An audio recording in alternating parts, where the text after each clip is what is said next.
Chapter 1 God Gene On a rugged mountain stream's edge, a black-clothed youngster was holding down a shiny, dark shell with a metallic radiance that looked like a crab, yet it also looked like a unicorn beetle. The black-clothed youngster's other hand held a dagger, which he used to agilely cut of the struggling beetle's claw with desire to open the shell, and revealed the tender, fleshy, pearly flesh. Without hesitation, the black-clothed youngster, as if eating crab meat, sucked out the meat from the claw, then together with the big tender meat downed it in one gulp. Slaughtered black beetle, no beast soul detected, devoured black beetle flesh, random chance gene +0, +10, devoured black beetle flesh, gene +0, a strange voice resounded from within Han Sen's head, at the same time as the voice, information flooded into Han Sen's brain. Han Sen, evolution, unqualified, rank, none, life yuan, 200, requirement for next evolution, 100 gene points, 79 points, beast soul, none, it's already been 30 battle since I got gene points from black beetle flesh, it looks like I have eaten too much black beetle flesh, bug meat is unable to contribute to the evolution of my physique. Since I haven't been able to get any gene points, who knows when I'll be able to complete my first evolution, obtain a rank. Han Sen's face had a gloomy expression. In the past hundreds of years, the scientific standards of the human race had reached exceedingly high standards, finally grasping teleportation technology, but when man tried to transport themselves, they were shocked to discover, they weren't transported to the past, nor were they sent to the future. They weren't transported to another planet, at the other end of the teleportation channel was completely different world. A world of humans that were incapable of thinking. In this world, all means of science have become useless, a submachine gun had less use than a steel dagger, all forms of missile and nuclear weapons can't blow up and were not much different from scrap metal, all machines and electronic equipment were incapable of movement. All kinds of terrifying beasts ran amok in this world. Humans once were able to stand at the top of the food chain thanks to their knowledge and the power of science, but in this world, humans became the lowest on the food chain, weaker than a chicken. But in this world, humans killed young weaker animals, and upon eating their flesh, they made a discovery. Their bodies' physique suddenly evolved. Science was unable to explain this sudden evolution. Along with these sudden changes, in this world, their lifespan grew as they evolved. This discovery left humanity shocked. After hundreds of years, more and more people who joined the world they named God's Sanctuary world became familiar with the rules: kill prey and feast on their flesh, evolve your physique. The more you evolve, the more your lifespan increases. Theoretically, if you reach a certain part, you can achieve eternal youth and complete the impossible. In this world, science and technology was completely useless. The ancient martial arts that was declining in the modern world stood out and showed shocking results. Many ancient martial arts have been refined, then passed on through hundreds of years of refinement, forming new martial arts schools. All sorts of new martial arts popped up. Besides martial arts, there is a force in God's sanctuary that gives mankind power. They are called beast souls. When killing the animals of God's sanctuary, there is a chance of obtaining a beast soul, something that everyone uses, come in every odd and fascinating shape. Some even are able to be summoned to battle for the summoner, some can be directly transformed into armors, weapons, other objects and such.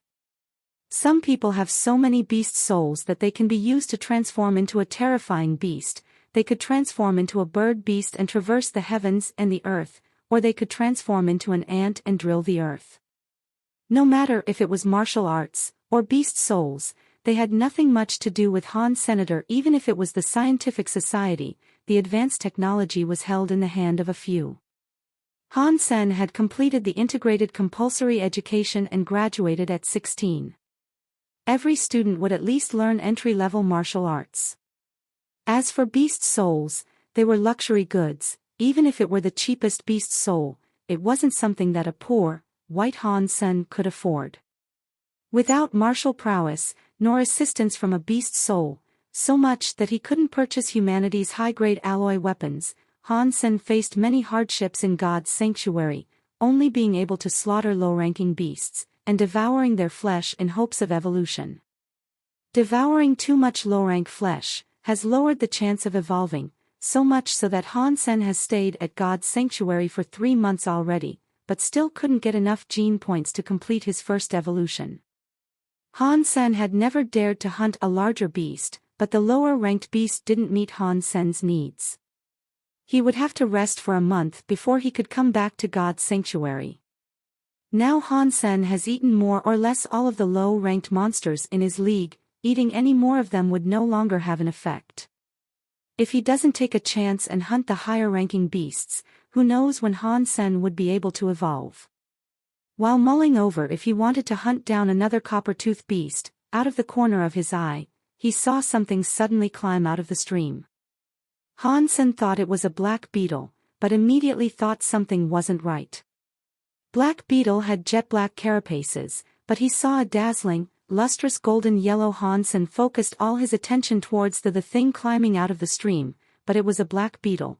There were some similarities and differences. The body was as big as a basketball, moreover, it was a single golden yellow color, like it was an art piece carved out of pure gold, especially its one pair of eyes. It looked like a crystal-clear beryl gem. If one wasn't paying attention, they would never realize that it was an animal. How can such an odd-looking black beetle exist? Han Sen was motionless, but fixed his eyes on the seemingly golden art piece black beetle. At this point, Han Sen couldn't remember how many black beetles he had already slaughtered. Regarding the black beetle, it had very bad eyesight, but its hearing was 10 times better. If you were motionless, the beetle can already be considered almost in your hand already.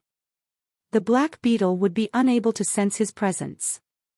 Han Sen motionlessly observed the golden black beetle, but unexpectedly, that golden black beetle started to crawl over towards him. An unthinkable situation. The moment that the golden bug crawled to Han Sen's side, Han Sen pushed down the unusual carapace at lightning speed. With his other hand, used his practiced knife skills to ruthlessly slash through the weak joint in the claws. He slashed off all 6 of the claws as easily as flowing water. The 6 claws of the golden black beetle quickly and neatly fell down upon being removed. Afterwards, the golden black beetle struggled for its life. The knife stabbed into the abdomen, then it twisted. The golden black beetle ceased all movement. Slaughtered mysterious blood organism, black beetle.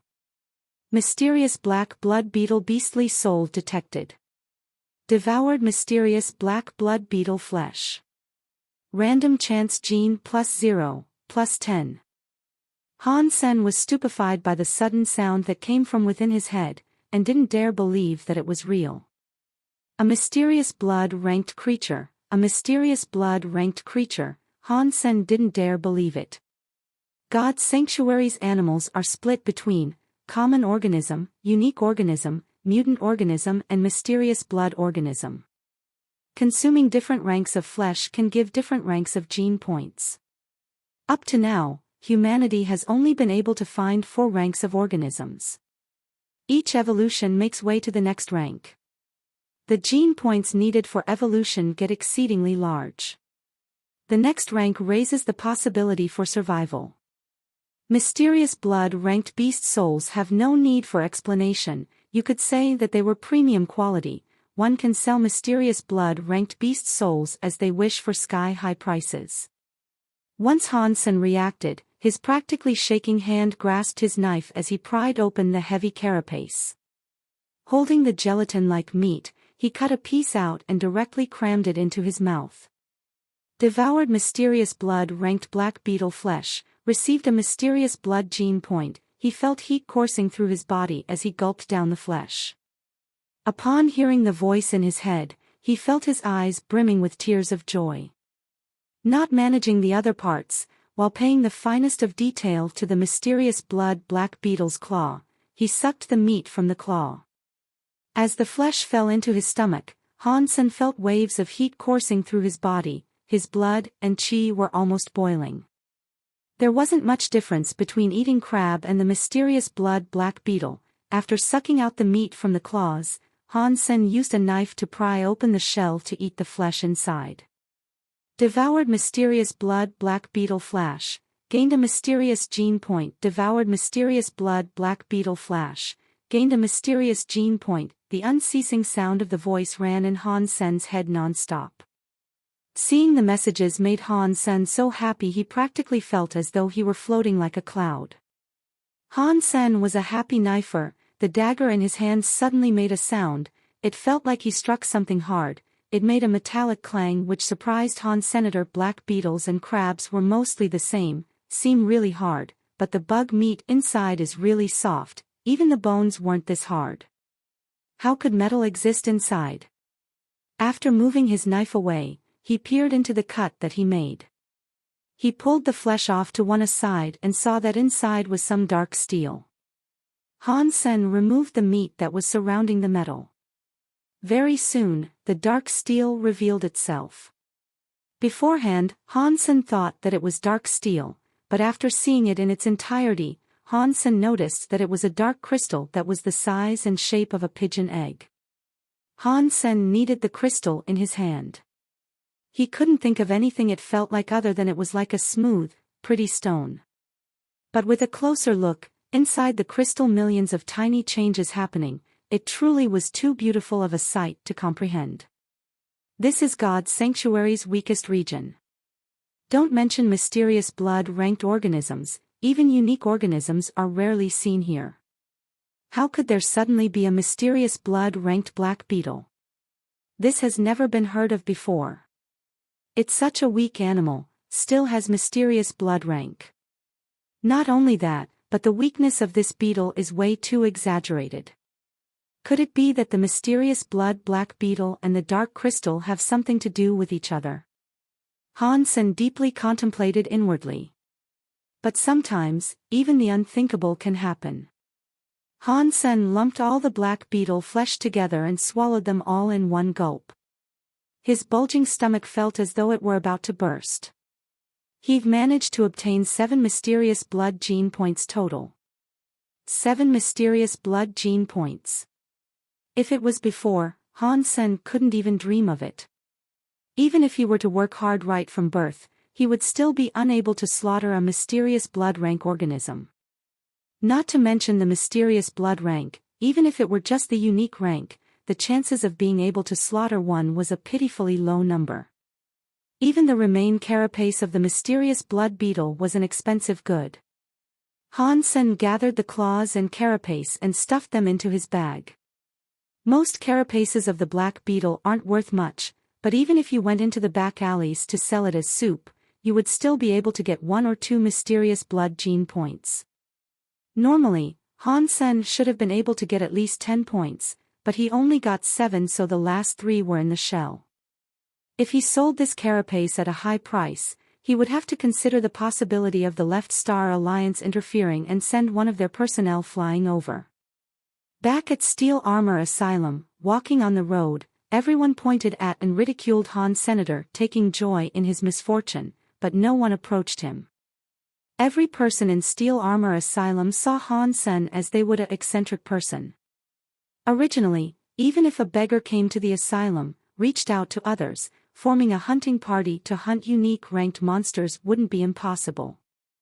Neither would a scene as miserable as Han Sen's occur. But in the entire Steel Armor Asylum, no one wanted to, or had the courage to form a party with Han Sr. 3 years ago, the first time Han Sen entered God's sanctuary, the first time he left the safety, just when he turned around the corner, Han Sen discovered a snowy white body before him. A 4-legged, larger than a human, horned wolf, stood right next to him. Without hesitation, Han Sen grabbed his dagger and plunged it into the horned beast's posterior. This one stab turned Han Sen and Qin Xian into the laughingstocks of Steel Armor Asylum. That's right, that wasn't a horned wolf beast, that was a member of the human race. There was a human who used a beast's soul to transform. Moreover, Qin Xian was Steel Armor Asylum's strongest and most influential woman. It might be because she completed her first evolution using mysterious blood gene points. Or that she was a woman who set foot on the path of evolution. A knife-wielding steel armor asylum hairless youngster stabbed Qin Xian's buttocks. This became the biggest joke in all of Steel Armor Asylum. Even though they don't dare say a word in front of Qin Xian, behind her back, people were laughing until they cramped up.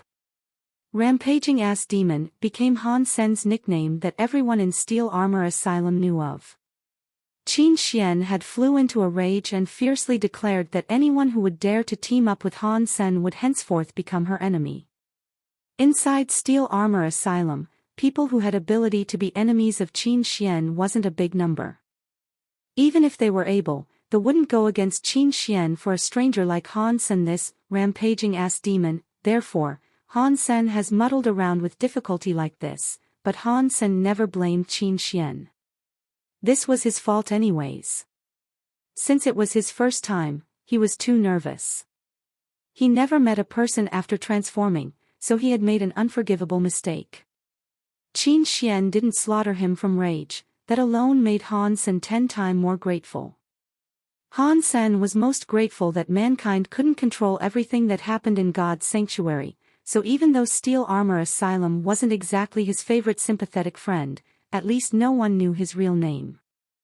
12th Wing of the Dark Burning Angel, Han Sen returned home and started up a fire in his stove.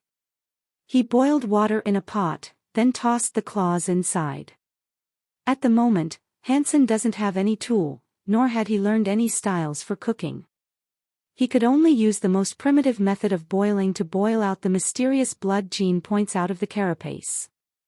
Mysterious blood-ranked carapace wasn't something that could be cooked in 1 or 2 hours, so he covered the pot, then fished the dark crystal from his pocket and observed it. But no matter how much he looked, he couldn't appraise what it was. Suddenly, Han Sen's attention was caught by the green-scaled beast scale the size of a civet palm in a cage in a corner of the room. His heart slightly shook. Green-scaled beast scales and black beetle carapaces were pretty similar, they came from very common organisms. In the past, Han Sen would constantly bring home, boil and feast on green-scaled beast to raise his gene points. But eventually, he had eaten too many green-scaled beast and was unable to gain any more gene points. Han Sen felt too lazy to eat the remaining green-scaled beast. He never thought that there would still be green-scaled beast that was still alive. He grabbed the fish from the cage as it was on its last breath. He hesitated a little before grabbing the dark crystal and sent it to the green-scaled beast's mouth, and was about to feed it the crystal. God knows where it got the strength, but the fish that was on its last breath suddenly gained power when it saw the crystal. It opened its mouth and shot its tongue out and wrapped it around the crystal. The fish then swallowed the crystal down into its belly. There is something mysterious about the dark crystal. Han Sen was dumbstruck by what he saw. He noticed some changes in the green-scaled beast after it swallowed the crystal. Apparently its conscience was strengthened considerably and it regained some strength, because it began struggling wildly, flailing its 4 claws trying to clip off the hand Han Sen had on its neck. Han Sen dropped the green-scaled beast back into the cage, and observed it. Not much time passed, but it was already sunset. It's already been days since he had green-scaled beast. It had regained its vitality. It flailed about desperately, as if it was freshly caught and brought back from the wild. Han Sen sat across from the green-scaled beast, observing its every movement. He had a guess, and if that guess was right, then he just obtained something that could cause a huge stir, even more so than a mysterious blood organism. But Han Sen was also afraid that his guess was wrong, and could only observe the green-scaled beast carefully, hoping to be able to see the transformation that he so desperately wanted to see. Because Han Sen was too nervous, he had no idea how long his eyes had been open for. Until the fragrance of bone soup wafted out, he didn't realize how hungry he was, making him extremely uncomfortable. Han Sen checked the time. 24 hours had passed. Han Sen quickly got up and ran to check on the black beetle carapace, only to see that the golden carapace had become a more diluted golden color. The soup on the other hand was full of a lustrous golden color, added with the fragrant scent, made the already hungry Han Sen's mouth drool. Just as Han Sen was about to scoop up some soup, the cage that held the green-scaled beast collapsed with a bang. Han Sen immediately turned his head to see the green-scaled monster sticking its head out of the broken cage while gnawing on the bars. The originally light green scales had already transformed into a deep green color. Its teeth grew more sharp and pointed. Its 4 claws were more like steel hooks. That monster now wanted to leave its cage. Han Sen felt a mixture of fear and joy as he pulled out his dagger at his side.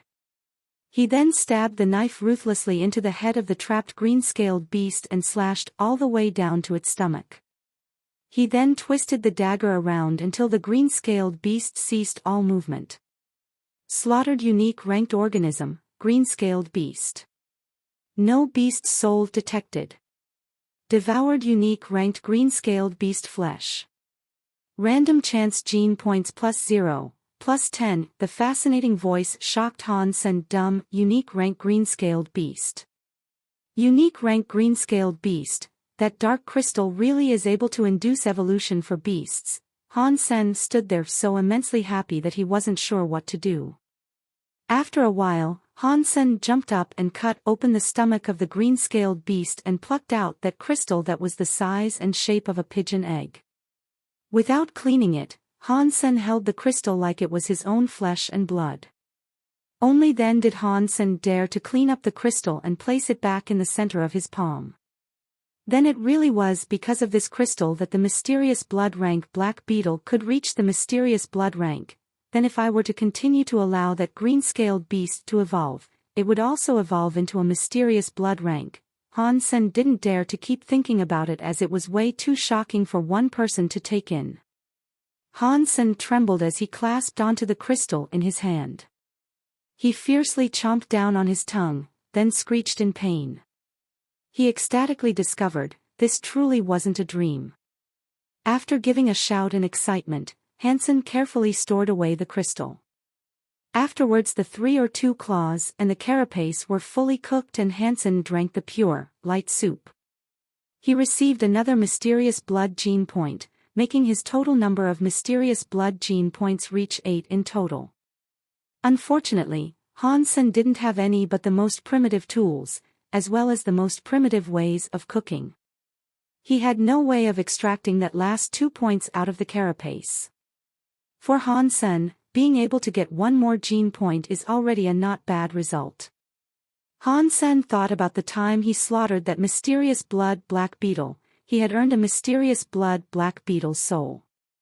He quickly opened up to see.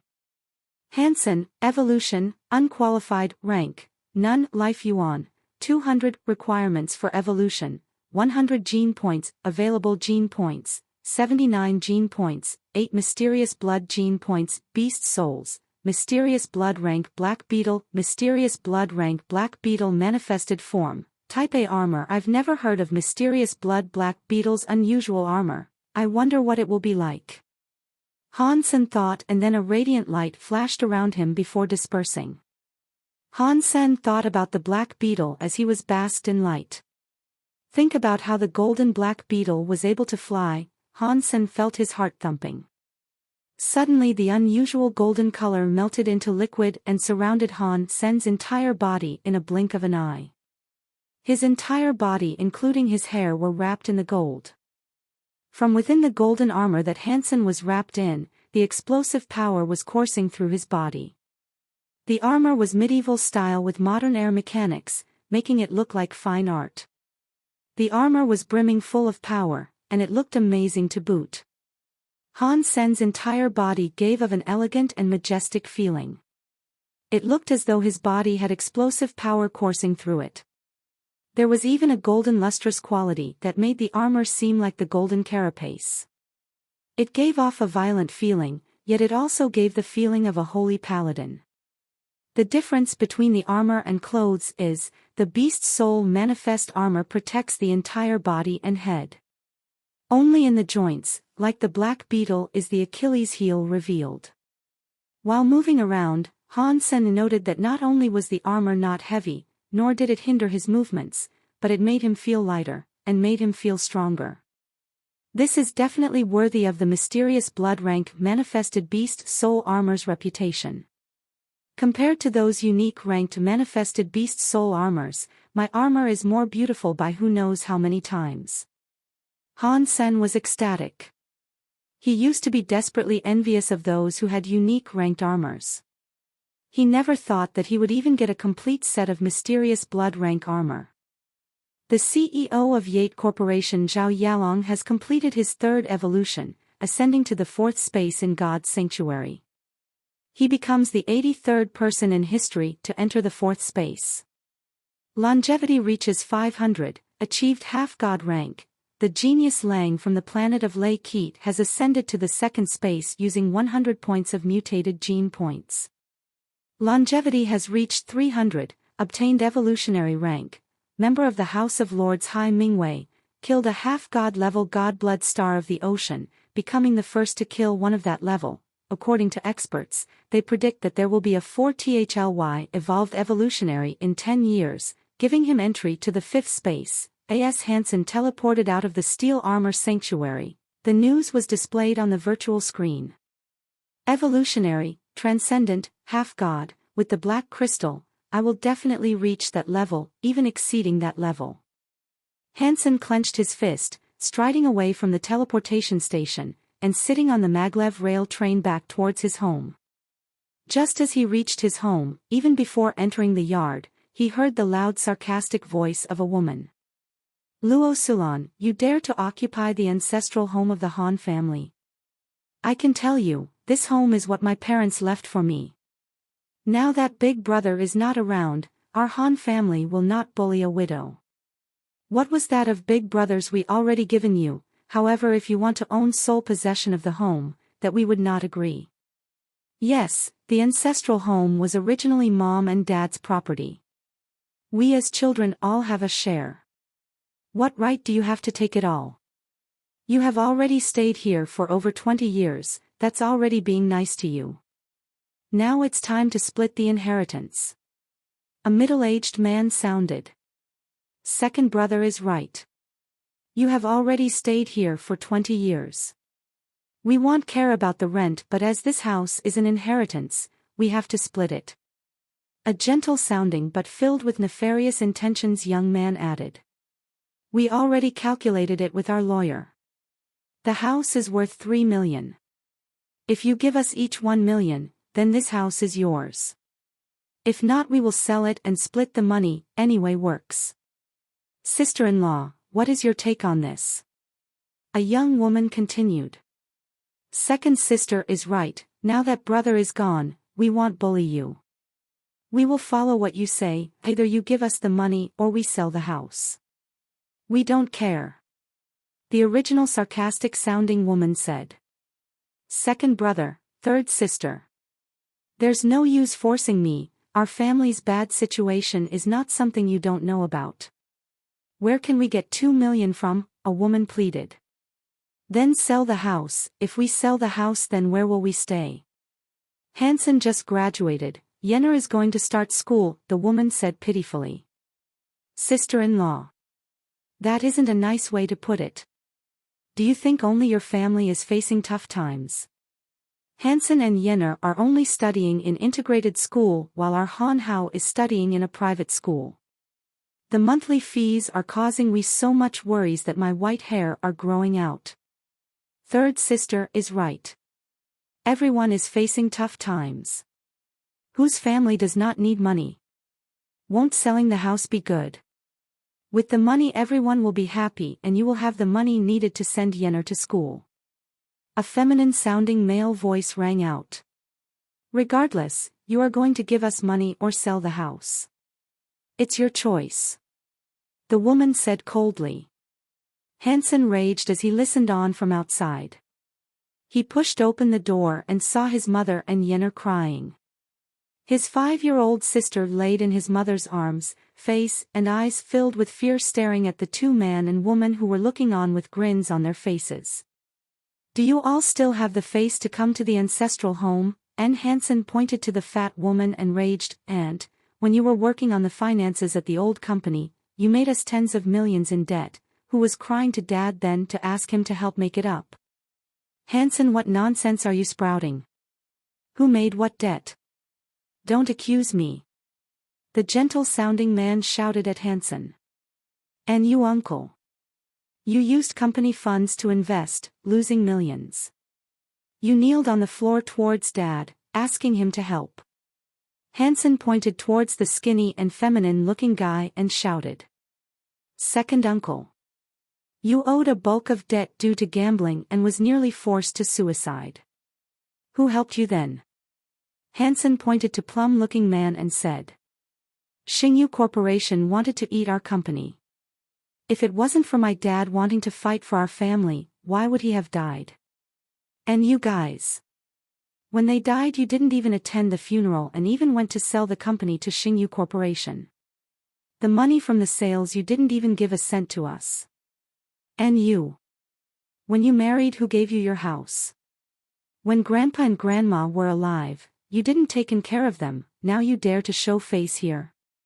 Don't sprout nonsense, it was all Big Brother's judgment and action.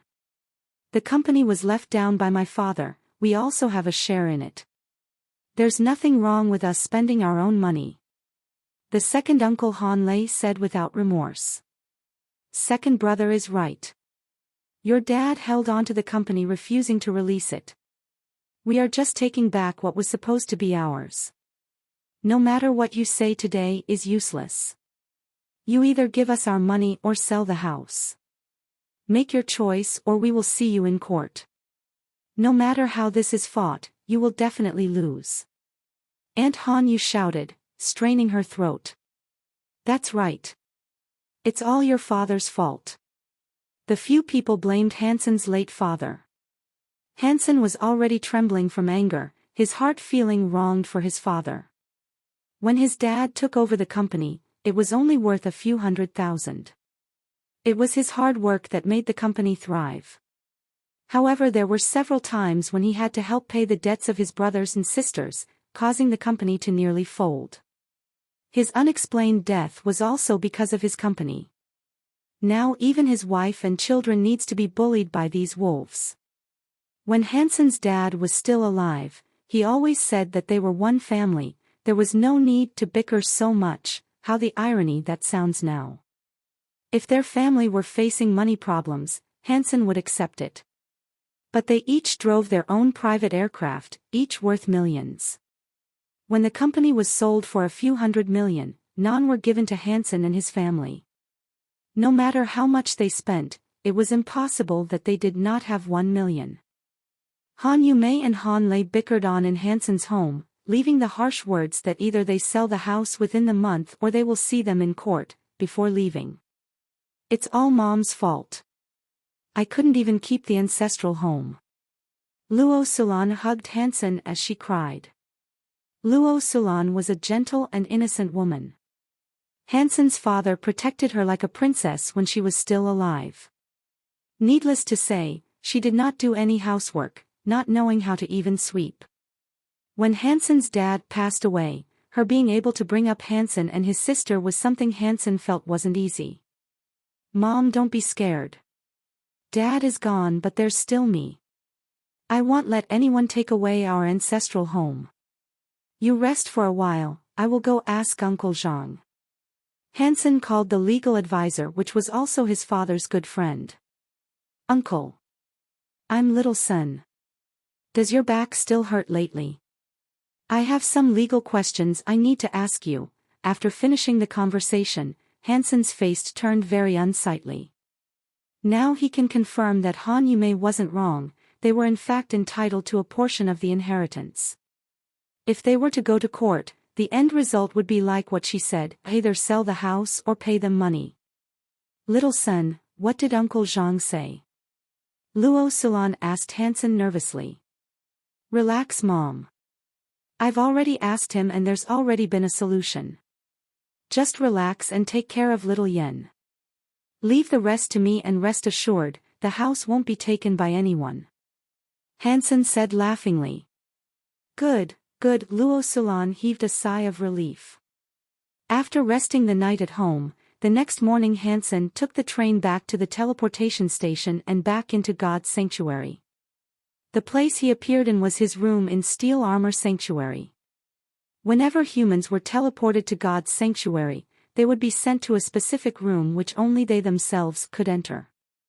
No matter how others tried, they were unable to enter into others' rooms. Before completing his first evolution and entering the second space, this would be Hansen's home in God's sanctuary. The current Hansen had no power or money, so the only way he could preserve the ancestral home would be to earn 2 million in a month. Although he was unwilling, before he had any strength or power, this was the only way.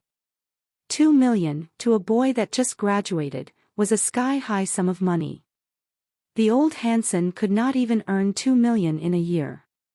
But all has changed now. In fact, if he didn't cook the shell of the godblood black-shelled beetle, just the shell alone would have been worth 1 to 2 million. Now without the shell, Hansen still had the black crystal which could make monster evolve. With that, what is 2 million to him?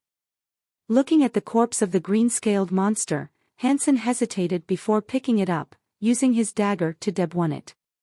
He baked dry the rest of the meat into jerky before keeping it into the bag beside his waist. He need to go out and catch a live monster and evolve it using the crystal before selling the high-class meat. However, now with the god blood ranked armor, Hansen could go and kill ancient monsters. It takes a day for normal monsters to evolve to ancient monsters, and ancient monsters couldn't see for high prices. 2 million wasn't a small amount, so Hansen needed to evolve at least 2 mutated monsters to have enough. Ancient creatures could be found tens of miles away from Steel Armor Sanctuary. The old Hansen wouldn't dare to venture there, but now he was different. However, Hansen's choice wasn't the weakest ancient creature, the copper-toothed beast, but rather the blast mantis, which often appeared in Fallen Valley. Although blast mantises were ancient creatures, and their bodies were considered weak, normal alloyed daggers when hitting its switch spot can kill them. However, they were fast and a normal human couldn't catch up with its speed. Its front limb were like metal, able to rip off a man's head. If anyone was hit by the blast mantis, even if he didn't die, he would be paralyzed, so very few humans would go and hunt the blast mantis. As for Hansen, there was no better choice. It was an ancient monster, so no matter how strong it was, it couldn't break open its godblood level armor. As long as it couldn't hurt him, he could easily kill the blast mantis. What was most important was that after cutting off the front legs and wings, the blast mantis would have lost all fighting ability. However, it wouldn't die, and Hansen could feed it in his room and evolve it using the black crystal, before killing it and selling its meat. If his luck was good and obtained a monster spirit from killing the blast mantises, that would be a lot better. The monster spirit of the blast mantis was a weapon-type spirit, which was a jagged-shaped long dagger, which was exactly what Hansen specialized in. Although the jagged long dagger was an ancient-level monster spirit, but its destructive ability and sharpness could be compared to that of mutated-level monster spirits. However, because hunting blast mantises were too dangerous, few people will go to Fallen Valley, so few people obtained a jagged long dagger. Occasionally, when it's placed out for sale, it would be sold for sky-high prices. If he was able to get one monster spirit by luck, Hansen wouldn't need to sell mutated-level monsters. He just needed to sell the monster spirit to get 2 million. The nearer he got to the Fallen Valley, the lesser the people around him. As he was right in the vicinity of the valley, there were no traces of humans left. It was true that there were little to no humans who stepped foot there. Hansen also did not dare to venture too deep. He just found a secretive spot and summoned the godblood armor. He took in a deep breath before entering the valley. Hansen also did not dare to move too quickly. The trees and wild grass flourished in the Fallen Valley. As the wind blew into the valley, the trees and grass never stopped moving, swaying from left to right. This made it difficult to spot the blast mantises hiding within. If one was not careful, he would be decapitated by a blast mantis jumping out of hiding. All of a sudden, Hansen's eyes focused on a meter-long green object which resembled a leaf, sticking out from the grass patch.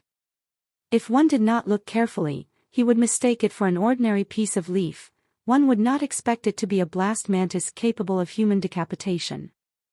On close examination of the jagged dagger-shaped front limbs of the blast mantis, it was longer than its body. Its shade of green different from its body. The pair of arms had a metallic luster whose strength was no weaker than high-grade alloyed metal. Hansen's luck wasn't bad. He was first to spot the blast mantis and not it who spotted him first. It slowly creeped towards the blast mantis, brain calculating the rough distance in which he had a possibility of being spotted. At around that distance of around 2 meters, Hansen did not dare to get any closer for fear of losing his chance to attack the blast mantis. As he grasped tightly onto the dagger, he rushed out from the bushes, slashing at the waist of the blast mantis with speed and ferocity. However, Hansen underestimated the speed and reaction of the blast mantis. When he just emerged from the bush, the blast mantis noticed him and spread its wings and flew a few meters high. He flew in the sky like a gust, flying instantly into Hansen's face, striking onto his head and not giving Hansen any time to react. Hansen was shocked and took a step back.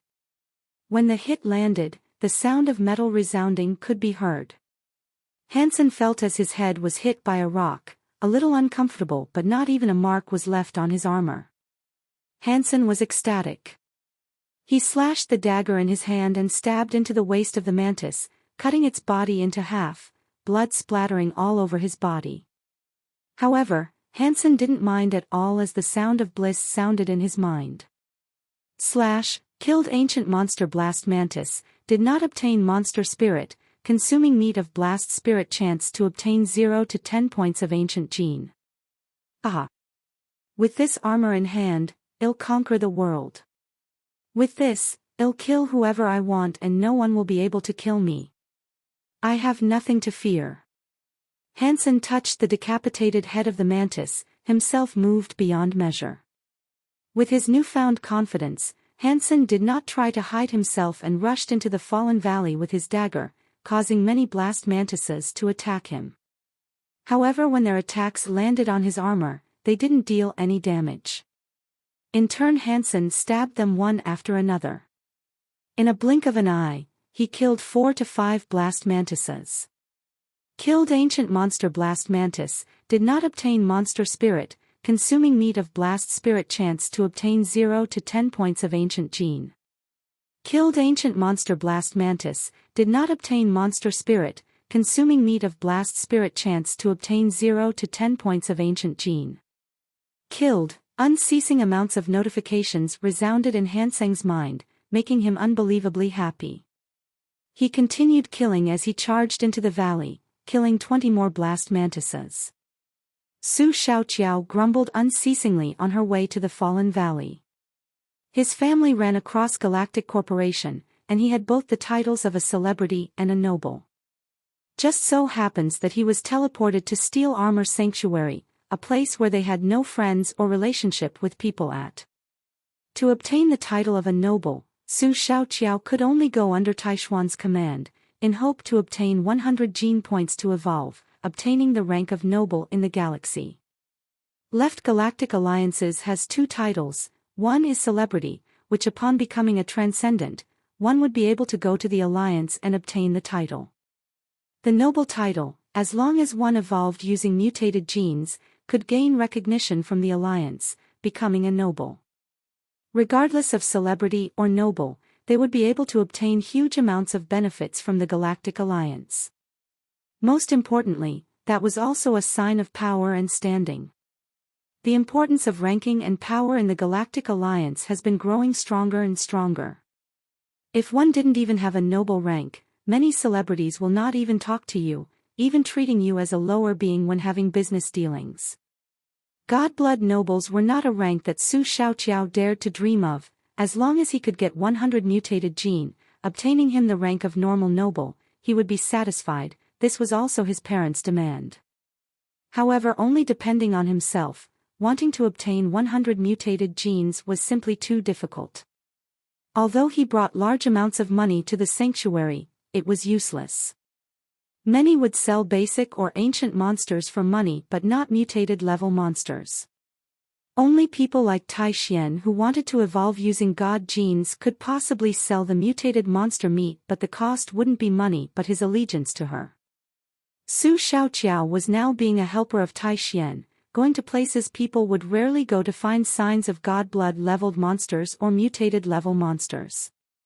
He would pass this information to Tai Xian, who would in turn hunt them and split the profits and rewards with him, them being mutated monster meat. Su Shaoqiao has spent over a month helping. He did not find any mutated monsters, less god blood level monsters. His items and consumables were nearly used up, so he could only return to Steel Armor Sanctuary. As he walked past Fallen Valley, he wanted to enter to see if someplace where little humans entered could breed mutated monsters. However, as he entered carefully into Fallen Valley, he felt something was off. He did not find a single blast mantis. Not even one. After venturing hundreds of meters in, he could only see messy tracks, but not a single blast mantis was found. Did someone clear out all the blast mantises in Fallen Valley? Was it Brother Fist or Shintianzi? Wait, that's not right. There are signs of fighting, but if a large group of men were brought in, there shouldn't be so little. Su Shaoqiao was astounded, as he quickened his footsteps into the valley, wanting to see what was going on. As expected, Su Shaoqiao saw the blood trails of many blast mantises. He followed them, and as he rounded a corner, what he saw shocked him. A mountain of blast mantis bodies were strewn on the ground, a guy which exuded golden light stood beside it. As the sun shone on him, he looked like a metal robot. Big brother, these blast mantis were killed by you. Su Shaoqiao examined Hansen. Apart from this guy in gold armor, there were no other people around. Look at all these blast mantis bodies whose blood were not completely dry, clearly they were just killed. Su Shaoqiao was in disbelief that so many blast mantises could be killed in such a short time by one person. Blast mantises, although only primitive level, but its sharp mantis arms were so fast that even if people had maxed out their original genes, they still wouldn't dare to provoke it. After all, the human body had many weaknesses. If struck by a carefully hidden blast mantis, even if he doesn't die, he would definitely be hurt, and no one would like to take such a risk. The blast mantises here accounted to about 30 to 40. If someone wanted to kill so many, even if it was Qin Xian, still needed to bring a large number of helpers. To say that one person would be able to do so in such a short time was something that Su Shaoqiao couldn't believe.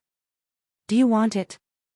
1,000 for 1 inch. Hansen was originally stressing about how he would dispose of all these mantises since he couldn't carry them all back and he couldn't consume them all alone.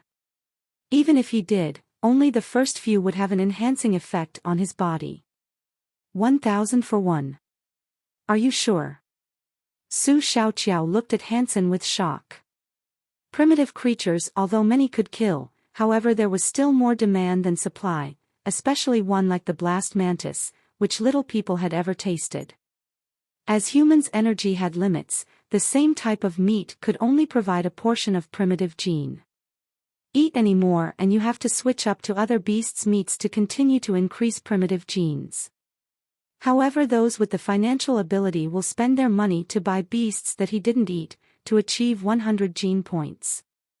Those beasts which were normally easily hunted and killed, could only be sold for a few hundred apiece. However, the rarer ones like the blast mantis could be sold for 2 to 3 and people would still buy it.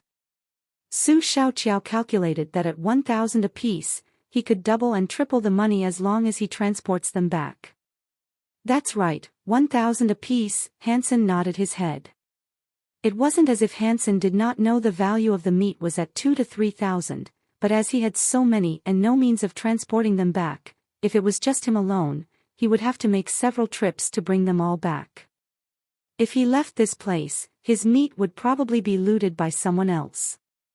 Furthermore, Hansen also did not want to spend time and energy to do such a thing. He had better things to do. As such, $1,000 was something that he could accept, treating it as he was selling them wholesale, giving the buyer some room for profit. Great. I'll take them all. How much are there altogether? Su Xiaoqiao agreed immediately, as these blast mantises were not only going to be sold for money. Primitive beasts like the blast mantises, which people had no chance of tasting, were something he could use to gain favors from others. As long as their primitive genes were not maxed out, no one would refuse such a good offer. There is a total of 43. I'll give you a discount and treat it as 40k. Hansen originally asked it as a formality, but he didn't expect the guy in front of him who didn't look special to actually be a rich lad and buy it all. Su Xiaoqiao took out his wallet and retrieved 10 $10,000 notes. Big brother, these blast mantises, count them as 50k. The remaining will be future payment. If you have such good meat, just find me directly. We can discuss on the price, and if there are mutated meat, I will offer a high price to buy them. 100,000 was nothing to Su Xiaoqiao. His usual feast cost much more than that. Seeing that someone could kill so many mantises alone, Xiaoqiao realized that his power was unmeasurable, probably being able to kill mutated beasts. If he could get some mutated meat, what was 100-200,000? He would willingly pay 10 times that amount. Couldn't see that you were so rich. Hansen took the money without any hesitation, examining Su Xiaoqiao with amazement. I have nothing to hide. Now all I have is money. If Big Brother has mutated meat to sell, you have to tell me. The price is definitely not an issue. Su Xiaoqiao was afraid that Hansen would not give him a chance, enforcing the issue. Good. Tell me your name and address. I'll look for you if I have anything good.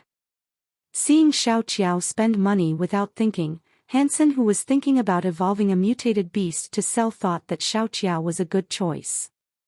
After all, an evolved mutated creature was something less people found out the better. And selling to a person who wasn't short of cash, he didn't need to be afraid of the price not being right. Big brother, my name is Su Xiaoqiao. That is my real name. I live in room 1046 in Steel Armor Sanctuary. How should I address you, big brother, and which room do you live in? Jin Bai, translates to gold coin. I only recognize Jin Bai. Get ready the money, and once I have something good I will find you at your room. Hansen shoved the cash into his pocket, before waving bye to Su Xiaoqiao and leaving the valley. After what happened to his father, Xiaoqiao didn't want to have dealings with many people. He just wanted to take care of his family and do whatever he wanted. He didn't care much about other things. Brother Bai, I will wait for you. You have to come. Don't worry, money isn't a problem. After Hansen left, Su Xiaoqiao calmed himself down. He exclaimed, wow. So many blast mantises, how am I supposed to get everything back? Su Xiaoqiao considered all options before deciding to carry some back. As for the rest, he will ask his friends to help him out. Luckily for him, not much people visited Fallen Valley. When Su Xiaoqiao brought people back, the bodies of the blast mantises were left untouched. Xiaoqiao, you aren't joking, right? How did one person kill so many? Those who followed Su Xiaoqiao were wide-eyed upon seeing the pile of bodies. What would I gain from bluffing all of you? Although I didn't see him act, but he was the only one here and the mantises just died, so if it was not him, then who? Su Xiaoqiao said. The way I see it, he definitely killed it with a group of friends and then they left, leaving him to deal with the bodies. How can one person do this? He's definitely bragging. The people who came alongside Su Xiaoqiao did not believe that this was the work of one person. After Hansen left Fallen Valley, he did not head straight back to Steel Armor Sanctuary. He simply felt too good killing all the blast mantises, not even leaving one alive. Forget it. Let's go kill a copper teeth beast instead. There are so many of them around the sanctuary and the chances of finding a mutated one are also higher. When I produce more mutated copper-tooth beasts, no one will suspect a thing. Hansen found a group of them along the way, preparing to capture one to take back home. However, as he was unable to find a lone beast and instead found a pack of 4 to 5, he killed all of them except one, abusing the strength of his armor. Killed primitive copper-tooth beast, did not obtain beast spirit. Consuming meat chance to obtain 0 to 10 primitive genes. Killed primitive copper-tooth beast, obtained primitive copper-tooth beast spirit. Consuming meat chance to obtain 0 to 10 primitive genes. Hansen stared in disbelief. He have killed over 30 to 40 blast mantises and 1,000 basic level beasts before this, but did not even obtain a single beast spirit. He just killed 2 copper-tooth beasts and has already obtained one. Fate, beast spirits is all about fate. Hansen was filled with happiness and shock. Although the beast spirit of the copper-tooth beast was very common, it didn't mean that it was weak. The strength of the copper-tooth beast, although weak compared to other primitive level beasts, however, its beast spirit was something that many yearned for. With a slight thought, a bronze light shined out from the air, transforming into a bronze crescent gun which landed in Hansen's hand. The body of the crescent guns glowed bronze, giving off a chilling feel to anyone that laid eyes on it. Primitive copper-tooth beast spirit, weapon type. Hansen waved the crescent gun with gusto.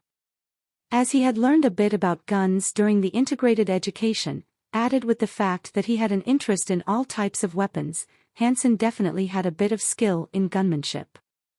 After playing with the guns for a while, Hansen placed it aside before grabbing the copper-tooth beast and heading back. He found an empty place before keeping his god blood armor. Then, he carried the knocked-out copper-tooth beast back to the shelter on his back. When he walked to the big gate at the entrance of the sanctuary, a large group of 10 rushed out from inside, all riding some form of high-leveled beast spirit mounts. The leader wore a steel armor and had a blood-stained sword at his waist. He was on the back of a terrifying-looking 3-horned dinosaur, looking overbearing and mighty, causing anyone who looked on to be envious and jealous. The leader was Shen Tianzi, one of the 3 people in steel armor sanctuary who planned to evolve their body using god genes. His real name and identity was unknown, but in the sanctuary, he held a very high position. Hansen rested on the side of a wall with the copper-tooth beast on his back, preparing to wait for the group to pass him before taking any further action. However, who knew that when the leader passed him, that he would stop his mount? Bang! Shen Tianzi looked at Hansen and waved his hand, causing a poisonous snake-looking whip to smack onto the back of Hansen. Not only did the copper-tooth beast that he was carrying drop on the ground, the clothes on his back were also ripped apart, revealing a bloody centipede-like wound. Who is so bold to dare sell you an primitive level beast? Shen Tianzi stared at Hansen condescendingly and asked Hansen coldly. In the steel armor sanctuary, everyone knew that Shen Tianzi was an admirer of Qin Qian. It was natural that Hansen, who stabbed Qinchuans but would be an enemy of Shen Tianzi, and the reason for the current state of Hansen was largely due to Shen Tianzi. After he found out that Hansen had stabbed Qin Qian, he found a group of men to beat up Hansen before announcing that whoever dared to deal with Hansen would be the enemy of him. I hunted it myself. Hansen stared back coldly, clenching his fist. Shen Tianzi had a high level of gene points and had great strength. He also had many beast spirits and a group of men under him. Even if Hansen fought to his death, he would not even be able to hurt him a single bit. Even with the god blood armor, he wouldn't be able to get close before being mauled by the group of men. God's sanctuary was different from the normal world such that there was no law here. It was a place where absolute power ruled. Even if he tried, he would definitely die. And if Shen Tianzi tried to kill him, he would, with his status, not receive any punishment. Hansen wasn't afraid of death, but what he was afraid was that if he died, that his mother and sister would be bullied. If I found out who helped you, I will let him die a terrible death. Shen Tianzi swept the crowd and announced, not even taking a look at Hansen. Crazy, but devil, stop causing any more trouble. If not, we don't mind teaching you a lesson. Luo Tianyang snickered coldly, riding his black-horned horse and chasing after Shintianzi. It was Luo Tianyang who helped beat up Hansen back in the day. He was one of Shintianzi's right-hand men, as both of them knew each other back in the outside world. Hansen looked on as the group left, his eyes displaying a shred of coldness. Hansen silently picked up the copper-toothed beast from the ground as he walked back into the sanctuary with all the passers-by looking on. Strength. I need more strength. Hansen felt rage building up within him as he had newfound determination. If he wanted to fight a group of men, his current strength was insufficient. However, he had the overpowered black crystal in his possession. Shen Tianzi, why don't we kill that boy? Why are we giving him a chance? Tianyang said. Shen Tianzi laughed. Qin Xian is too stubborn and doesn't like others intervening in her business. Since she said that she wouldn't kill him, if I did, it wouldn't make her happy and would rather make her angry with me. That Qin Xian really doesn't have any taste. You chasing her is a blessing for her, yet she acts like she's above all. If it wasn't for you, I would have killed her already. Shen Tianzi's other confidant replied. Don't look down on her. No matter is it in the alliance or the sanctuary, she is an amazing woman. If I were able to get her, I would receive a lot of help, be it here or in the alliance. Let's not talk about this. We need to rush to Sunset Slope before Brother Fist kills the god blood level beast. Hansen returned back to his room and locked up the copper-toothed beast in a cage. He placed the black crystal beside its mouth as it opened wide, greedily swallowing the crystal. Hansen waited for a day and voila! Magical changes did indeed happen to the copper-toothed beast. Its original swine-like gray fur had a copper tinge to it. Its tooth also appeared brighter. However, this wasn't the true mutated copper-toothed beast. The real one had a copper-colored body, looking like a copper statue. Whereas this copper-toothed beast only had a tinge of copper color, being very far off a real mutated beast. Seems like evolving from primitive level to mutated level isn't as easy as evolving from basic to primitive level. One day isn't enough. Hansen sighed to himself. After waiting for 2 days, the copper color on the beast's body looked thicker. However, it still didn't look like it would transform into a mutated level beast anytime soon. Hansen could only let it slowly evolve. He prepared to head out to hunt more primitive level beasts to sell for money. He would also consume some to increase his primitive genes. Even if he did not use primitive level genes to evolve, as long as he accumulated a large enough number, his body will still transform. The same goes with basic and mutated genes. Hansen had the black crystal, making maxing out all 4 genes an easy matter. Before he achieved a 100 god genes, he would try his best to max out the other 3 genes. Hansen left his room and walked out onto the streets of the Silver Armor Sanctuary. He felt weird as the amount of people seemed to have decreased, seeming a lot different from the bustling city of past days. What's going on? As Hansen passed by the square, he realized that the amount of shop owners have also decreased. The remaining few people around were deep in conversation. Hansen listened in from the side, roughly grasping the situation. In the past few days, someone saw a god blood level beast at Sunset Slope, and when the 3 superpowers in the sanctuary food out, they brought their men and rushed out. However, it was a tragedy. No one managed to kill the god blood beast and many died as a result. Today, Qinxian Brother Fist and Shen Tianzi all came to an agreement to work together to kill the god blood beast. They hired a few soloists and small groups to go together as sort of the first large-scale hunt in the sanctuary. Hansen's eyes lit up as he rushed out of the sanctuary. He summoned his golden armor and started jogging. After about 2 hours, he finally reached the small mountain which stood at the side of Sunset Slope. It was with much difficulty which Hansen climbed up to the mountain peak. He gazed towards the Sunset Slope only to see a group of 1,000 engaging in killing. And in the middle of the group was a half-human half-cow beast. In its hands was a double-edged axe, which he swung around, so powerful that no one could block it. The beast swung its golden axe towards Shintianzi. Even though he had his blood-red sword, he was totally unable to block the beast's axe. Its legs flew off the back of his dinosaur mount and his body flinging far out of the crowd. Kong! As the beast with the golden axe landed his strike on the three-horned dinosaur beast spirit, it split its body directly into half. Shen Tianzi was so angry that he nearly spit out blood. That was his favorite mount, and it actually was killed by the god blood beast. A mutated level mount was something that could only be obtained by fate and not asked for. It was even enough to exchange for a small-sized intergalactic spaceship. That god blood beast is so strong. Hansen was astonished beyond words. The god blood beast engaged in killing in the midst of the 1,000 men, going as it wished. With the combination of his power and his axe, even Qin Qian, Shen Tianzi, or Brother Fist couldn't face it head-to-head. Even the many alloyed arrows and beast spirit arrows could even hurt its skin. With a swing of its axe, 3 meters was the space that nothing could enter. This was power. This was the god blood level beast in Hansen's memory. Comparatively, the god blood black-shelled beetle which he killed was so much weaker.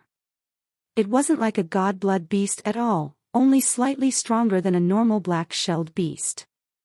Originally, the large group of people could hold back the god blood beast. But the sudden loss of Shen Tianzi's mount was like losing an important barrier, causing the beast to go berserk and swing his axe like a golden Ferris wheel.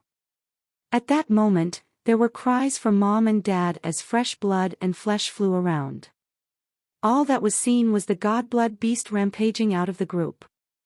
As it galloped to the mountain opening, the god blood beast even turned around, raising its arms and giving a loud roar before venturing into the mountain range. Damn it! It still dares to run. Shen Tianzi raged. He opened his arm as a green eagle beast spirit flew out, transforming into a metal bow which landed in his hand. In his other hand appeared a 6-winged bee which transformed into a crimson-red arrow. God blood level poisonous 6-winged beast spirit. Qin Xian and Brother Fist couldn't resist and exclaimed. Originally, it was them who helped out in slaying the god blood level poisonous 6-winged beast. It was only because they worked together such that Shen Tianzi could manage to kill it. Never did they think he would be lucky enough to obtain a god blood level beast spirit from it. That was an actual god blood level beast spirit. In the entire steel armor sanctuary, there were definitely not more than 10, and more than half were left behind when the older people left for the second space. Shen Tianzi. But that's a one-time off beast spirit. If it doesn't kill the beast, Luo Tianyang shouted out, but it was too late. In a moment of fury, Shen Tianzi had already placed the arrow on the bow and pulled the string. The poisonous 6-winged bee arrow turned into a streak of red light as it surged towards the god blood beast. Pang! When the god blood beast felt danger and turned around, the arrow had already plunged into his chest. The instant explosion caused the chest of the god blood beast to burst open, causing blood and organs to spurt out. The god blood beast fell on the ground, taking its dying breath. You even dare to kill the Mount of I, Shen Tianzi. How can I let you live? With the bow in hand, Shen Tianzi said coldly, like a ruler of a country, his words shook the hearts of the masses. Seeing the shocked expressions of everyone, even Qin Qian, Shen Tianzi was silently pleased. However, at that moment, a silhouette shot down from the sky and stabbed into the body of the god blood beast, killing it. What happened next was a golden-armored man rushing down from the mountain. In a blink of an eye, he had reached the god blood beast. In one sweep he grabbed the doubled-edged axe, resting it on his back and running back towards the mountains. Brother Bai! Su Xiaoqiao exclaimed as he recognized the golden armor. As Hansen hid himself on top of the rock-shaped mountain, the god blood beast actually ran in his direction. Just when he was hesitating whether to retreat, Shen Tianzi unbelievably shot down the god-blood beast with one arrow. At that moment, courage grew in Hansen as he rushed down the rock-shaped mountain and summoned his crescent-shaped gun and tossed it like he would a spear, stabbing right into the chest of the already wounded beast.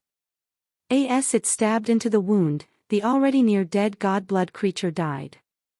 Killed god-blood blood slayer, obtained god-blood level blood slayer beast spirit, consuming blood slayer meat chance to obtain 0 to 10 god gene points. The notification sounded in Hansen's mind. The bliss he felt was so immense that he thought his heart was going to explode. That shot actually netted him a god-blood level beast spirit. This was something that he couldn't believe as the chances were so low that it was pitiful. However, Hansen did not have any time to celebrate. The body of the blood slayer was too big so he could not carry it away, but the double-edged axe was a different story. Beasts in the sanctuary were able to nurture and create their own weapons. These were known as treasures. Though the treasures couldn't transform like beast spirits, their values were definitely comparable. When the god-blood beast was wielding the axe, it was invincible. Any normal beast spirit or mount was easy chopped into smithereens by the axe. Obviously it was a high-grade god-blood weapon. Hansen's goal was the golden axe, and to be able to get the beast spirit of the blood slayer was an unexpected surprise. Seeing as Hansen carried the axe and ran into the mountain range, everyone was stunned. This was totally unexpected. Your mother. Shen Tianzi bellowed after he regained his senses. He summoned a black-horned horse before crazily chasing after Hansen. Shen Tianzi's group of followers also regained their composure and quickly urged their mounts to charge in Hansen's direction, while angrily scolding him at the same time. Hansen did not expect the golden axe to be so freakishly heavy. He had already obtained 8 points of god genes, so his strength was incomparable to before. However, he was already finding it hard to carry the axe and walk, let alone run away with it. It was so easy for the blood slayer. Who knew this axe would be so heavy? How am I supposed to run away with this? Hansen turned his head only to see Shen Tianzi and his followers were already 500 meters behind. He couldn't carry the axe away, but the thought of throwing away such a treasure was too much of a pity to Hansen. It was at this point he remembered the new beast spirit that he had obtained. When he glanced at it, joy appeared in his eyes. Godblood blood slayer beast spirit, fusion type. Without thinking, Hansen called out the beast spirit of the blood slayer. Only top see a majestic light shine and a shadow pop out which looked exactly like the blood slayer. The only thing missing was the double-edged axe. The beast spirit of the blood slaughter rushed towards Hansen's body, instantly fusing with him.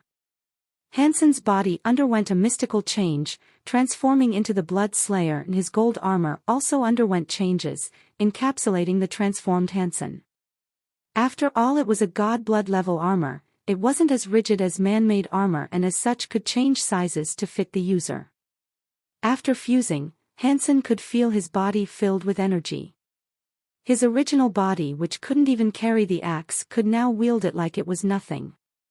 He moved his 4 hooves and galloped forward, his speed reaching unthinkable heights. Hansen opened up his stride and charged out of the mountain range, instantly opening up the distance between himself and the chasing pack.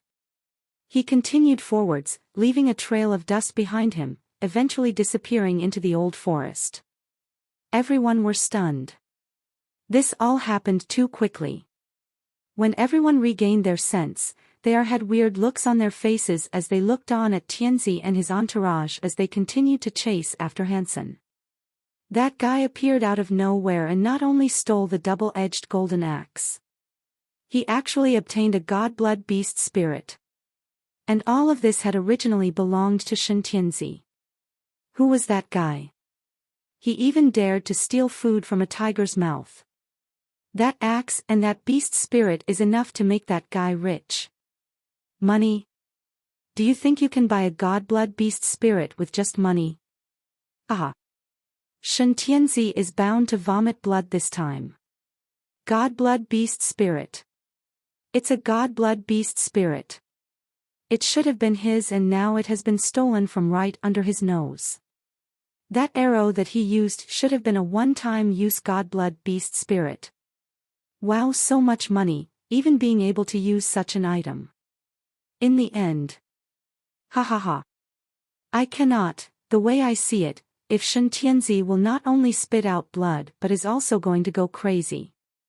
I really did not expect a beast spirit will appear. That person really has a good life. If he went to kill one himself, he might not even be able to do so. Even if he did, killing 10 of god-blood level beasts might not even give one god-blood beast spirit. He said one and actually got it. Who is that guy? When did such a guy appear in our steel armor sanctuary? I remembered hearing someone shout Brother Bai. Don't know who that was shouting for him, Brother Bai. Haha, such a good name. He really is. NB, stands for Nyobi in Chinese, which is a vulgar slang for saying someone is cool. After about an hour, Shen Tianzi and his men came back with disappointment written all over their faces.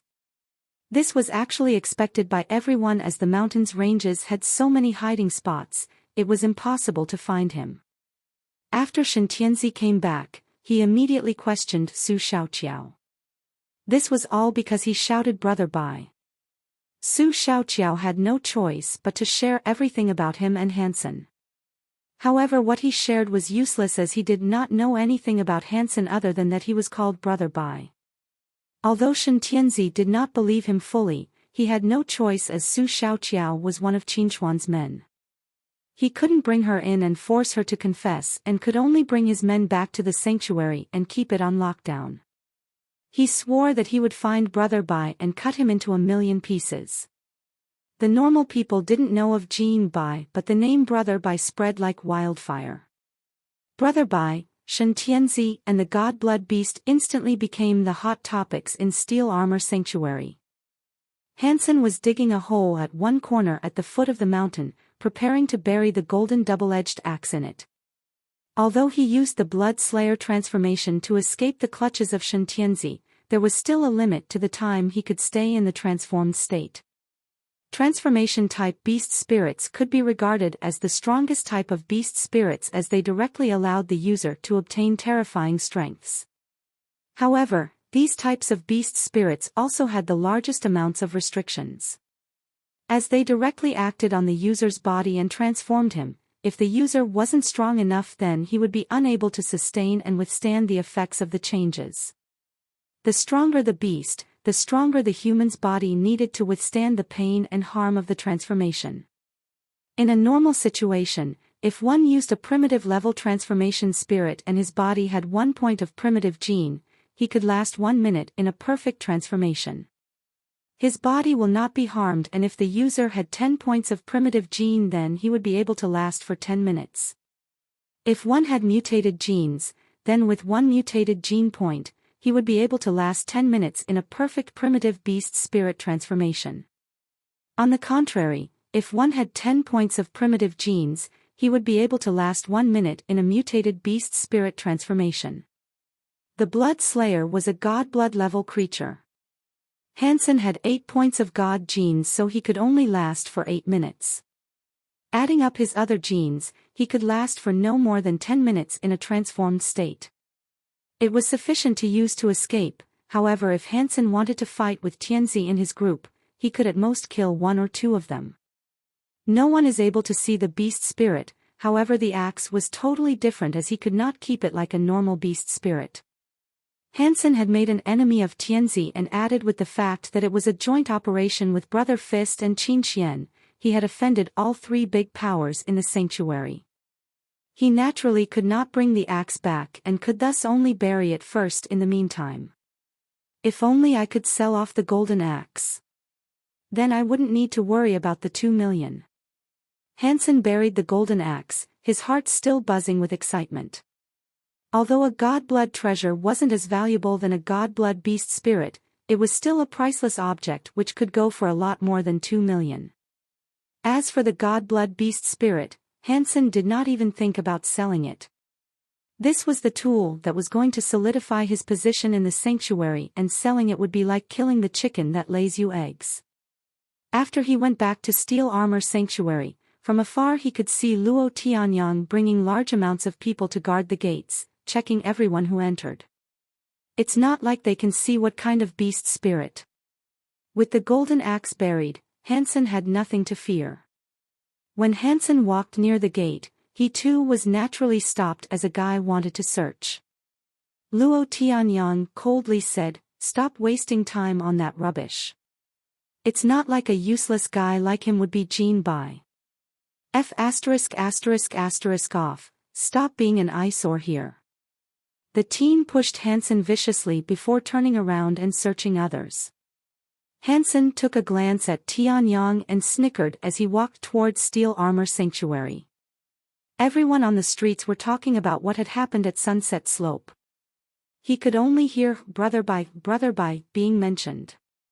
He cursed under his breath, "It's all that stupid Su Xiaoqiao's fault. Why did he have to call me Brother Bai? Now it has become such a vulgar name." However, when he heard that Shen Tianzi was so mad he nearly thrashed his house, Hansen felt very comfortable as he took refreshing big steps back to his own room. In a room, a bewildered Su Xiaoqiao stood in front of Qin Xian, tears nearly flowing out of his eyes. "Sister Xian, please believe me. I have already told you what I've known, and I really don't know him. I only met him at Fallen Valley and bought meat of blast mantises from him. I actually gave the meat to some of our brothers, so if you don't believe me you can go ask little Lu. They were the ones who helped me carry the mantises back. I'm not punishing you. I just want you to contact him and tell him that I'm willing to spend anything to purchase the God Blood Beast Spirit and the treasure. Ask him to quote his own price." Qin Xian said calmly. "But I really don't know where he is." A troubled Su Xiaoqiao replied. "Then go out and search until you find him. And don't let anyone else know about it, do it secretly. If you succeed, I will reward you handsomely." Upon finishing, Qin Xian waved Xiaoqiao away. Seeing the stressed-out Xiaoqiao leave, Qin Xian frowned as she asked herself, who can he be? Is he a man of Brother Fist? Or a scene created by Shen Tianzi? If he doesn't belong to any one of the three powers, then can I get him to join me? If I can't, it would be good enough for me to purchase the axe and the beast spirit. At the exact same time, Brother Fist too sent his own men to secretly find Jin Bai, hoping to obtain the treasure and beast spirit. Although it was an alliance of the three big powers, the only one that lost anything was Shen Tianzi. If it wasn't for the God Blood Beast Spirit arrow that Tianzi had used, the God Blood Beast would have definitely escaped. Now they could get the God Blood meat as agreed upon, which was an unexpectedly good outcome. On the other hand, Shen Tianzi lost a mutated beast spirit mount and his God Blood Beast Spirit arrow, and in return someone stole the treasure and God Blood Beast Spirit that should have belonged to him. This was sufficient to make anyhow vomit blood. The whole Steel Armor Sanctuary was looking for Jin Bai, but no one could expect that Jin Bai and Crazy But Devil were one of the same, and no one would even think to link the two together. Shen Tianzi also set up a bounty on his life, even paying money for information on Jin Bai. The monetary sum being so high that Hansen nearly wanted to turn himself in to obtain the money. Consumed primitive green-scaled beast. Primitive gene +1, Hansen crouched in a bush, staring at the deep pool not far from him as he chewed on the jerky made from the green-scaled beast's meat. Now, Hansen had obtained 91 normal gene points and 26 primitive genes. He had 0 mutated points and 8 god gene points. As the copper-tooth beast slowly evolved, Hansen could only go out and hunt for primitive-level beasts to obtain some primitive genes. The God-Blood level armor was too eye-catching, so he could only walk towards the deepest parts of the mountain range where no one visited to prevent himself from being spotted by Shen Tianzi and his man. Luckily for him, humans were too minute as compared to the vast world of God's sanctuary. They were like hair on a cow's back.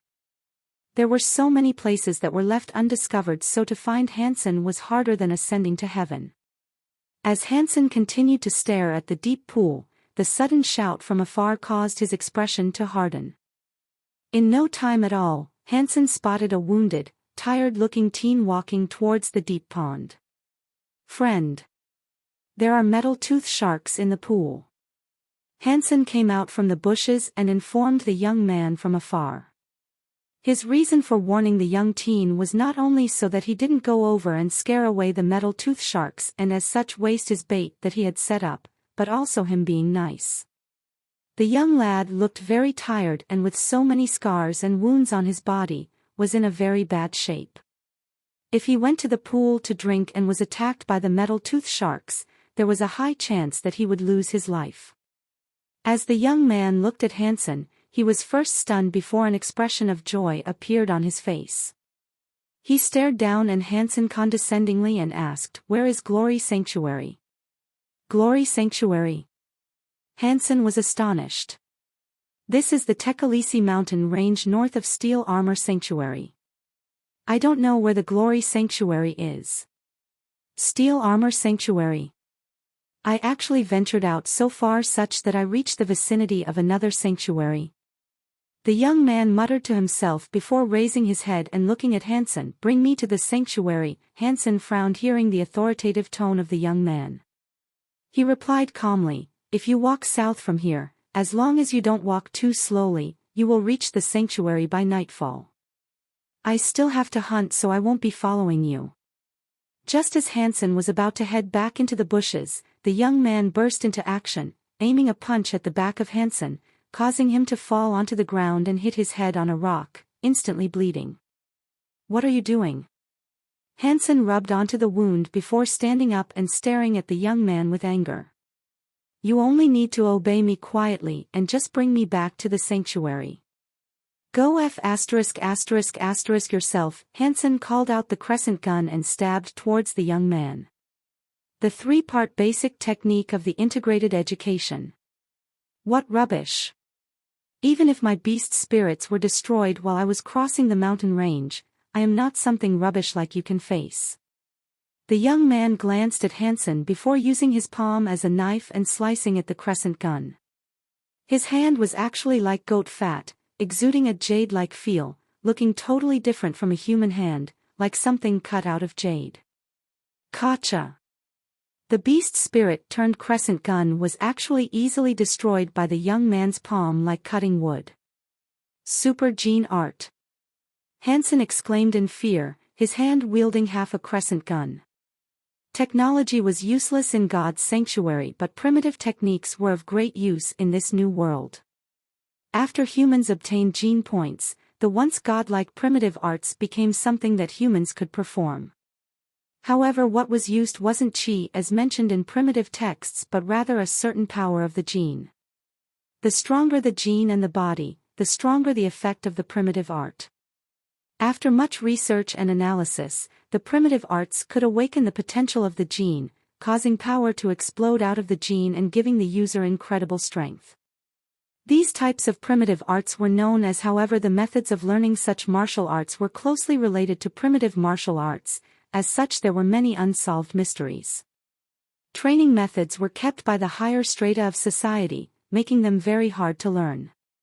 People like Hansen, whom graduated from integrated education, had no chance of learning an primitive gene art.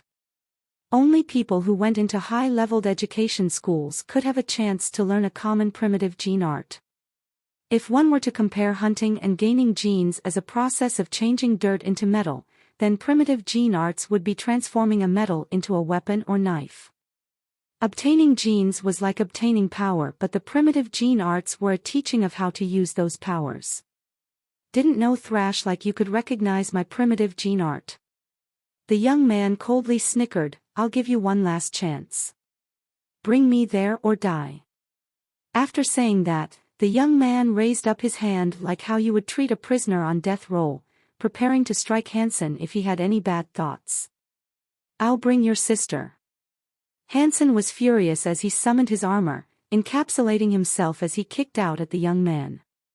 "Since you wish to die, I'll fulfill that wish." The young man coldly struck down towards Hansen's leg.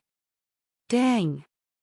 The power of Hansen's kick pushed back the young man by several steps, causing him to be shocked. He stared deadly at Hansen's armor. You actually can block my, that has to be a god blood beast spirit armor. Can't believe Thrash like you have such a good thing on you. Can't believe the heavens are shining on me. Now give me your armor and I'll spare you. Hansen followed up with another kick, causing the young man to grab at his foot, pushing Hansen to the ground before kneeing Hansen in the spine. Ah! Hansen screamed as his spine felt like it was about to snap. Thrash will always be Thrash. Even if you have a god-blood beast spirit, you are still Thrash. Shui Longyan landed punch after punch on Hansen's head with this jade-like fists, causing his head to dig into the ground. Hand over the beast spirit. Thrash like you don't deserve it. Your mother. Hansen suddenly jolted back his body. His armor smashing into Longyan's face, causing him to nose bleed immediately as he held his bloodied nose and retreated back. After Hansen broke free, he immediately summoned the beast spirit of the Blood Slayer and transformed into a majestic creature before rushing straight at Shui Longyan. Shui Longyan rose up his palm and cut towards Hansen, but Hansen didn't care. He allowed the strikes of Shui Longyan to land on his body, locking his arms onto Shui Longyan's body and ferociously headbutting him. Who is the Thrash? Who is the Thrash? Who the F*** is Thrash? Hansen landed headbutt after headbutt as if he was possessed. At first, Shui Longyan struggled by kicking out at Hansen, but Hansen disregarded him and continued to use his head to headbutt Longyan. It wasn't long until Shui Longyan's body slacked. When Hansen's anger was appeased, he found out that Shui Longyan was already dead and his face was beaten to a mash. The brute force of the god blood level armor combined with the Blood Slayer beast spirit was something that not even a person who trained in super gene arts could block against. Hansen released Shui Longyan, who at this point lay on the ground like a pile of mud, with no signs of life left within him. After Hansen released the transformation and kept his armor, he felt a tremendous pain all over his body as though his bones were about to split open. Hansen heaved a sigh of relief from the fear of the situation. Even with the transformation and the god blood armor, he was still badly injured by the super gene art of Shui Longyan. If Shui Longyan had a similar beast spirit on him, Hansen would have definitely not stood a chance. Hansen looked at Shui Longyan's body and hesitated before searching his clothes. Hansen took out his wallet only to find that there was no money but instead a very high-level crystal card which allowed one to spend a lot of money. Other than that, there was also a memory shard. Hansen thought about it before throwing the wallet and the crystal card along with the body into the pool, only keeping the memory shard with him. A group of metal tooth sharks surfaced and ripped Shui Longyan's body into shreds. It consumed every part of his body, not even leaving any bones. It was only at this point when Hansen turned around and left. As he was badly hurt, Hansen decided to stop hunting and head back to Steel Armor Sanctuary. Shen Tianzi's men were still hunting for Jin Bai. The bounty on his head was also growing larger and larger. Unfortunately, no one in the sanctuary had any business with Jin Bai as such. Regardless of how high the bounty, no one had any information about Jin Bai. On the streets there were still people talking about Jin Bai from time to time. Hansen went back to his room to see the copper-toothed beast whose body was now green in color, only a bit lighter than a mutated copper beast, probably needing a little more time before the evolution is complete. After teleporting out of the sanctuary world, Hansen visited a clinic and found out that he had multiple bone fractures. It took the doctor a long time before he managed to deal with all his injuries. Thankfully Hansen had earned 100k from Su Xiaoqiao, if not he would not have been able to afford the medical fees. Coming back home, Hansen locked the door and placed the memory shard into the AI machine, trying to discern the identity of Shui Longyan.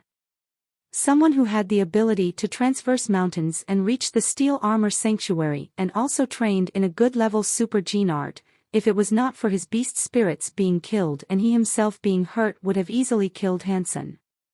The AI machine read the contents of the memory shard which shocked Hansen. Super gene art. It really is a super gene art. Hansen was over the moon. The memory shard projected an illusion of a woman doing some weird actions while chanting some weird phrases. While doing each action, she would explain what she was doing. Although the woman was very attractive, Hansen's attention was all used on the super gene art. Isn't this the technique that Shui Longyan used?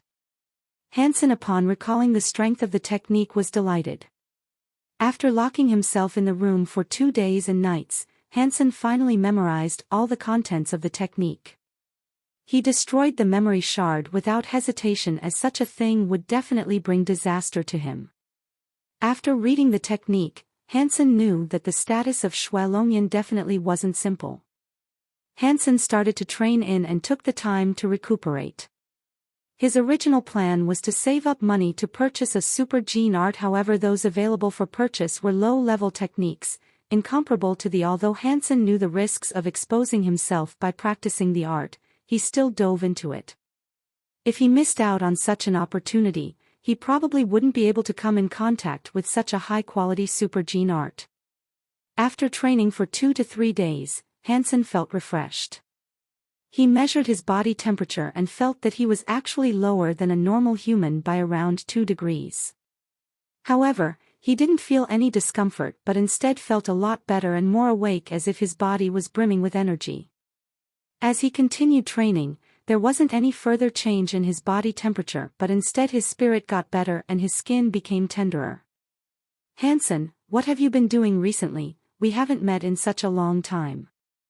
A voice from a who was around Hansen's age came out from the communicator. "Go where?" Looking at the long-haired guy, his mood becoming instantly better. This was little Zhang Danfeng, his friend whom he has grown up with. His father was also Uncle Zhang. "Let's talk when you come down. I'm just about to reach. Han Hao and Shuer are all here," Zhang Danfeng said. "Okay." Hansen nodded before exiting the room, only to see a small-sized personal aircraft parked outside. Zhang Danfeng was sitting inside waving to him. Hansen boarded the aircraft. There were 1 guy and 1 girl at the back.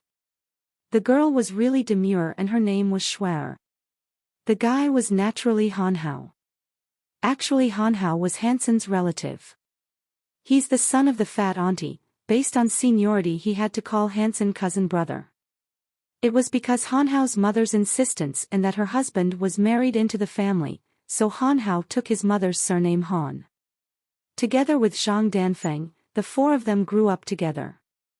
It was only because of what happened to Hansen's father that Hansen had to study in an integrated school. The other 3 all went to private colleges. Hansen said hi to the both of them before sitting in the co-pilot seat. Han Hao gave a cursory reply before continuing his conversation of Shuer, not caring about Hansen. "Shuer, too bad you aren't in Steel Armor Sanctuary, or you would have seen a shocking spectacle." Brother Bai raised his arm and instantly transformed into a half-horse half-human, he even had a bull head. Even Shen Tianzi had to watch the beast enveloped in golden armor gallop away into the distance. Hansen was surprised to see the talkative Han Hao. He did not think that there would be so much coincidence for Han Hao to also be sent to Steel Armor Sanctuary. Hansen calculated the time. He was 3 months older than Han Hao, so he should have finished his 16-year-old coming-of-age ceremony not long ago, receiving the right to enter God's sanctuary. For whatever the reason, if people were transported to God's sanctuary before the age of 16, it will cause irreversible damage to the body, so the Alliance ruled that they must be 16 years old to be able to enter, regardless of their background. "Crazy, where do we go?" Hansen looked at Zhang Danfeng and asked. Contrary to his handsome looks, Danfeng was a madman when he fought, as such that was how he got such a nickname. Stellar martial arts field. Zhang Danfeng couldn't hide the excitement in his eyes. "Let me tell you, Tang Zhenliu wants to have an exhibition match there." "It's Tang Zhenliu, one of the 5 sons of gods last year. Furthermore, he is good at knife arts, my true love, Danfeng said as saliva flew from his mouth, his face showing how much he yearned to watch the performance. In a world where actors, singers, video game and sports stars all lost their stages, the most popular people now were the martial artists. In God's sanctuary, at a set time every year, every sanctuary will open up their martial arts fields at the same time, and whoever was able to reach a certain rank would be able to carve their names on the monument on the field. Every year, the top 100 in the sanctuary would be able to leave their marks on the monuments. However, only the strongest fighter would have the chance to join the battle of geniuses between people of the same space. If one was able to achieve top 10 in that battle, they would obtain the title of Son of God, their names on the monuments for everyone to see. These 10 people would be the hottest and most famous stars of the year. In the last few years, the first place from Steel Armor Sanctuary had always been Qin Xian.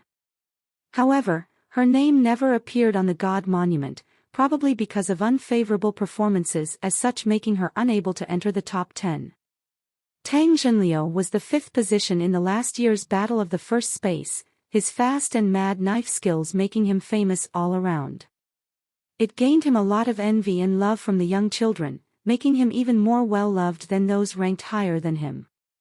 A normal exhibition match of Tang Zhenliu would cost tens of millions for one to attend, not something a normal people could go and enjoy. Although Hansen knew Tang Zhenliu was very famous and popular, he was still shocked when he arrived at the stellar martial arts field. The 100,000 capacity field was now already filled to the brim. Many fanatic fans were raising flags and banners, screaming out for Tang Zhenliu. When he finally entered the field, there were even some female fans who were overly excited and because of the screaming and the squeezing, fainted directly on the spot. If I am able to make it on the God Monument like Tang Zhenliu, even if it is the last place, my whole life would be worth it. Zhang Danfeng said with envy. Crazy, you will have your chance. Hansen looked at the many crazy young men who came to watch Tang Zhenliu and said as he smiled. It's difficult.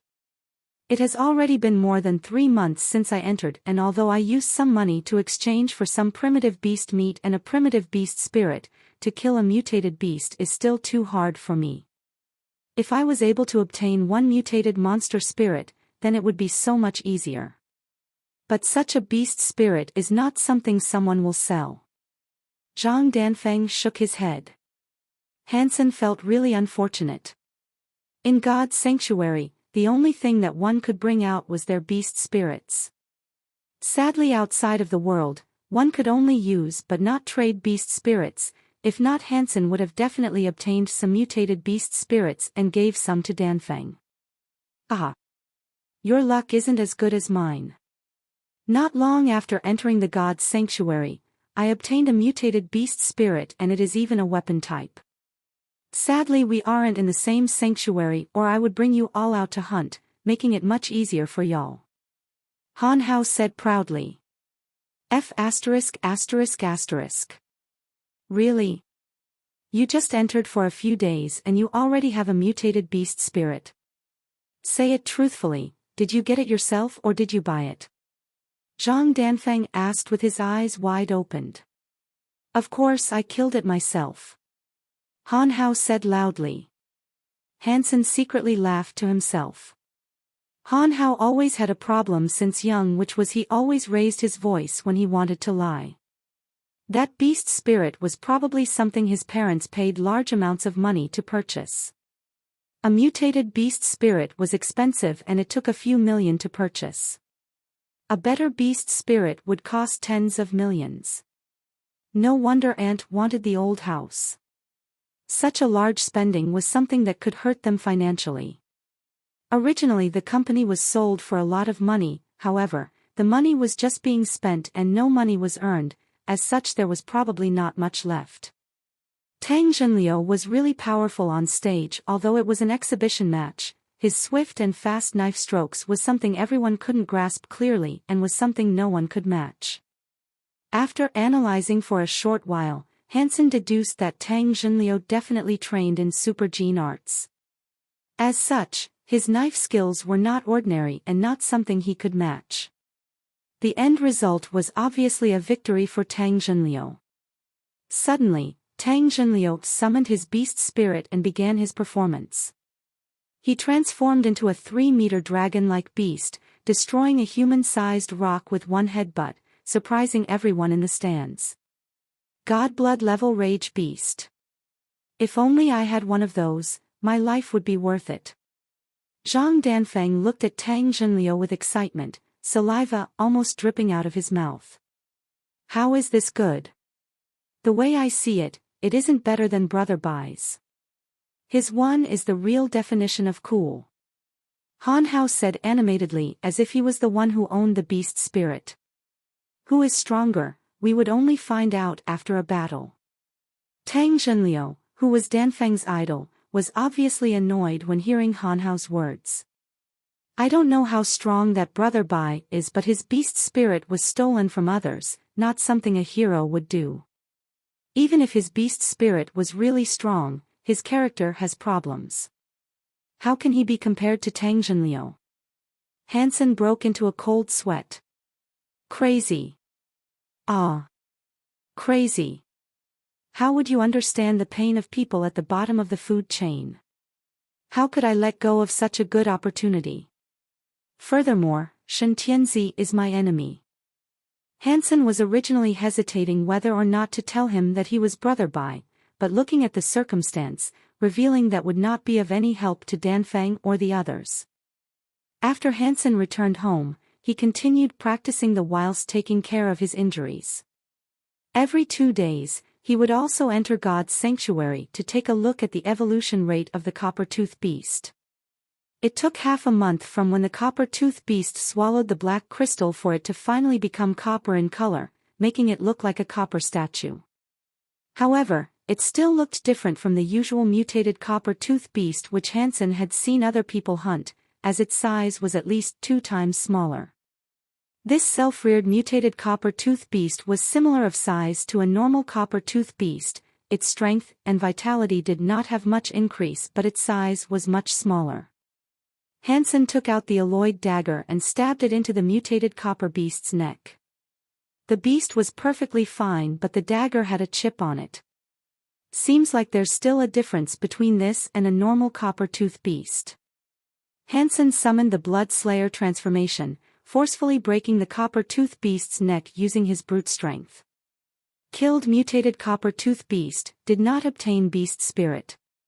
Consuming meat chance to obtain 0 to 10 mutated genes.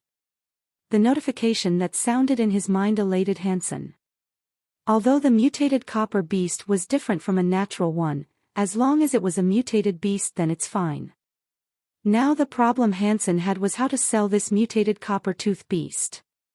He desperately needed money now, if not he would have definitely consumed the meat to increase his mutated gene. Everyone in the Steel Armor Sanctuary is looking for Gene Bai.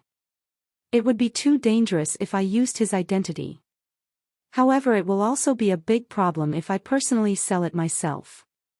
Hansen thought long and hard about it and decided to use Gene Bai's identity to sell. Su Shaoqiao was feeling very depressed. Qin Xian had tasked him to look for Gene Bai, but his understanding of him was the same or even lesser than Qin Xian. Where could he go to look for Gene Bai? In the early morning, Su Shaoqiao went out with a frown. However, just as he took a step, he tripped on something and landed face first on the floor. F*******. Who is such an idiot, putting a huge rock outside my room door? Don't let me find out who did it or I'm gonna kill him. Su Shaoqiao, who was feeling really depressed now, felt like scolding someone. However, upon closer impression, the rock seemed to be pressing onto something. Su Shaoqiao rushed forward to take a look, only to find a paper slip and a bag, with words written on the slip of paper. $50,000 of goods. If you still want some, bring money to Fallen Valley, I only accept cash. Su Shaoqiao was excited. Although there was no name on it, but a drawing of a coin at the bottom corner of the paper made it obvious whom it was. Brother Bai. Su Xiaoqiao was so excited that he almost screamed out. He looked around for signs of people before picking up the little bag, keeping it together with the paper slip and running back into his room. After closing the door, Su Xiaoqiao carefully opened the bag only to see a long strip of jerky. It wasn't that big, just 2 to 3 mouthfuls of meat. Su Xiaoqiao bit into it, putting the meat into his mouth and chewed, before swallowing it. Consumed mutated copper-tooth beast, obtained 1 mutated gene. The notification in his mind shocked and surprised Su Xiaoqiao. Mutated copper-tooth beast meat. Brother Bai hunted a mutated copper-tooth beast. He wants me to bring money to Fallen Valley. Doesn't that mean he has more mutated meat that he wants to sell me? As Su Xiaoqiao pondered such a thought, he got even more excited. He has struck the jackpot this time. He could help convey Qinchuan's words and also spend money to buy some mutated beast meat. It's killing 2 birds with 1 stone. Next day, in the early morning, Su Xiaoqiao began his walk towards Fallen Valley. However, waiting half a day in Fallen Valley, he still did not see any trace of Hansen. Hansen waited so long that the sun rose up, not even seeing a shadow, less Hansen.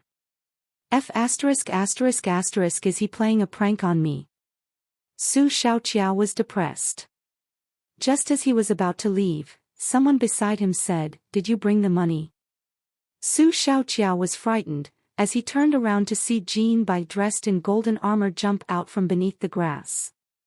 "Brother Bai, don't tell me you just hid there since morning." Su Xiaoqiao opened his eyes wide as he asked Hansen. "I've been hiding here since last night. You know my current situation. I have to be careful." Hansen said casually. "Don't worry, Brother Bai, how could I betray you? You are willing to sell me mutated beast meat. I can't be thankful enough. How could I have any other thoughts?" Su Xiaoqiao raised up his thumb, approving Brother Bai of his hiding. He spent a whole entire day hiding, unable to move even an inch. That certainly wasn't easy to bear. "Stop the crap. Did you bring the money?" Hansen dug out a bag from his hiding spot and threw it in front of Su Xiaoqiao. Su Xiaoqiao saw a bag full of the jerky he ate last morning. There were 800 grams of it, making Xiaoqiao excitedly ask, "Brother Bai, all these beast jerky were made with the mutated copper-tooth beast's meat?" "Obviously. It is made from the entire mutated copper-tooth beast. This with yesterday's meat, 2 million. Not 1 cent less." Hansen said. "Okay. 2 million it is." Su Xiaoqiao took 2 stacks of 10,000 dollar notes and passed it to Hansen. However, he did not believe that the meat was made from a whole mutated copper beast, as it was too small a portion. Hansen understood his thinking and said after receiving the money, "It's made by a method that has been passed down in my family. It concentrates the essence.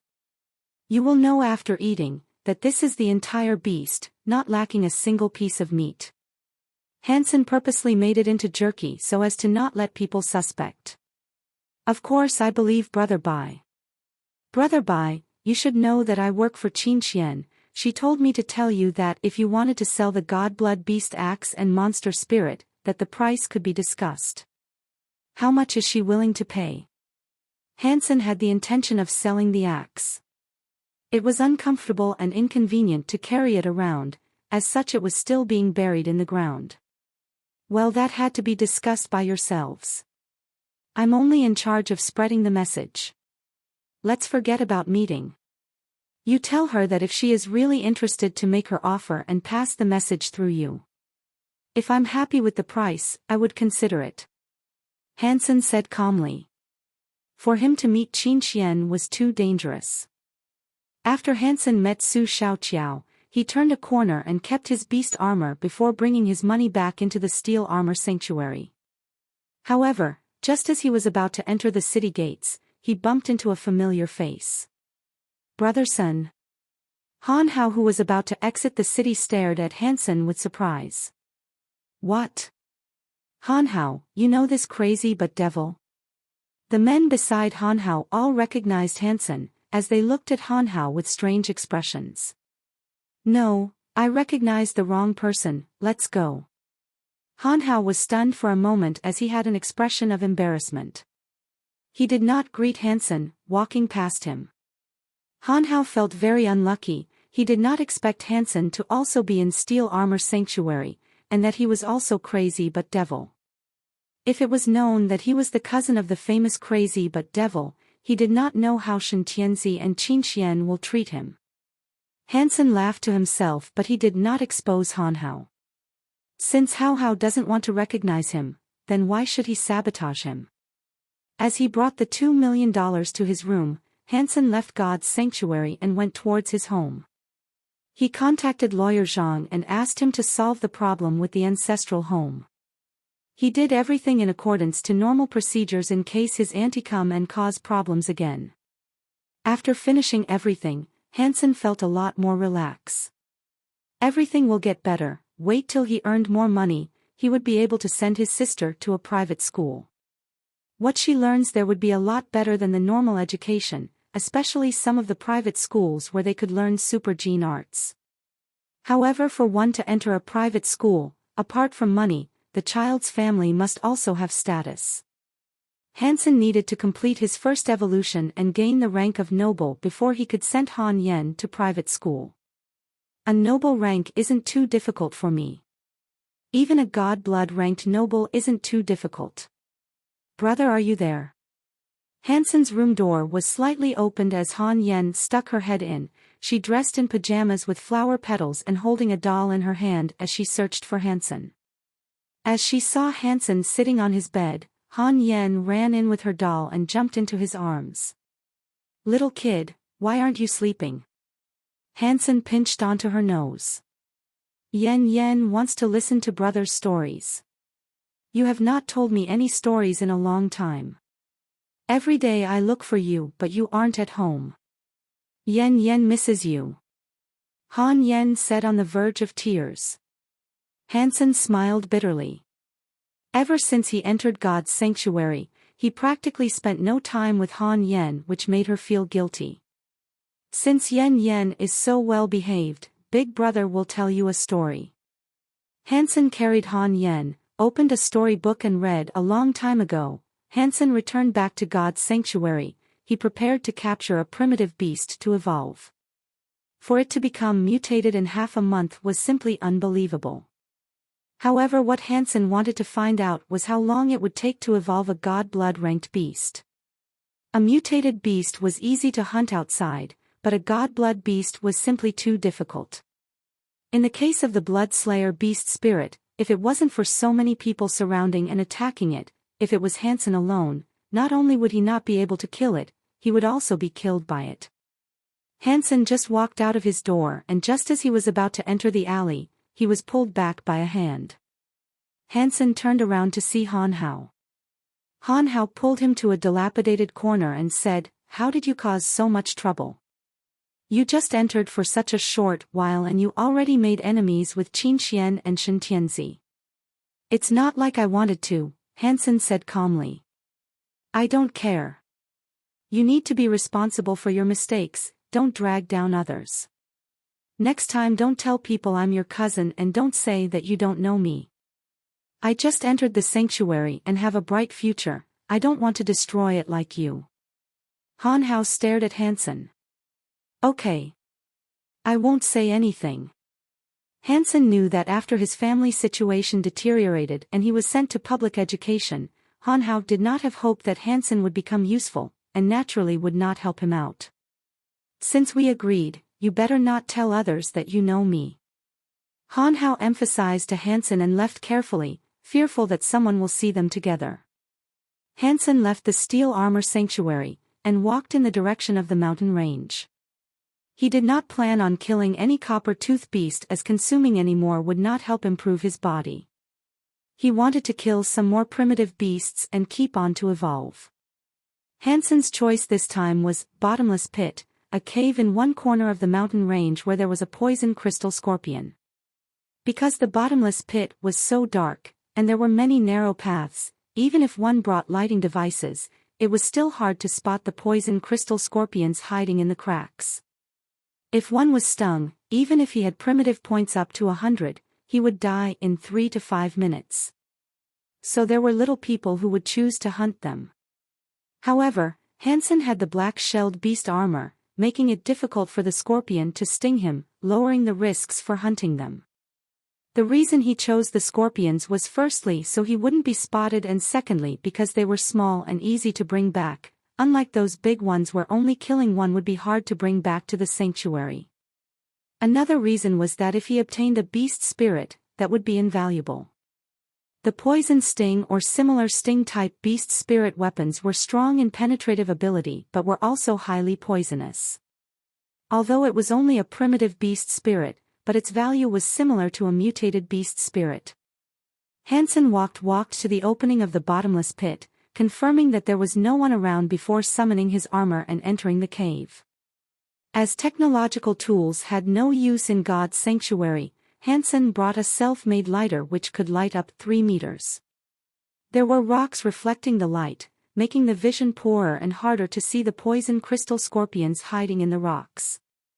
Dang! Hansen didn't walk too far, but he felt something hit his foot. He saw a bluish jade-looking scorpion, using his sting to stab his leg. Chapter 17, A surprising encounter. Unfortunately, Hansen's foot was also covered by the armor. The sting was totally unable to penetrate it, only making a loud sound. Hansen stepped onto it with his foot, crushing the poisonous crystal scorpion. Killed primitive beast poison crystal scorpion, did not obtain beast spirit. Consuming meat chance to obtain 0 to 10 primitive gene. Hansen picked up the body and placed it into a bag, slinging it onto his back before continuing his adventure into the cave. With the protection of the black-shelled beast armor, Hansen was like a killing god, exterminating all of the poison crystal scorpions on the way there. After almost 1 hour, Hansen had killed almost 100 scorpions, filling the bag to the brim.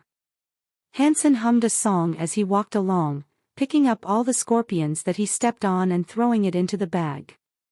When Mom needed to earn money to raise the family, it was him who stayed at home to take care of Han Yen. Hansen would sing kids' songs to him, which resulted in him breaking into hums when he was delighted. Gene Bai. Just as Hansen was delighted, he suddenly heard someone shout his nickname, alarming him as he turned towards the direction of the noise. He saw a 20-plus-year-old woman standing at a wider portion of the rocks, looking at him with surprise. Qin Xian. Hansen called out in alarm, not expecting to see that woman there, making him want to turn around and escape immediately. After he stabbed her, but her image had left a bad and scary memory inside his mind. Don't go. Your animosity with Shen Tianzi does not concern me, and even if I wanted to find problems with you, I don't have the ability to do so. It was then that Hansen reacted. He was now Jin Bai and not the crazy but devil, and Qin Xian was alone and he had nothing to fear. Hansen stopped his footstep and turned around to look at Qin Xian, only to see her with one shoe removed, her snow-white leg having a patch of black, swelling badly, obviously stung by a poison crystal scorpion. Hansen was moved. Qin Xian, whom wanted to evolve using god genes, had been in Steel Armor Sanctuary for many years, claiming the #1 spot. Who knows how many good items she has? If one says she does not have god blood level beast spirits, Hansen definitely would not believe it. The number of mutated spirits she had wouldn't be too little either. Now that she was injured, and badly with the looks of it, although the poison might not kill her, it would reduce her fighting ability, even affecting her mobility. As I recall, she is also half an enemy. Although I did stab her, but she already gave me a slap which caused me to be badly injured. If I could use this opportunity to get some benefits, it can act as a payment for these few months of pain. Hansen stopped to think about it, his eyes landing on her body. As if she read his mind, Qin Xian waved her hand, only to see a purple butterfly beast spirit fly out, transforming into a purple short dagger. Do you know the name of this dagger? Qin Xian laughed as she said. Nope, I don't. Hansen was shocked. Looking at the purple butterfly, its shine signaled that it was special, at least mutated level, possibly even god blood level. Qin Xian's summoning it was obviously not to let Hansen play with it and look at it. This dagger is the transformation of the god blood level poison heart butterfly. It contains deadly poison. Would you like to see if your armor can withstand the poison dagger? Qin Xian said smilingly. Hansen blushed with embarrassment. Luckily the armor blocked it such that Qin Xian could not notice. You think too much. We have no animosity, why would I hurt you? The god blood armor might not be able to withstand the dagger. Hansen did not dare take that risk, and besides they weren't sworn enemies. Besides her slapping him, she also did not do anything to harm him. It was because of Shen Tianzi and his man that bullied him badly and almost caused him his chance to amount to something. Qin Xian laughed as she kept the dagger before saying calmly, I can't walk normally now. If you get me out safely, I will reward you handsomely. Why did you come here alone? Hansen did not agree and instead asked her a question. Hansen was curious. None of the scorpions were killed on the way here, so what was her purpose of coming here? Originally I wanted to kill mutated poisonous crystal scorpions, but I did not expect them to be so cunning, taking the opportunity that my ambergris was about to be used up before grouping up and attacking me, causing me to be unable to escape from the cave. After the ambergris was used up, they were no longer fearful of me, so I was able to run out here, but was also stung, making me unable to escape any further. After saying that, Qin Xian looked at Hansen and said, You and Su Xiaoqiao do business for money. If you ensure my safety, I can give you a large sum. You were stung by a mutated poison crystal scorpion. Hansen looked at Qin Xian with shock. If it was a primitive scorpion sting, I would not be begging you for help. Hansen was silently considering. He now knew that Qin Xian used an ambergris to scare the scorpions away. She thought that Hansen used a similar method and doesn't know that Hansen has already killed all the scorpions outside. If she did know, she would just walk out herself and not ask for his help. You did not kill the mutated poison crystal scorpion? Hansen asked. I killed it, but sadly did not get any beast spirit. Its body was also left in a pile of scorpions. Without the ambergris, with all the scorpions there, no one can pick it up. Hansen rolled his eyes. I can bring you out, but I don't want the money, I just want a mutated beast spirit as payment. Isn't that too greedy of you? Qin Xian stared at Hansen. To Miss Qin Xian, a mutated beast spirit isn't much. Don't tell me saving your life is not worth a mutated beast spirit. Hansen said, unwilling to back down. You are exactly as what Su Xiaoqiao said, only caring about money. Okay, I agree, as long as you get me out safely I will give you a mutated monster spirit. Miss Qin Xian is so straightforward. So it's a deal. Hansen said before strolling towards the depths of the cave. Where are you going? Qin Xian creased her eyebrows as she asked. Wait for me. I will get the body of the mutated poison crystal scorpion before bringing you out. There are too many scorpions in there, don't you need something like the ambergris? Real man don't use such a thing. When Hansen said that, he was already deep into the cave, slaughtering the blue crystal like scorpions one by one. Hansen looked towards Hansen with a doubtful expression. I got fooled by you. All the beasts outside were killed by you, right? Miss Qin Xian is certainly smart. Hansen shook the bag on his back, only to see the scorpion bodies falling out like rain, instantly piling up into a mountain. Although Qin Xian had predicted it, but seeing Hansen actually kill so many scorpions, she was still very shocked. Hansen placed the mutated poison crystal scorpion into the bag before shoving in as many primitive scorpions as possible before stopping. However, looking at so many scorpions lying in front of him, Hansen felt that it was such a waste. He grabbed one and peeled it open using his dagger, throwing the crystal white meat into his mouth. Consumed poison crystal scorpion meat, obtained 4 primitive gene points. Hansen ate one after another without stopping, eating all the poison crystal scorpions that he could not store at once. His stomach, which was hiding under the armor, was bulging. At the start, Hansen gained some primitive gene points, however after a while, he only gained points after a few, and after that, he stopped gaining any points. You are hopeless. You can even eat such a disgusting thing, really not wasting any benefits. Qin Xian has never seen a person like Hansen who had so many good things but still wouldn't let go of other small benefits. Let's go. Hansen stood down beside Qin Xian, wanting to carry her out of the cave. All the scorpions outside were already killed by you. I can walk out by myself, there's no need for you to carry me. Anyways, you have already promised me a mutated beast spirit. Why not just enjoy the good treatment? Anyways, your leg is already injured, it's better if you don't move around yourself. Hansen said calmly. That's true. Qin Xian bit onto her lips, carefully climbing onto Hansen. Hansen was wearing armor, as such he was unable to feel her body on him. He carried Qin Xian, his arm pulling onto her shoulder, the other grabbing the bag as he walked out of the cave.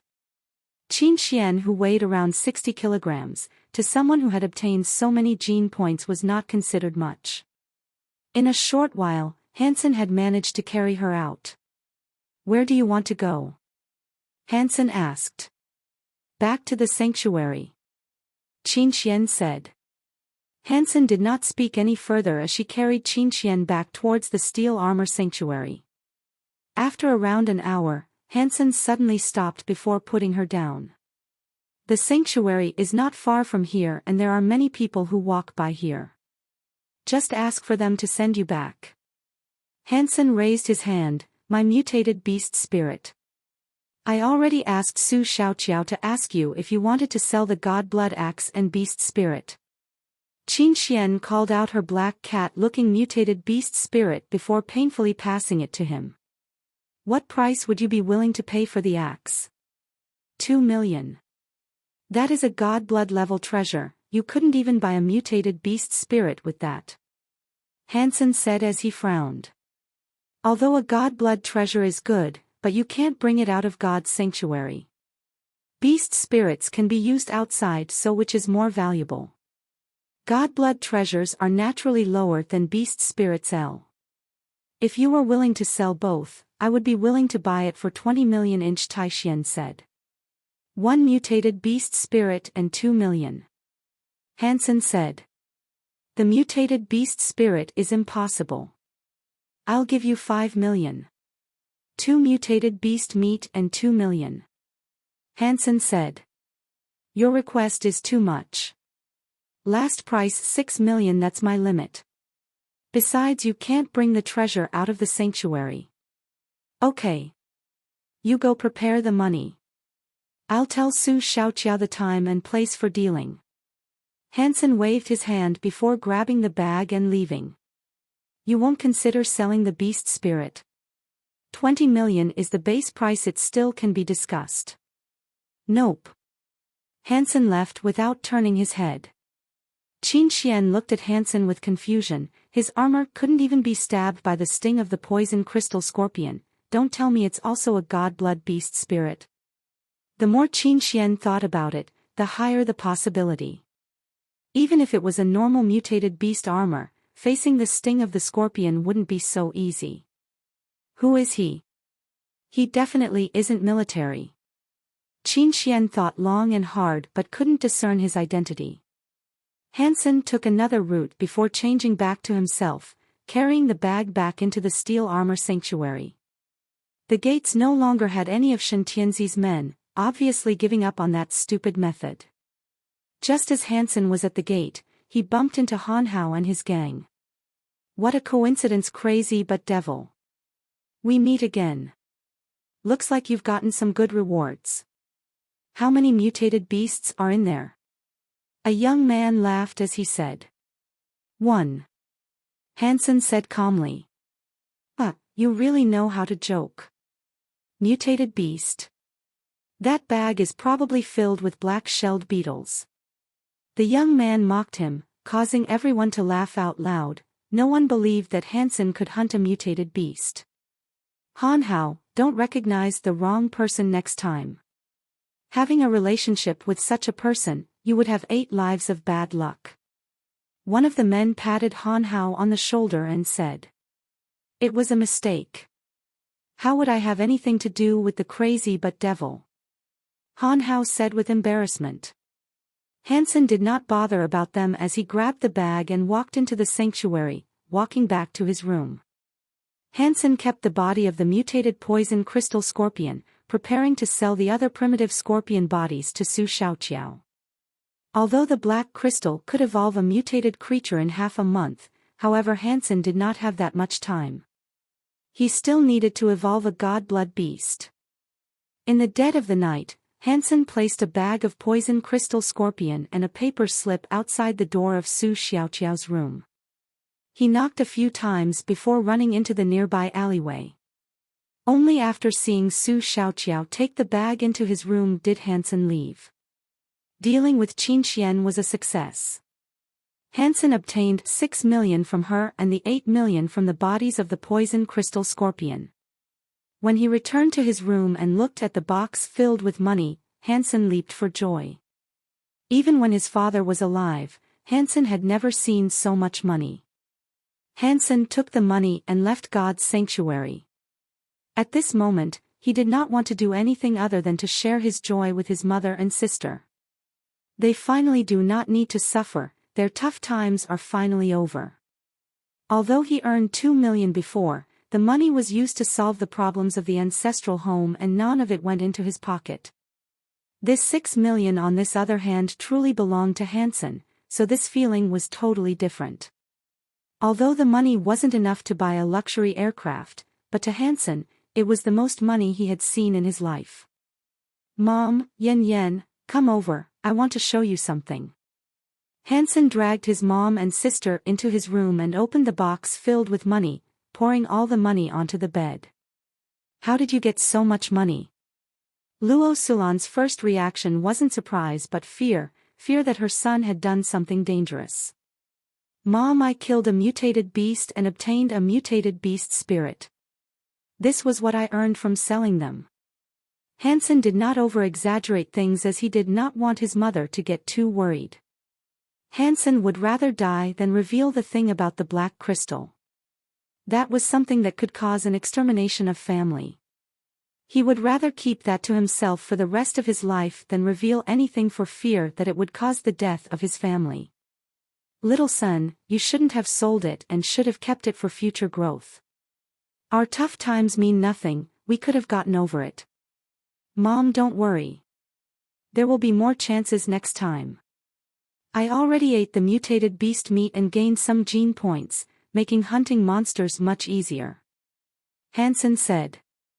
But Luo Sulan still felt that an opportunity was wasted, that a mutated beast was not so easily killed. To a normal person, killing a mutated beast was a great fortune, similar to hitting the lottery, there would be no second chances. Yen is also starting school soon. I don't want her to go to a public school like me, where there's no future. Luo Sulan looked at Hansen before looking at Han Yen, tears filled her eyes. "It's all my fault.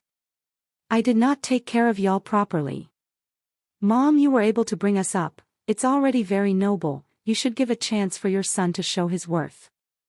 Hansen smiled as he picked up Han Yen. Yen, what would you like to it? Today we are going to have a feast." Han Yen was elated. "I want to eat blue gem ice cream." "Okay, let's go. Today I'll let you eat to your fill." Hansen rubbed Han Yen's nose. "Blue gem ice cream is so expensive. Even if we have money we should save and spend less. You could use it to buy some more meat, Mom, just this once." Hansen pulled Luo Sulan and walked out of the home. "The thing of you killing a mutated beast and getting its beast spirit should not be bragged. I don't want you to end up like your father." Luo Sulan nagged at Hansen. Ever since Hansen's dad got into an accident, Luo Sulan's life views changed. She did not want Hansen to be like his father and care about so many things, just a normal happy kid. Mom, don't worry, I won't tell anyone. We will leave the money with you, do what you want with it. Hansen held Han Yen with one hand and held his mom's hand in the other as he walked out. Blue Gem ice cream was famous in the entire alliance for being delicious. Obviously it was expensive, with the cheapest being close to 10,000. The neighbors' children often ate it. However, Han Yen, being born at the wrong time, had never been able to taste it due to the dire straits of her family. Luo Sulan did bring Hansen to eat it several times. In his memory it was very delicious. But a long time has passed and those memories had become fuzzy. The three of them came to the store and after entering found that all the seats were filled, with many people queuing up for the ice cream. Let's sit upstairs. Hansen had looked up at the second-floor window before entering and found that it was empty, so he wanted his mother and sister to sit and wait for him to queue for the ice cream. Who knew that they were stopped by a shop attendant just before they reached the stairs? Sorry, you can't go up. Why isn't it empty? Hansen asked. The male attendant's face showed displeasure and contempt as he pointed to a sign on the wall. You have never eaten Blue Gem ice cream, but you must have heard of the shop rules, right? Hansen looked at the small sign only to see the words Celebrity Noble Area. Hansen instantly understood what was happening. The second floor was only for people with power and normal people did not have the right to sit there. No wonder the decorations of the second floor looked better than the first, and that even if the first floor was full with people queuing, that the second floor was still empty. We aren't tired, we will just wait at the side. Littleson, go buy the ice cream for Yen Yen. Luo Sulan tugged Hansen, wanting to get him out of the awkward situation. I'll go now. Hansen laughed, queuing behind the large group of people, seemingly not caring, but in his heart was a strong yearning. Celebrity. Noble, so what? Very soon I'll have all that and even more. I won't let that stupid sign block my path. After purchasing the ice cream, there were still no empty seats. Hansen could only take it away. Before leaving, Hansen had one final look at the sign. Celebrity Noble Area. The morning of the second day, Hansen sat on the train to the teleportation portal. On it were many men and women who were going towards the same place. Normal people couldn't afford teleportation devices at home, so they could only use the portals to get into God's sanctuary. The driver of the train was very impatient today. Just as Hansen was pondering about what to do when he entered the sanctuary, the train jolted, causing everyone standing in the train to nearly fall. Hansen, who was just thinking about something, stumbled forwards, bumping into something soft. His subconscious made him want to grab onto something, but this grab instantly felt wrong as it felt soft and bouncy. Hansen found out that he knocked into a lady in army uniform, his body pressed onto his back and his hands were just nice cupping onto her breasts. Asshole! That woman hollered, elbowing Hansen in the face.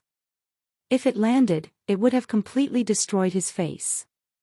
Hansen reacted by raising his hand to block, only to feel a strong force landing on it, forcing him to stumble a few foot backwards.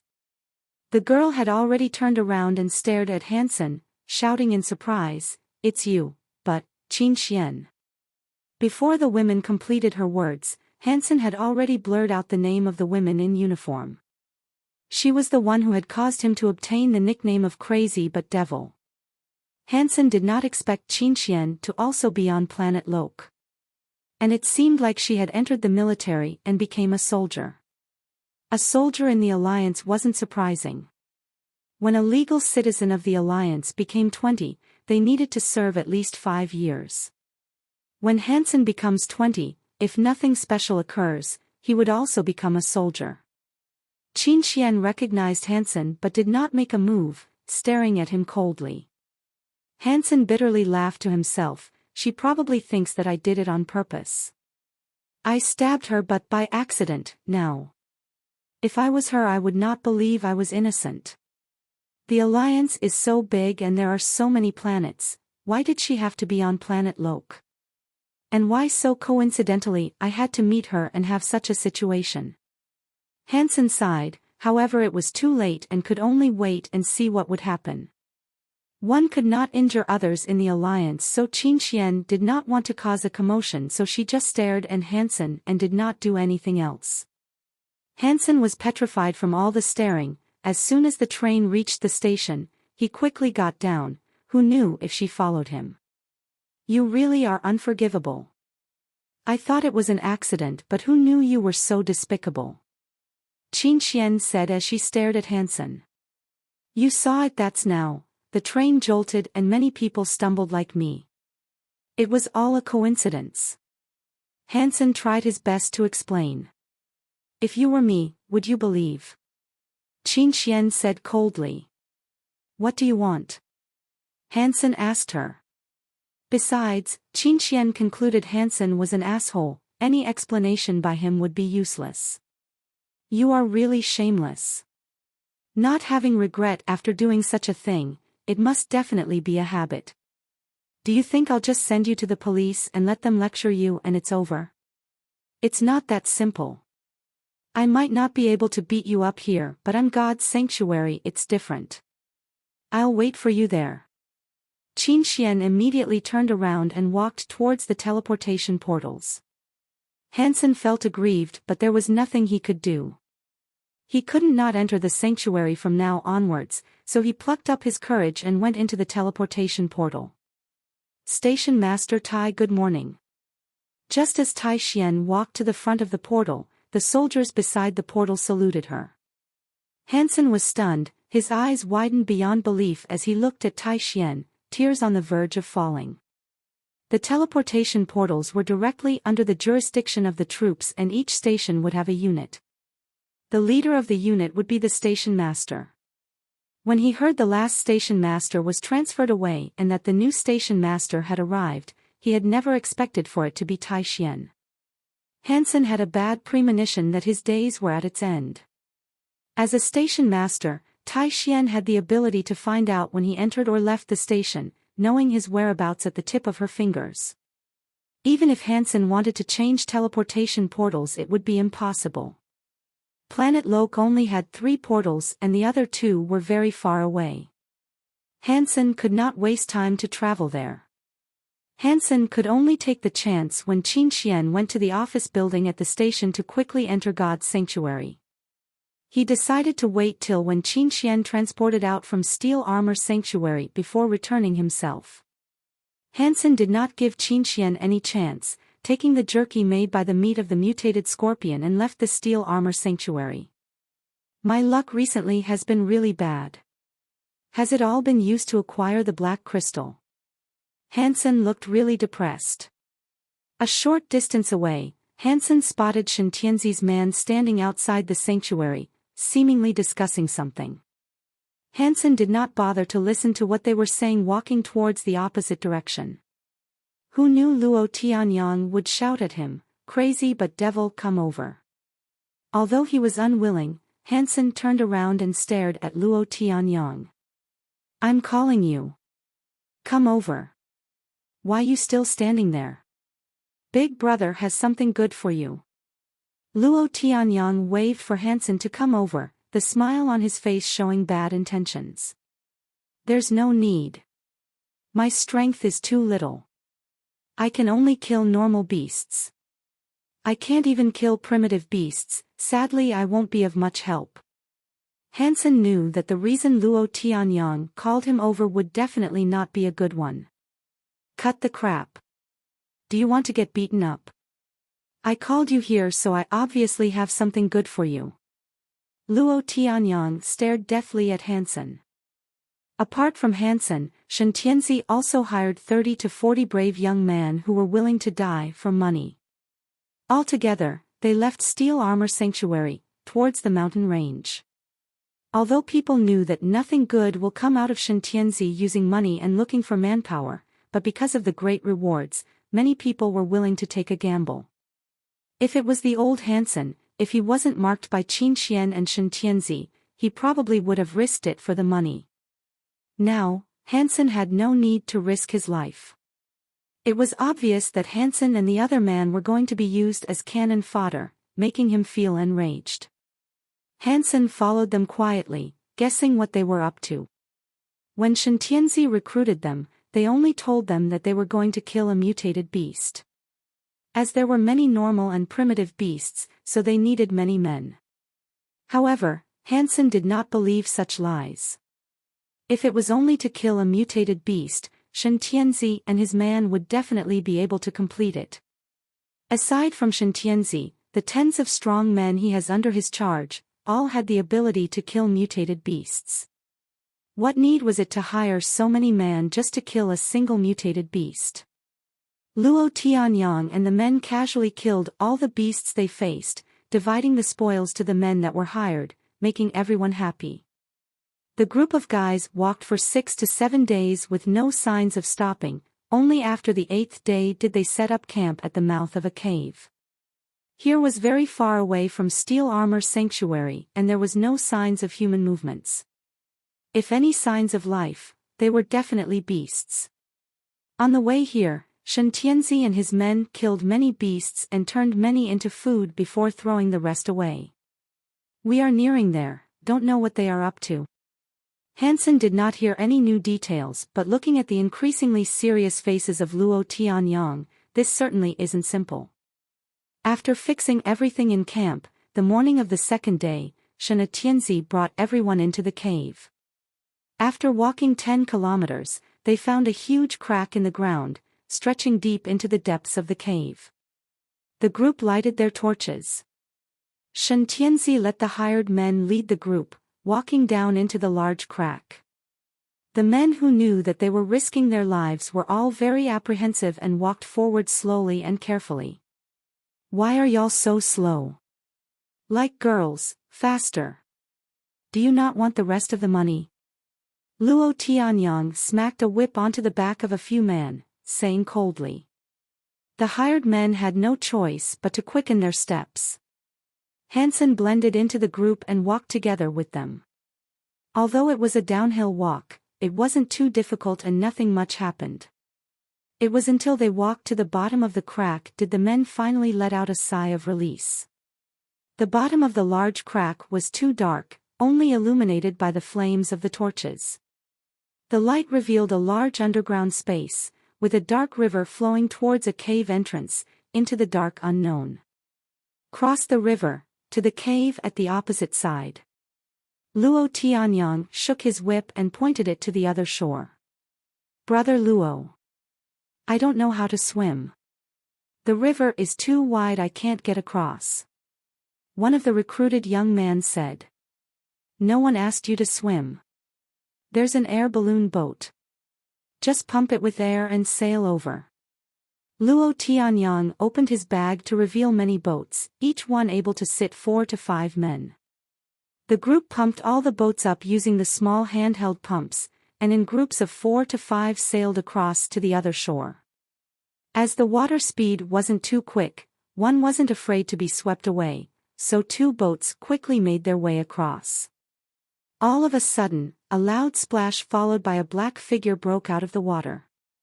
Half its body appeared out of the river like a snake, its body rougher than a barrel, covered with black shiny scales as it opened its mouth, looking like it could swallow a cow. However, this time what it swallowed wasn't a cow but the one of the live men on the boat, right into its mouth, crushing the boat with its body, the remaining man dropping into the water. The group of men were shocked, paddling the boat back to the original shore with all their lives. Those that were about to set sail ran away. Suddenly a knife glimmer flashed across as Luo Tianyang and another man killed the 2 fastest runner. He pointed the blade as it dripped blood. There's only one monster, if you get across you will live. Whoever took the money and still dare to run, I will kill him. Live or die, it's your choice. The men were stunned by his brutality, and were forced back into the water by Luo Tianyang and his men. Shintianzi, those thugs, they want to feed the monster with these men. Hansen cursed and swore. Those men who landed in the water all tried to swim back but were all dragged back into the water by an unknown force. The water surface was dark and one couldn't see what had happened to them. But the strong smell of blood gave everyone a rough idea. The group of mercenaries did not dare to paddle forward, so Luo Tianyang started slashing at them, scaring them. When they entered the water, no one dared to dilly-dally. They paddled their hardest, hoping to survive. The opposite shore was their hope at survival, and the longer they stayed in the water the higher the chance of them dying. Hansen rowed and raised his torch, illuminating the surroundings. If the monster really appeared from the water, he would not hesitate to summon his god-blood beast spirit to save his life. Splash! The monster appeared from the water once again, exploding one of the ships. The men on board screamed, following by sounds of water churning. "Why are you stunned there? If you want to live, paddle faster." Hansen shouted at the men who were stoning, paddling the boat with all his energy. Shen Tianzi and his group has no conscience, even doing such an immoral thing. The two men who were scolded by Hansen were startled and continued paddling. In the nearby waters, screaming and struggling could be heard. The number of men who were swallowed by the beast were unknown. Without a doubt, this scary snake was a god-blood level beast. A water beast was already hard to kill, not to mention a god-blood level water beast. Shen Tianzi brought so many strong men without the intention to kill the beast, only wanting to feed it with the men they hired so that they themselves could cross safely. Hansen paddled with all his might while scrutinizing the opposite shore at the same time. When the boat was in the middle of the river, the light from the fire could shine to the opposite shore. Ever since Hansen trained in ice muscle jade bone art, his body was greatly strengthened and his eyesight has been greatly improved, such that it seemed as if he had night vision. He could clearly see that on the wall of the opposite shore was a 2 to 3 meter cave. That was the only exit, and it was probably where Shen Tianzi and his man wanted to go to. Hansen was sizing up the cave, when he suddenly heard a loud splash from the water. Hansen side-stepped only to see the giant scaled snake popping out 2 meters away from the boat. The snake was charging towards the boat, wanting to swallow it. The men on the boat could clearly see its scary tooth. Hansen jumped into the water without hesitating, immediately summoning the black-shelled beetle armor. It wrapped around his body, and with a huge jolt, Hansen shot towards the shore. The entire river crossing process was brutal. The black-scaled snake had an incredible appetite, killing 30 to 40 men and only allowing 2 boats which held 7 men to cross the river.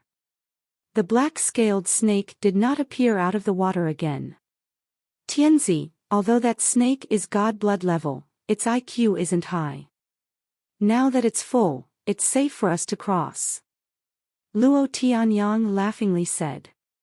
Cross. Shen Tianzi ordered. His 10 men split into 3 boats and started crossing.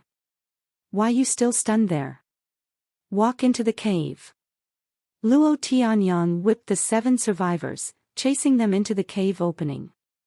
The survivors were petrified. Walking into the cave, they trembled in fear. It was too late to regret. They shouldn't have been greedy for the money. Now that they are gonna die here, what use is all that money? On the way in, no beasts were found on the route. In almost 30 minutes, they had already reached the end of the cave. The end of the cave was a small lake, and along the lake was a 10-meter broken rock nest. And in that nest were 2 ostrich-sized eggs with black flower patterns. Haha, not bad. God-blood level eggs, and 2 at that. My god genes can rise to above 80. Shen Tianzi was elated. Facing such happiness, Shen Tianzi did not lose his rationality and gave Luo Tianyang a signal. Luo Tianyang instantly understood and used his whip to force the survivors to get the eggs. The few survivors trembled toward the nest and carried the eggs out. However, just as they were about to walk out of the nest, they saw the surrounding lake bubbled. And then with a loud pang, water gushed out. Along with the water, a giant snake head popped out. A pair of cold red eyes staring at the men who were carrying the eggs. F asterisk asterisk asterisk.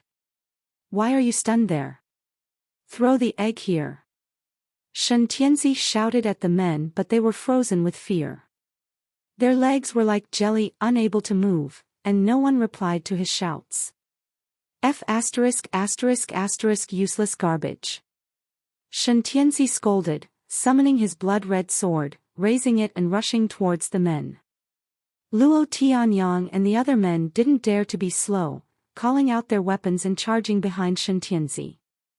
In a few steps, they reached the survivors. Shen Tianzi snatched across the 2 eggs, turning around and running out of the cave. The black-scaled snake cared about its own eggs. Upon seeing him running, it was enraged and charged out of the lake, biting at the men. Block him! Shen Tianzi shouted, charging towards the exit of the cave without stopping. Luo Tianyang was even more ruthless. He grabbed onto 2 shivering survivors and smacked the snake in the face. The snake bit onto one, swallowing him within the blink of an eye.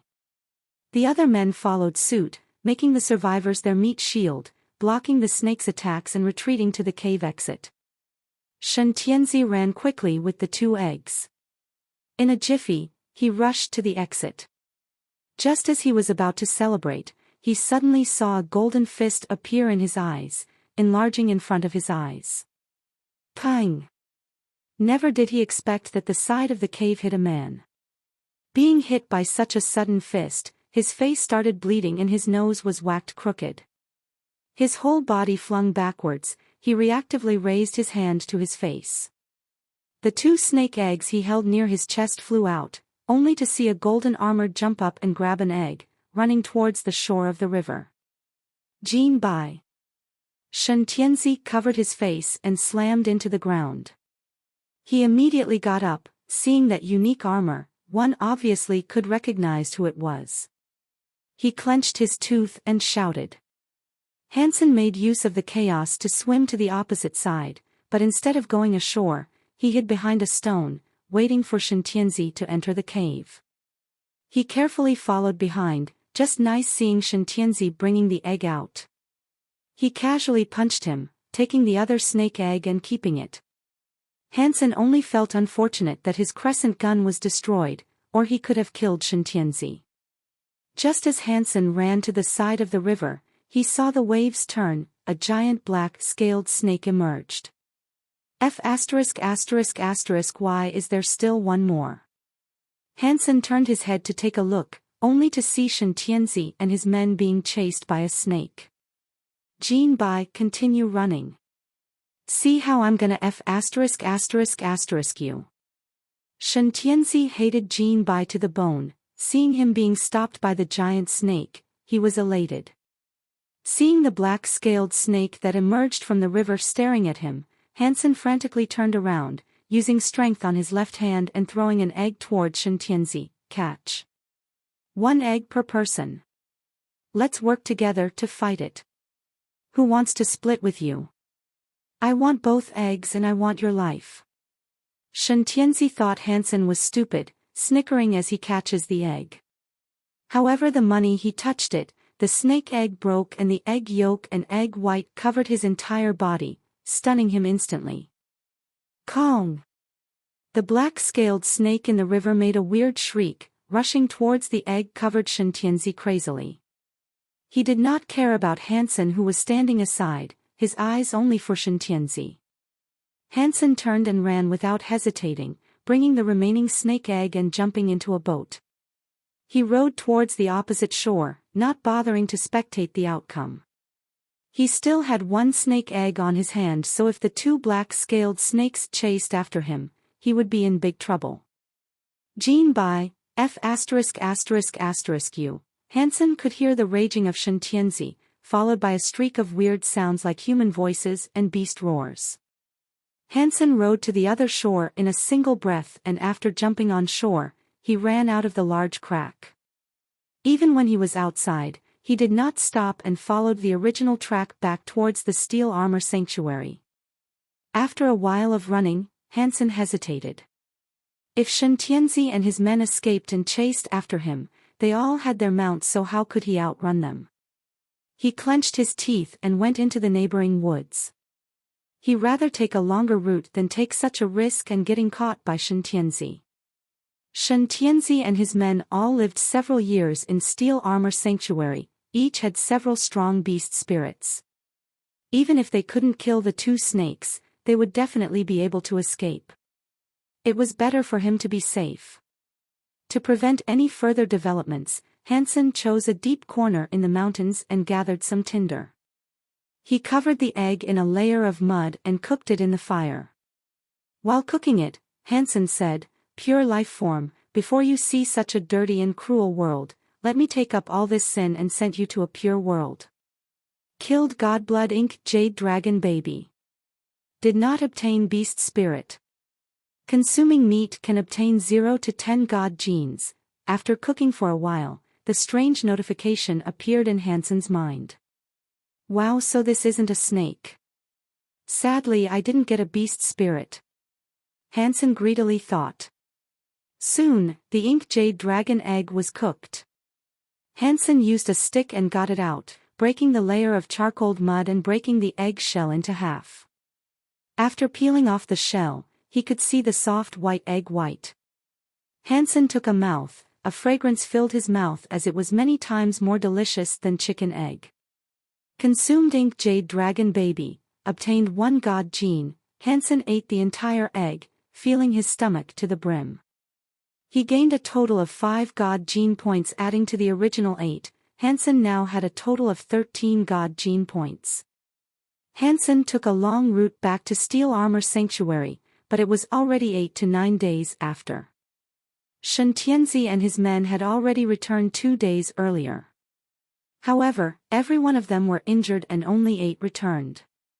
Many of Shen Tianzi's close followers had died. Shen Tianzi kept their activities a secret, even though Qin Xian and Brother Fist tried hard to scour for details, they couldn't find anything out. However, subsequently through many of the hired men who had dropped into the water and survived, Qin Xian and Brother Fist found out what Shen Tianzi went out to do. However, the survivors did not know what had happened afterwards, so Qin Xian and Brother Fist assumed they were just injured by the ink jade dragon. Sadly, they only had half of it right. The reason why they were in such a terrible state was because of Hansen and his 1 egg. If not for that, even if they didn't manage to bring back an egg, they wouldn't have been forced into such a situation against the 2 black-scaled snakes. Shen Tianzi was afraid of being laughed at, so he did not tell others about what had happened. However, he secretly started another new round of search for Jin Bai. Wasted opportunity. Shen Tianzi and Luo Tianyang, these 2 scums, didn't die. Hansen, upon finding out about the situation, heaved a sigh. Originally he was afraid that if he returned alone that Shen Tianzi would doubt him and confront him. Now that there were so many people that returned, he naturally didn't have much to worry about. He captured a primitive copper-tooth beast on the way back to the sanctuary. If Shen Tianzi asked, he would just say he was washed to shore and survived. It was apparent that Hansen thought too much of Shen Tianzi, did not waste time to find trouble with him, and assumed he was just lucky to survive, not linking him with Jin Bai. In a blink, half a month passed. Hansen left God's sanctuary to go home to see his mom and Han Yen. Who knew that even before he stepped out of the teleportation gate, he saw Qin Xian, who was dressed in uniform, staring at him coldly. "Wow, you are really good at hiding. It's been half a month and you did not come out. Did you really think I would let you off for what you did? You did something wrong, so you must be punished. Miss Qin Xian, what must I do for you to let me off?" Hansen asked depressingly. Qin Xian was the station master, so hiding from her was impossible. "If you want me to let you off, that's easy. Take this and follow me." Qin Xian threw a fighting suit to Hansen. "I'll go. But you won't actually kill me, right?" Hansen bit his teeth as he carried the fighting gear and followed Qin Xian back to the teleportation portal. However, this time they didn't teleport to God's sanctuary but into a fighting room.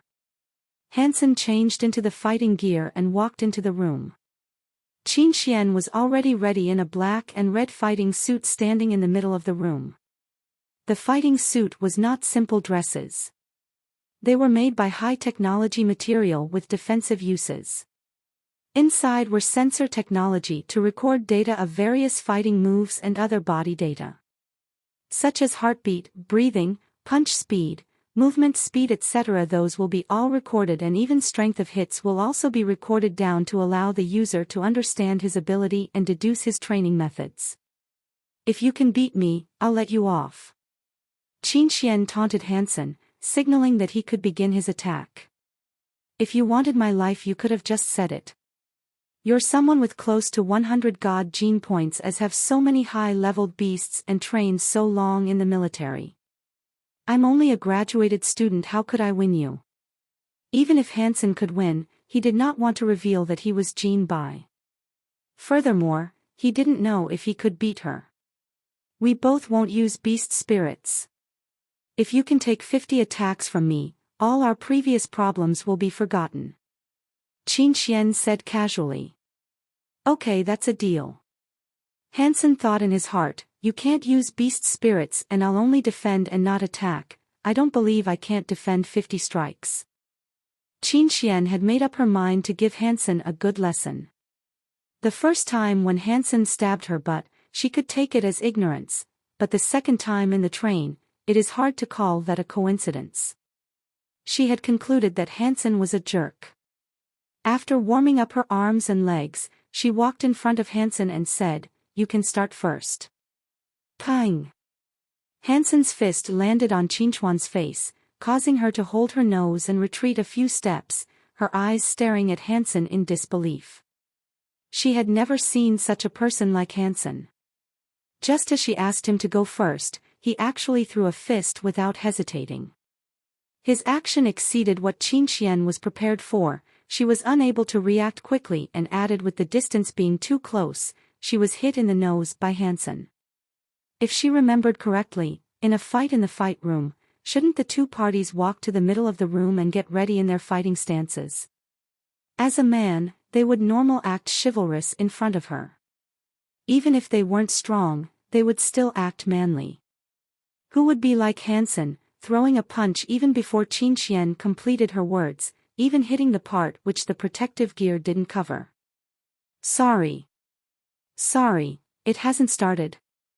Hansen apologized profusely. In his mind he thought that since he would see her at the teleportation station often, he should give in to her and let her vent her frustration. He wanted to end it quickly and didn't expect his punch to land on her nose, causing it to redden up and her eyes to flood with tears. It has already started, let's continue, you, Peng. Just as Qin Xian told him to continue, even when she had words to say, Hansen just threw another punch straight away, landing at the exact same spot. Qin Xian, who was hit once again, held her nose as she stooped on the ground, the pain causing her to tear.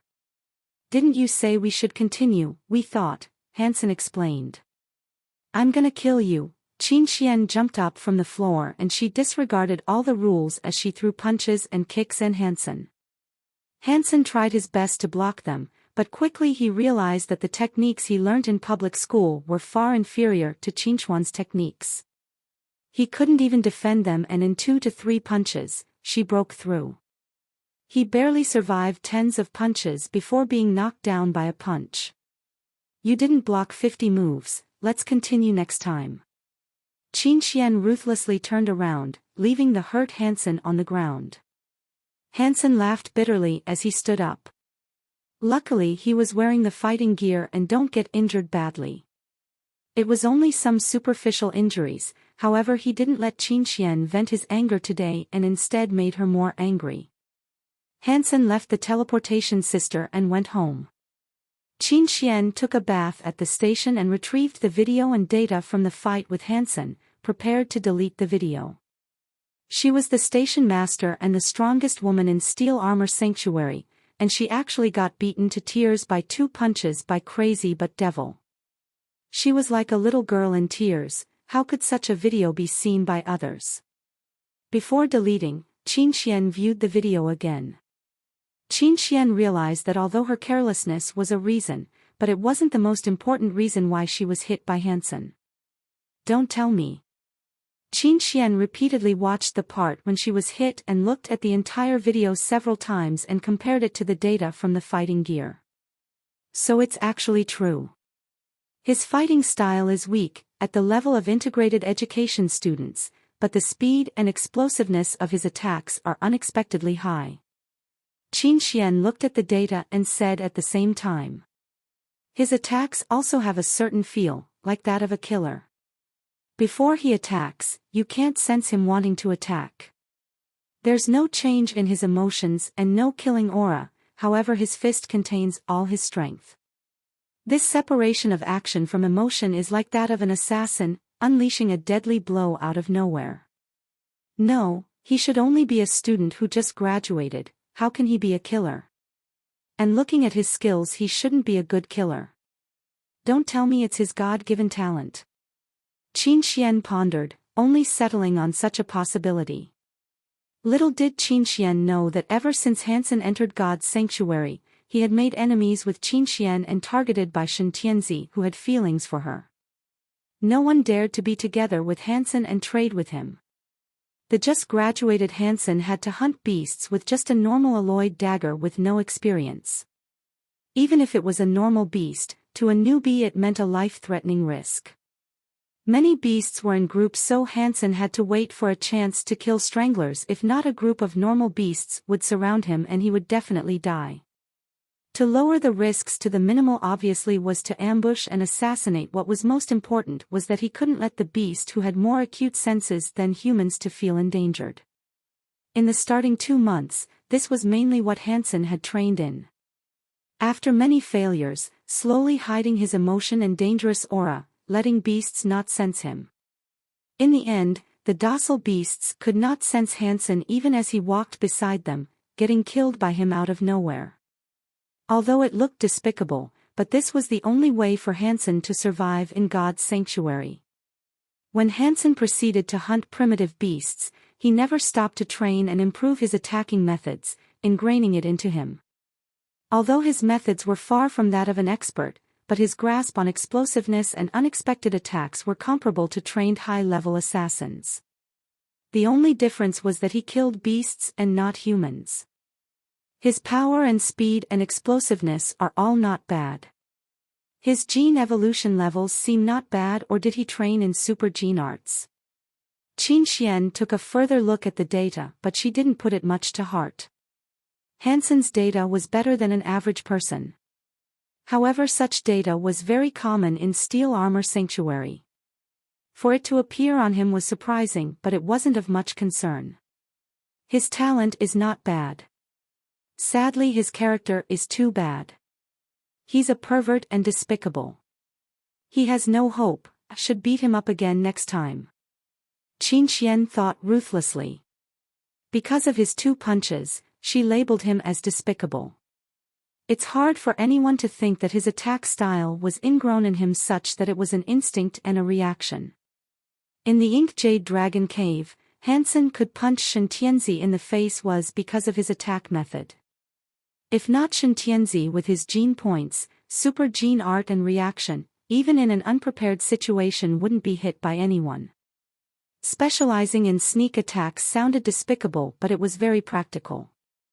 After returning home and eating with his mom and Han Yen, he rested at home and didn't go back even on the second day, where he visited a martial arts dojo.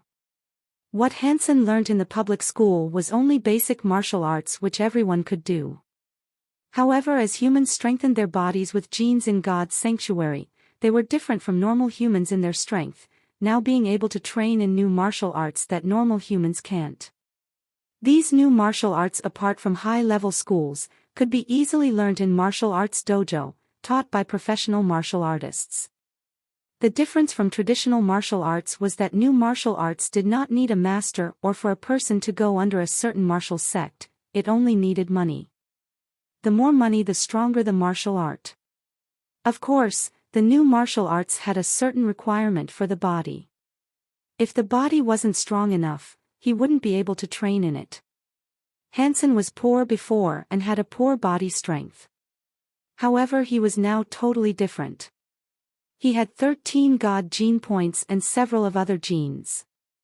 His body strength increased tremendously, and with him learning ice muscle jade bone art, his body strength was quite good in his age. This dojo, known as Battle God, was a very famous dojo in Planet Lok.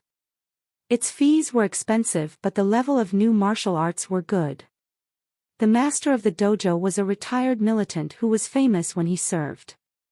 However, he was seriously injured during a war and retired to open the dojo. Everyone called this man Old Ghost. If one wanted him to teach them, it was easy, you just needed to pay enough and he would teach you anything. Young man, what would you like to learn? We have beginner, intermediate and advanced, punching, kicking, weapons, even certain super gene arts can be learnt. Beginner class can choose a beginner art for $10,000.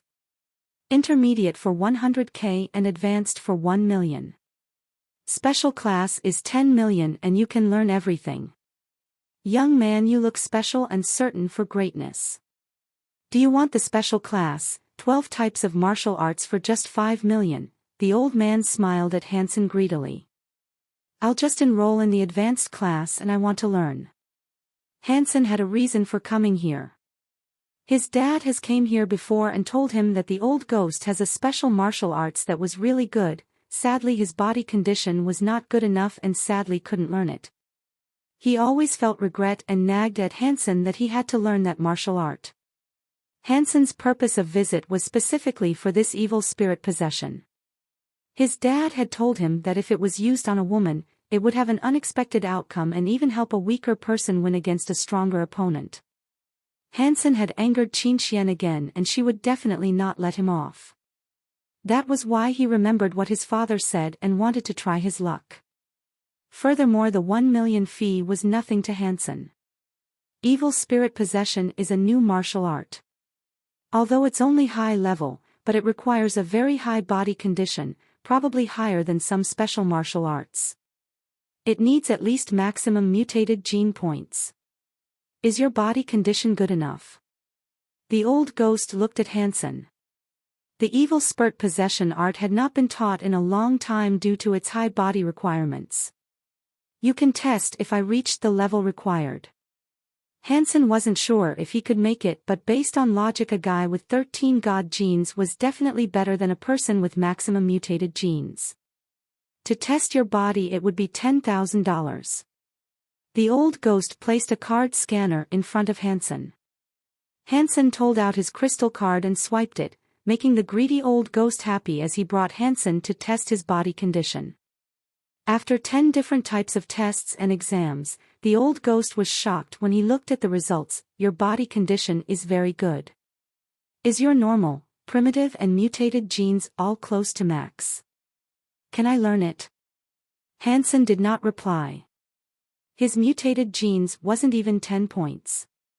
For him to have such good body condition was due to his God gene and the ice muscle jade bone art. Sure, $1 million. The old ghost didn't ask any more and just placed the card scanner in front of Hansen.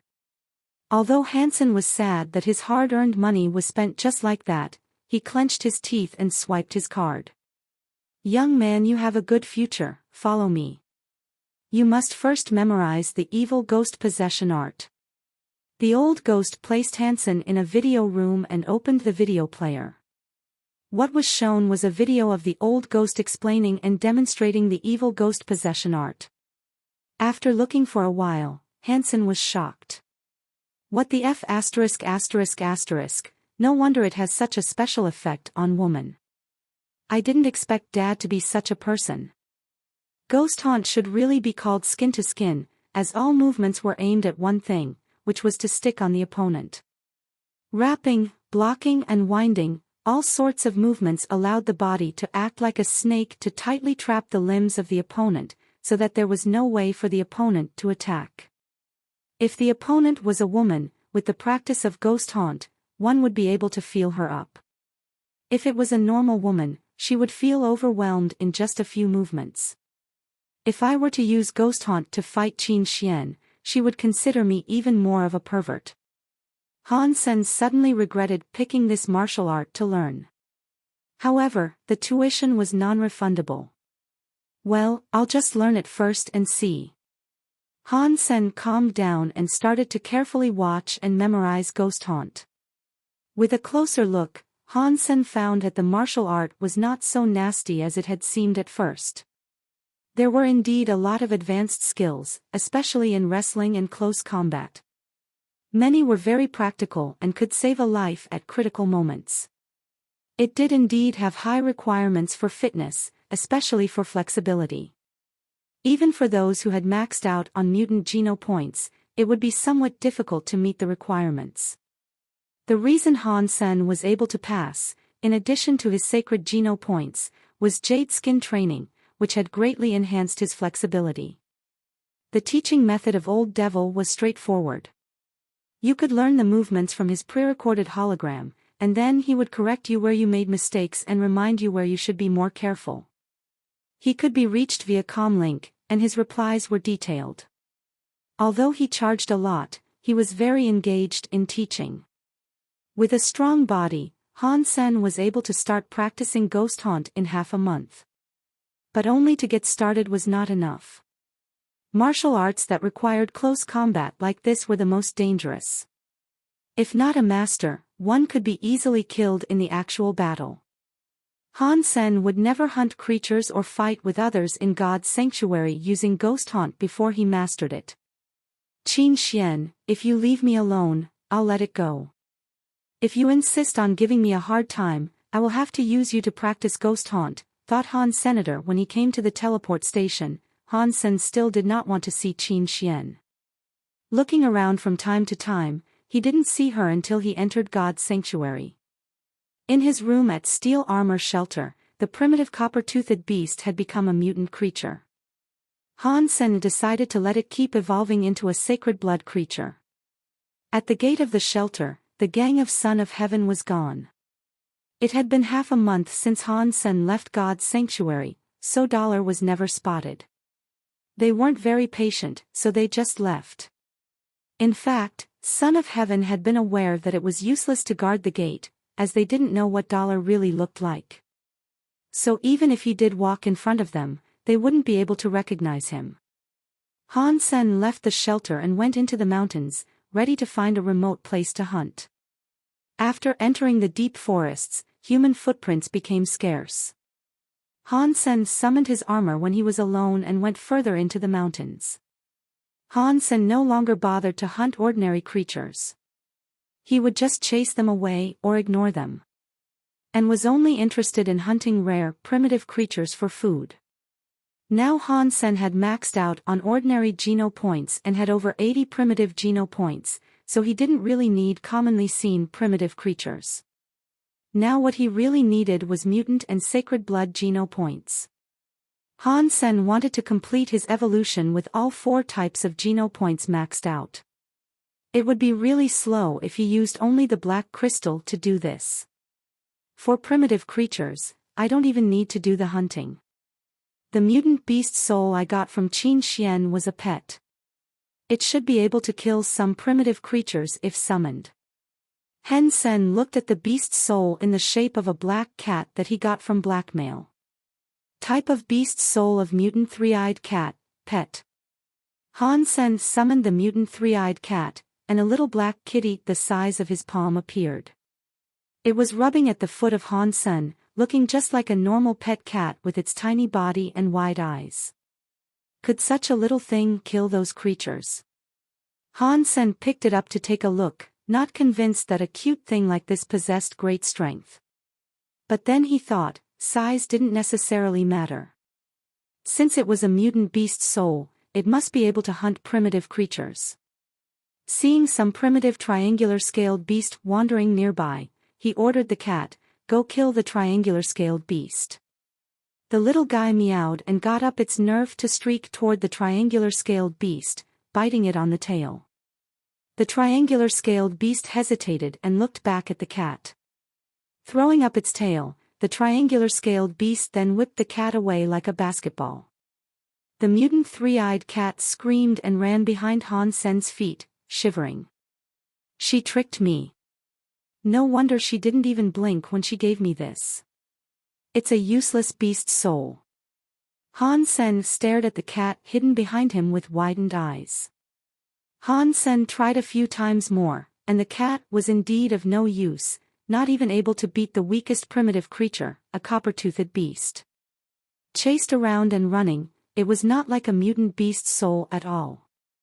Suddenly, Han Sen thought of the type of beast soul.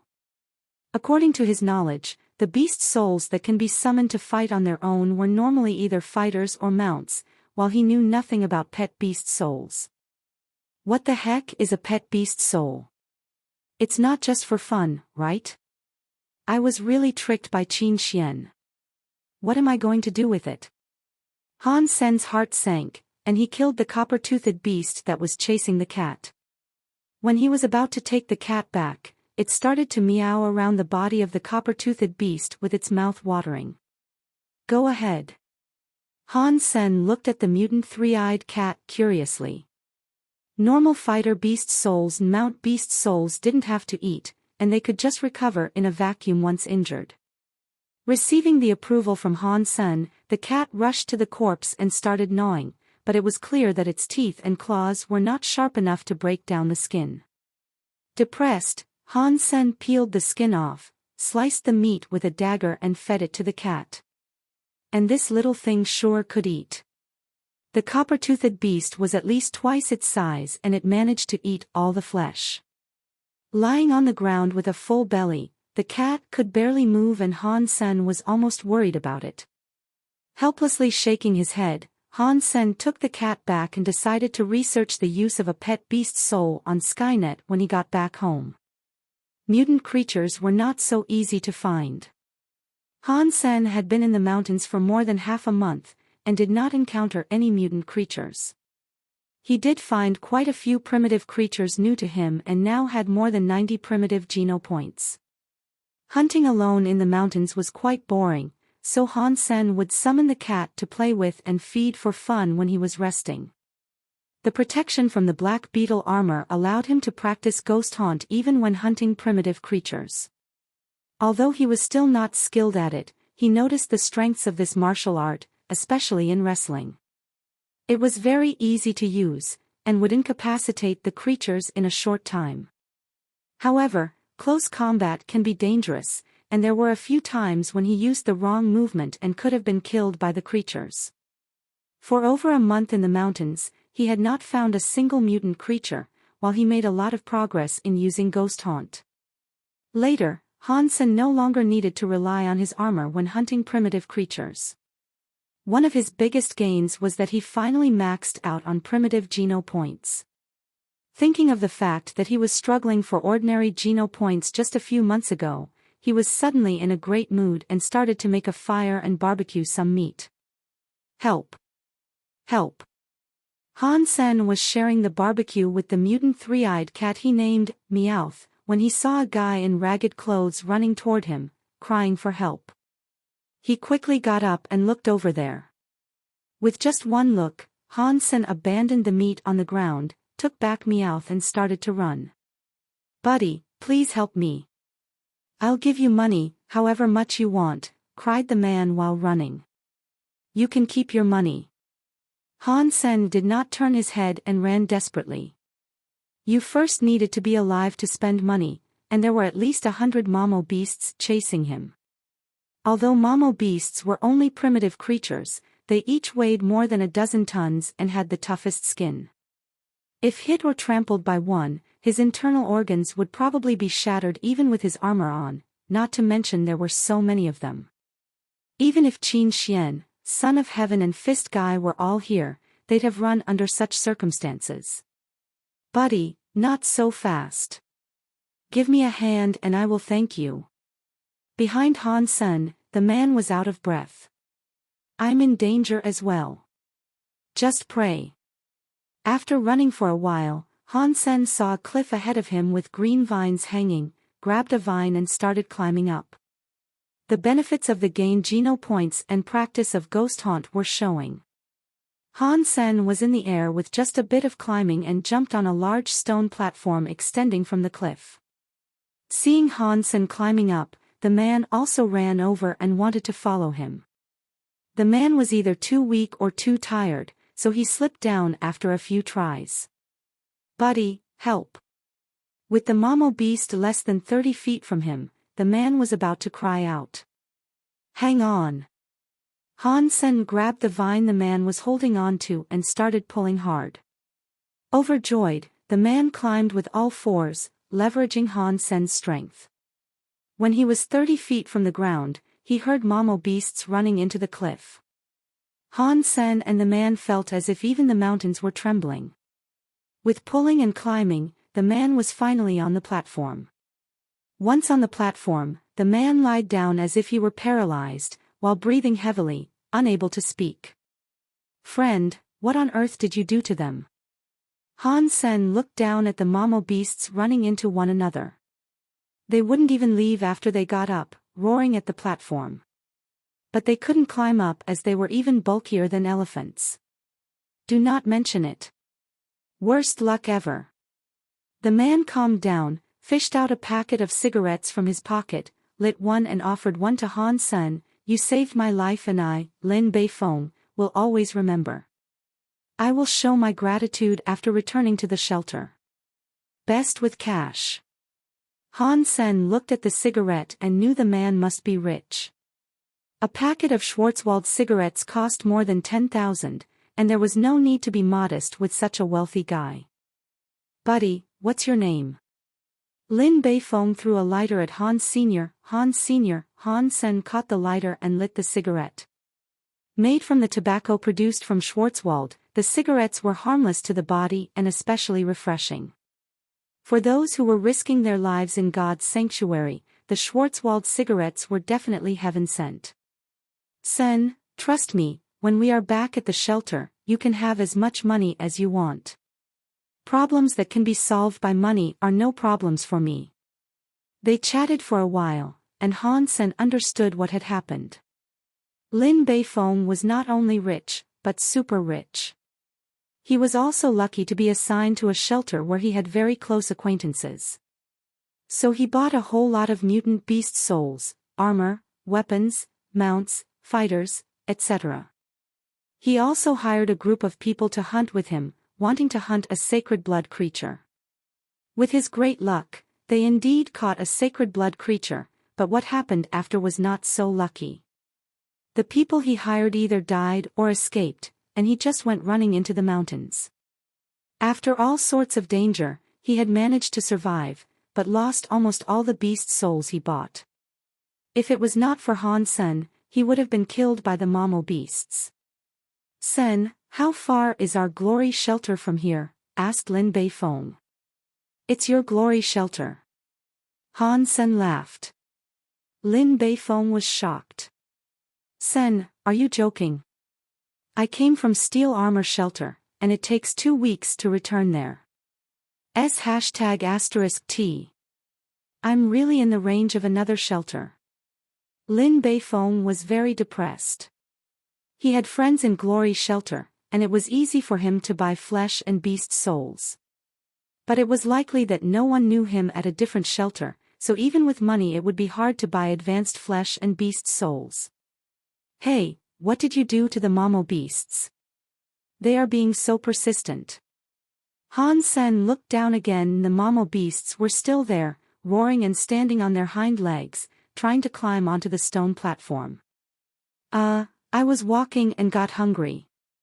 So I saw a young mamo beast grazing, and," said Lin Beifong bitterly. "It was unfortunate.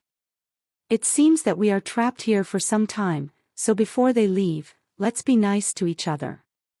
Han Sen laughed. "Right, let's do that." Lin Beifong smiled agreeably and approached Han Sen. "Sen, I'm so thirsty.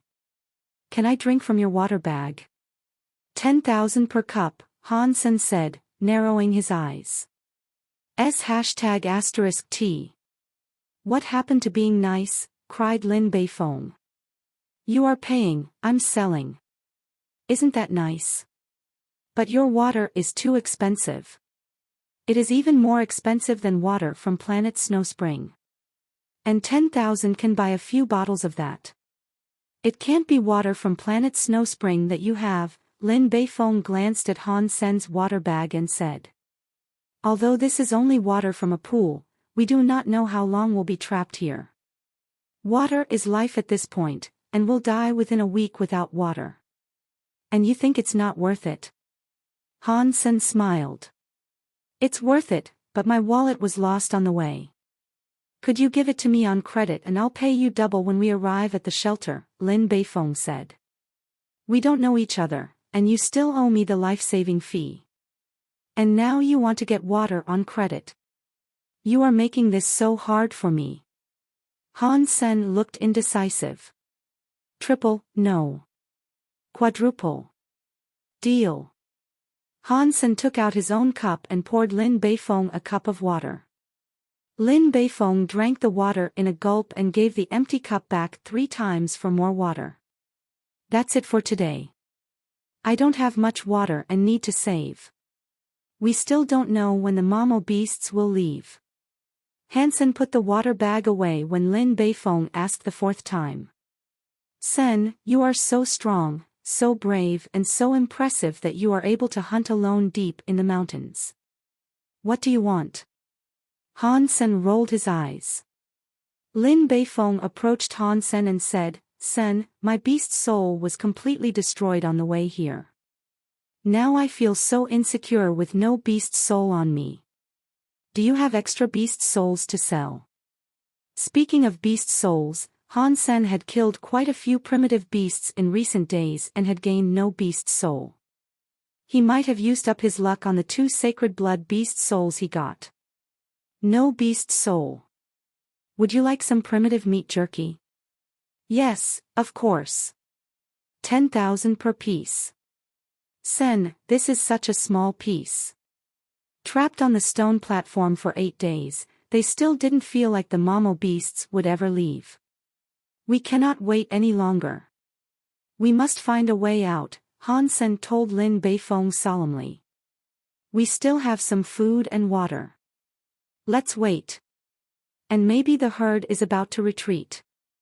Lin Beifeng had a lingering fear about the Momo beasts. We still have water and food, as well as physical strength. When we have used up everything, we would stand no chance, Han Sen said. But how is it even possible with such a herd? Lin Beifeng said bitterly. So we will have to climb up. Han Sen pointed to the cliff above. Lin Beifeng looked at the cliff standing straight into the clouds and suddenly shuddered. Are we capable of doing this? We have to. It beats waiting to die, and we don't have to climb over. If we could climb up a bit and find somewhere to stand, we could just walk around and go down on the other side of the cliff, Han Sen said. Sen, I agree, Lin Beifeng quickly said. Great. We will start to climb now using the vines. Han Sen grabbed a vine, made sure it was tough enough and began climbing. Sen, you are so fit. You must have maxed out on mutant geno points. Lin Beifeng stopped climbing as he felt his arms hurting too much, while Han Sen was still climbing briskly. Hang in there. There is a rock sticking out up there, and we can go there and rest. Han Sen looked down at Lin Beifeng. Sen, I can't. Shall we just go back down? You stay here. I will go up first and then pull you up with the vine. Han Sen started to climb with all 4s, and he was so fast it looked like he was walking on the ground, which stunned Lin Beifeng. It took a little while for Han Sen to reach the rock and use the vine to pull Lin Beifeng up. The rock was the size of a table. The two huddled on the rock and looked around. The cliff was so steep and there was no way to climb if it wasn't for the vines, which only covered a part of the cliff. Sen, let's stay here for 2 days and maybe the Momo beasts will leave if they don't see us. The cliff is so steep and I'm not as fit as you. I really can't go up, Lin Beifeng said anxiously. Well, you just rest here, and I'll go see if there is a way out. If there is, I'll come back for you. If not, then we could just wait for the Momo beasts to leave, Han Sen said and got up to climb. Sen, you will not abandon me. Lin Beifeng grabbed Han Sen's clothes like a little girl. Don't worry. How can I abandon you when you owe me so much money? Han Sen patted Lin Beifeng on the shoulder and climbed away. Because he had practiced ghost haunt, Han Sen was particularly good at climbing. As he was much stronger now, it wasn't too hard for him either. Han Sen climbed for a few hundred feet and still saw nothing but the cliff. The vines continued to go up, and he was wondering where their roots were. Han Sen felt a little tired and was thinking about going down. But with another look, he felt like there was a rock sticking out above him. I'll climb up to the rock above and have a look. If there is no way out, I'll just go down to eat and drink. Maybe we could outrun the Momo beasts, Han Sen decided, and kept climbing. The stone was farther and larger than Han Sen had imagined. It was half the size of a basketball court. When he got on the stone, Han Sen's eyes suddenly widened. On the stone was a nest made with tree limbs and vines. It looked like a huge swallow's nest, almost taking up a better half of the stone. An egg at least 3 feet tall lay in the nest. Wow, such a big egg! How big would the creature that laid it be? Han Sen shuddered. The creature was not here now, but he dared not think what would happen if it came back. Being big did not necessarily mean it was advanced. Momo beasts were huge but merely primitive creatures. However, the ability to make a nest and lay an egg on the cliff proved the creature was no average creature. It could very likely be a sacred blood creature. If the egg belonged to a sacred blood creature, Han Sen would not want to miss it. After some hesitation, Han Sen approached the egg and cut a hole in the egg shell with the tip of his dagger. Fishing out a straw from his pocket, he stuck it in the hole and started sucking.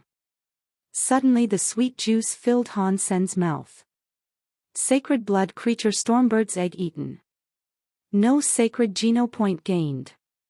Although no sacred blood geno point was gained, the fact that the egg was indeed a sacred blood creature left Han Sen in joy. It was such a huge egg, with at most only 10 sacred geno points, that he was not surprised that he hadn't gained a point with just a mouthful. And he already had some sacred geno points and couldn't have all 10 points, so he could only get 6 or 7 if he was lucky. But sacred geno points were so hard to get that even just a few more would help. Han Sen was desperately sucking the liquid with the straw that he used to drink from his water bag when he was hiding from the creatures that he didn't have to move. It was unexpectedly handy as well for sucking the egg juice. The egg was so big that when Han Sen finally heard the cue that he was gaining 1 sacred geno point, he was so full that he could drink no more. Han Sen pulled out the straw, and then sealed the hole with mud. Putting the straw back, he descended using the vine. Sen, what took you so long? Is there a way out? Seeing Han Sen coming from above, Lin Beifeng, who had been worried sick, asked immediately in a low voice so as not to alert the Momo beasts below. No. It is as steep as a mirror, and we have nowhere to go. Han Sen shook his head. Then we have no option but to wait for the herd to leave, Lin Beifeng said disappointedly. It's all right. We still have some food and water left. Han Sen was really taking his time now as he couldn't finish drinking the raw egg anytime soon, and he wouldn't leave before that. They huddled on the stone to spend the night, and the next morning Han Sen climbed up to eat more egg. He made sure there was no creature in the nest before he went up and broke the seal to drink from the egg. Sen, why are you climbing up again? Lin Beifeng wondered when Han Sen came down. There are sacred blood creatures above, and I was having a feast up there. Do you want to go together? Han Sen laughed. You can keep it. Lin Beifeng glanced at him and didn't believe a word he said. Even if there really were sacred blood creatures, Han Sen was more likely to be their food. Han Sen climbed up every day to steal some egg juice and never met a sacred blood creature returning to the nest. Han Sen thought the egg's parents might have been hunted already. But to be safe, every time he finished drinking from the egg, he would return to where Lin Beifeng was instead of staying inside the nest. Lin Beifeng just assumed that Han Sen was going up to find a way. When they had waited for 2 or 3 days, Lin Beifeng looked down, and with the fog he wasn't sure if the Momo beasts had left. "Sen, how about we go down a bit and check if they have left?" Lin Beifeng couldn't handle the heat during the day and coldness at night on the cliff anymore.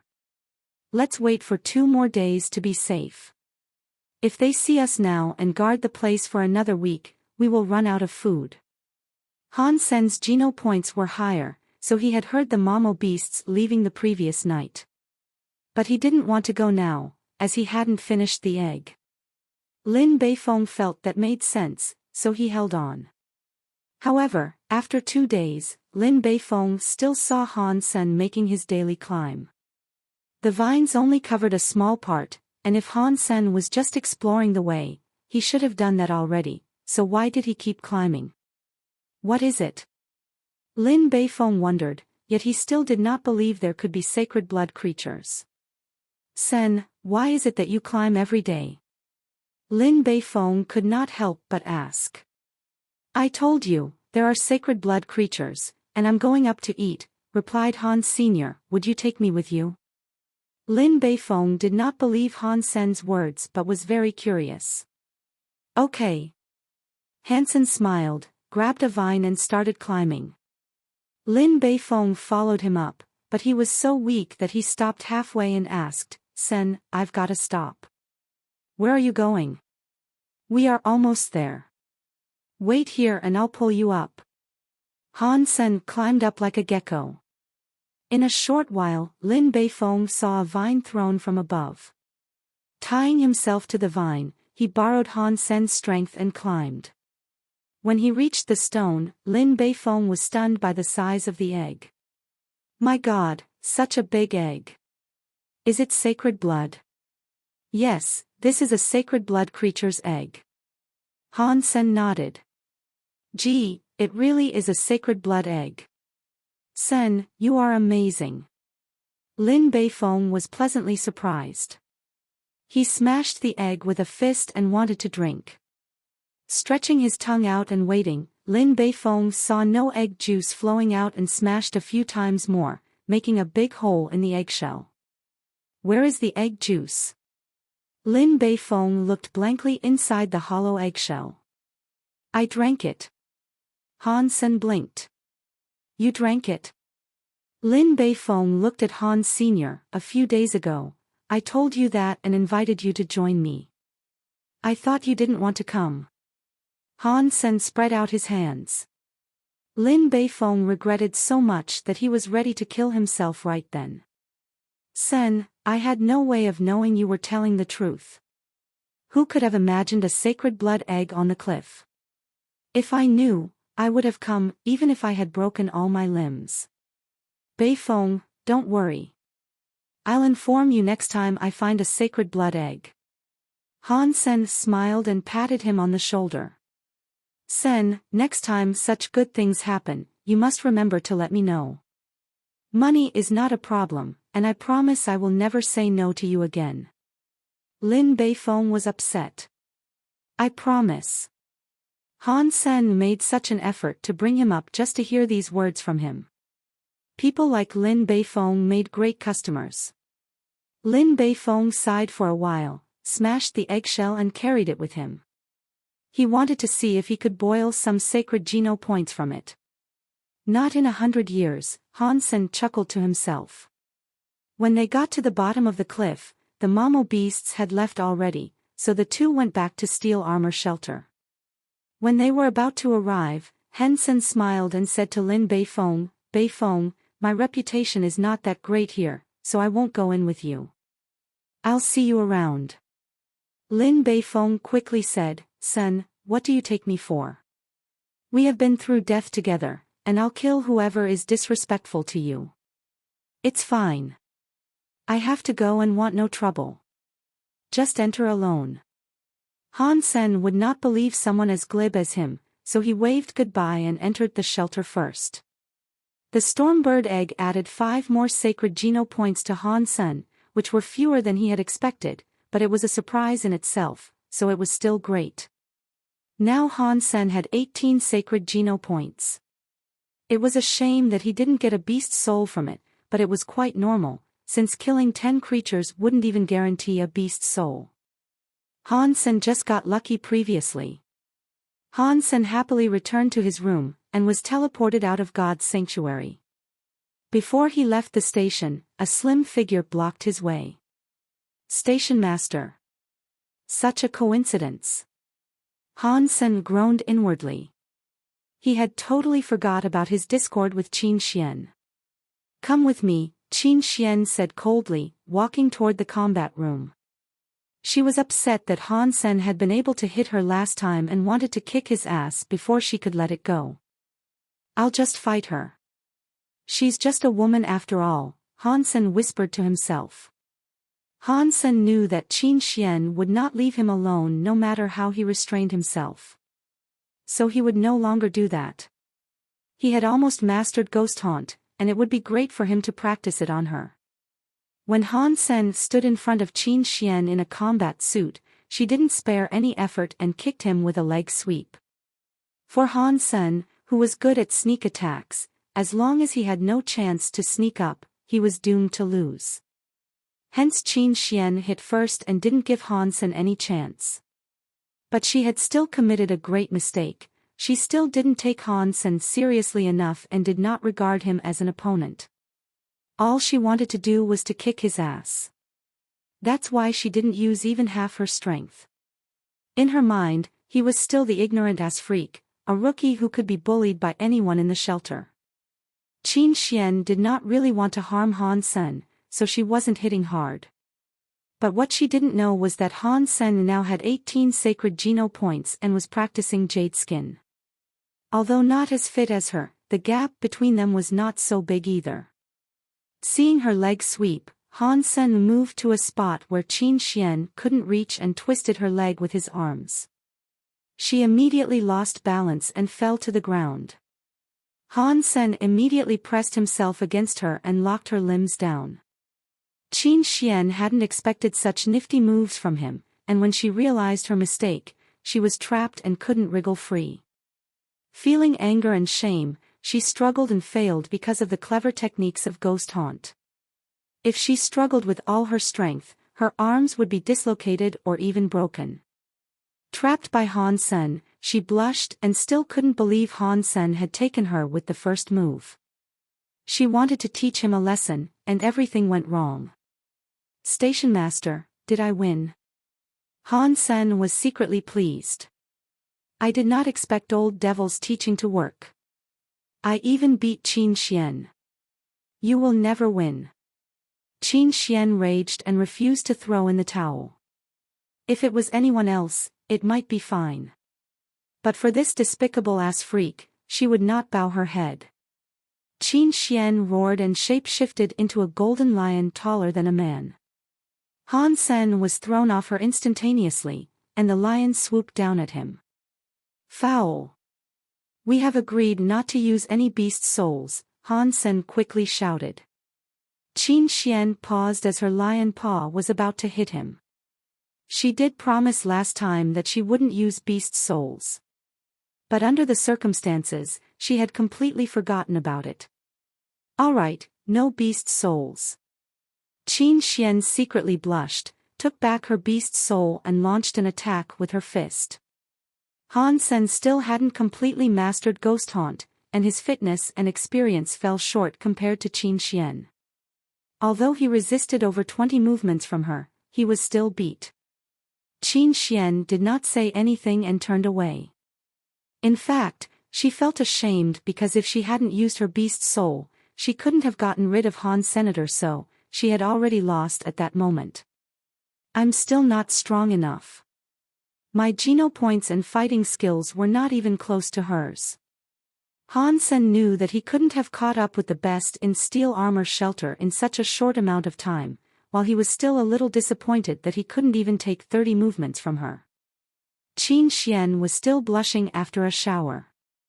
She was truly abashed that she was put in such a tough situation by ass freak. Something is wrong. Although his wrestling skills were not bad, he couldn't have locked me down without great fitness. How did he gain so many Geno points, thought Qin Xian suddenly. She quickly called out the data collected in Han Sen's combat suit. Qin Xian clenched her lips and cursed bitterly, that bastard, he must have maxed out on his mutant Geno points already. He was just playing weak to make me underestimate him. Ass freak, I'll never make peace with you.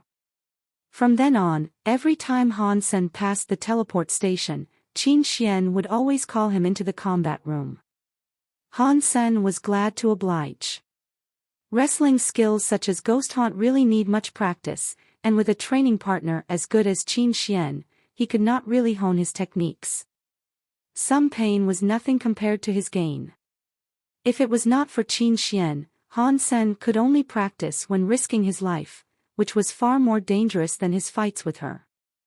Of course, Han Sen was careful so that she didn't notice he was using her. Each time he would get on her nerves on purpose so that she would keep calling him to the combat room. Qin Xian picked on Han Sen many times but still didn't get over it. Every time she saw his smiling face, she would get mad and have an urge to beat him up. It almost became a habit of hers. The copper-toothed beast fed by Han Sen had become purple in color and bigger in size 2 months after it had become a mutant creature. Whether I could keep rising in the world all depends on you. Please become a sacred creature soon.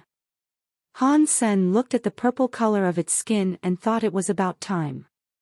Judging from the situation, it would take about 3 months for a mutant creature to evolve into a sacred blood creature. This period was neither too long nor too short. It was almost impossible for most people to hunt a sacred blood creature in just 3 months.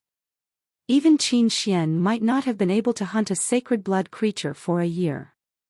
Now with this black crystal, Han Sen could have an entire sacred blood creature to his own every 3 months, which was simply incredible. Just give me enough time, and I could easily evolve with all 4 types of Geno points maxed out. By then I will gain the title of Sacred Blood Aristocrat for sure. Han Sen was getting excited. He did not see Qin Xian at the teleport station on his way home. She could be either tired of this game or simply busy. Outside the station, he saw a girl standing at the roadside and stopped walking. It was Xuexi, the girl who grew up with Zhang Danfeng and him. Xuexi was from a single-parent family, and her mother had raised her by working at Han Sen's father's company.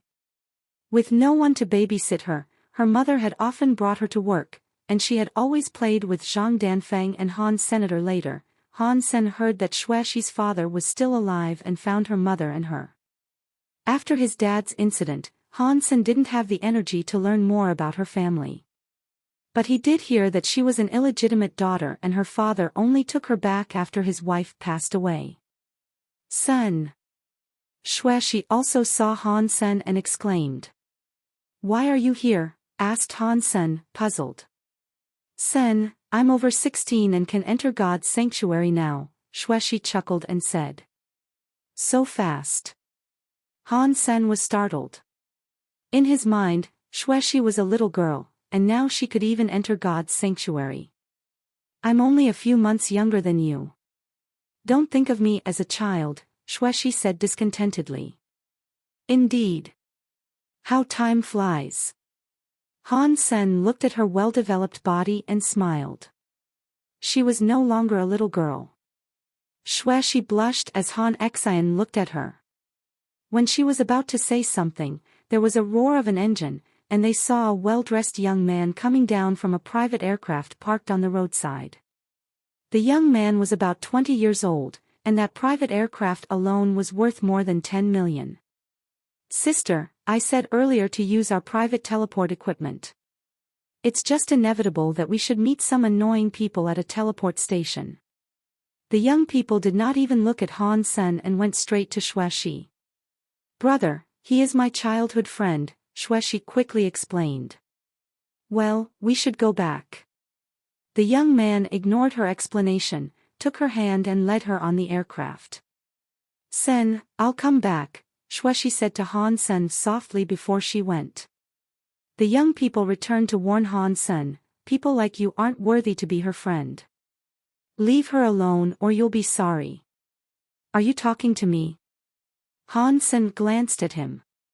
You don't believe what I said. The young man suddenly stepped forward, and quickly hit Han Sen's lower abdomen with a knee. He was very close to Han Sen, and he was incredibly fast. His knee suddenly came toward Han. Senator Han Sen looked calm, but secretly sneered.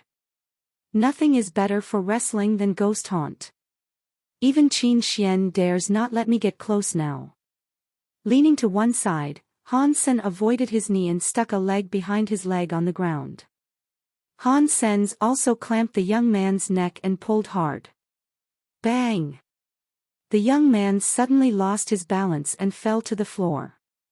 Lying on the ground, he looked at Han Sen in shock and forgot to get up. He didn't expect his hit would be in vain, and couldn't believe he was pulled down by Han Sr. Sen, what happened? Seeing things going wrong, Xuexi ran down from the aircraft and quickly helped the young man up. Nothing, just a ritual between men. It is late and I need to go. Let's eat together sometime. Hansen smiled, waved goodbye and went to the train station. Brother, you all right? Xuexi asked the young man. Interesting, really interesting. The young man watched Han Sen leaving with a strange smile. Seeing the young man smiling, Xuexi was suddenly anxious. Brother, don't pick on him. He didn't mean it. He could make me fall even when he didn't mean it. If he meant it, then would I, Fang Jingqi, be skilled, he said with his eyes narrowed. Brother, that's not what I meant. Xuexi panicked and did not know how to explain. No worries, sister. As he said, it was a ritual between men and I shall return the favor. Fang Jingqi stared frantically in the direction where Han Sen went. In a few days, please invite him to dinner at home. What? Xuexi looked at Fang Jingqi and could not believe her own ears. Han Sen didn't go far to hunt these days. He was on his own, so unless he went somewhere no one would go, it wasn't likely he could find mutant or sacred blood creatures before the gangs of Qin Xian, Son of Heaven or Fist Guy did. Han Sen went on the Skynet and logged into a forum called Polar Night, whose members were people from different planets currently struggling in God's sanctuary. Here, people from the same shelter could exchange information and needs. Although the Alliance had a similar official site, it was much easier for people to go on Polar Night because all you needed was a username. On the official site, you need to register with your real identity. Not wanting anyone to know his identity, Han Sen went to the section of steel armor shelter, where there were a lot of posts, roughly 1,000 or more per day. He went through the postings, most of which were buying or selling information, and then there was some recruiting information. For example, the rich would spend money to hire some from the same shelter to be their child to protect or help the child. Recently, Han Sen's luck had been poor. Not only couldn't he find any mutual creatures or sacred blood creatures, he also failed to gain any beast souls. So, he decided to work for money. Han Sen browsed for a while and saw a job posting that paid well. He was surprised to see it was Lin Beifeng who posted it. Han Sen hadn't seen him since the last time they met. It was unexpected that he had also posted in steel armor shelter. Lin Beifeng was not only recruiting good men, but also making offers for beast souls and mutant creature flesh. He wanted all the good things, and was willing to pay for them. People who answered his thread were mainly just onlookers. After all, the demands for mutant creature flesh and beast souls were so high that no one would sell easily. Han Sen browsed a while and turned to other threads, and soon he found a satisfactory job. There were several young people who had just entered God's sanctuary hiring a skilled hunter to help them kill primitive creatures. The requirement was to be able to deal with 10 primitive creatures and protect them at the same time, alone. In a word, this was a babysitting job, watching these rookies fight primitive creatures and save them when they encountered danger. This job was not difficult, but quite troublesome. Generally speaking, the experienced would not take such a job. But these young men were paying well, 10,000 to protect them each day, and one contract was for at least half a month. Han Sen sent a text message to the number they had left and didn't leave voicemail or send an image of himself. He didn't want his personal information to leak out, and that was why he had chosen Polar Night. He could have gone to the official site, where everything was regulated and protected by law, but he would need to sign the contract with his real identity. After a while, he received a reply, which said they had to see how well he could fight before deciding to hire him. Han Sen had no problem with that and agreed to meet at a certain time and place in steel armor shelter. After agreeing to meet, Han Sen did not close the window but continued to browse the trading section. After his bronze crescent spear was destroyed, he had wanted to hunt himself a weapon beast soul, but he had had no luck with a beast soul at all. Han Sen wasn't trying to buy a weapon beast soul but a man-made alloy bow and arrow. Alpha alloy weapons could now easily kill primitive beasts, but not mutant creatures. They were not cheap either, and normally even more expensive than primitive beast souls. Han Sen could use most of the weapons, but he had worked hard on archery since he had planned to hunt alone at a distance before he entered God's sanctuary. But he overlooked something. He couldn't afford any good bow and arrows, and without those, he couldn't even pierce the skin of any creature. Now he had earned some money and it would be possible for him to purchase an alloy bow and arrows. And he wanted to start hunting with archery. It was, after all, both a safe and powerful way of hunting. The most important thing was that, in God's sanctuary, only the one who launched the last hit had the chance to gain the beast's soul. And archery must be among the top 3 methods when it came to the potential windfall. Archery required special training, so most people preferred swords and knives. There weren't many posts about selling a bow and arrows. Han Sen was trying to save money, so he wanted to buy some second-hand goods. The alpha alloy bows all cost more than $1 million, which was too expensive for him. The silver lining was that due to the unpopularity of archery, there were not many competing buyers either. Han Sen noticed a post from 7 days ago written by someone who was about to go to the second god's sanctuary and planned to sell all his belongings. All the stuff was sold except for an alloy bow and 6 alloy arrows. A bow from the Black Vader series and arrows from the Saber series. Han Sen had practiced archery for a while and carefully studied all types of bows and arrows. To make weapons, the alloy didn't necessarily need to be the stiffest, because if it was too stiff, the edge could chip. However, stiff alloy didn't wear out easily. Bows and arrows were no exceptions. There were 3 types alloy used in a Black Vader bow. 2 were mixed to make the bow itself in order to guarantee its flexibility and stiffness at the same time.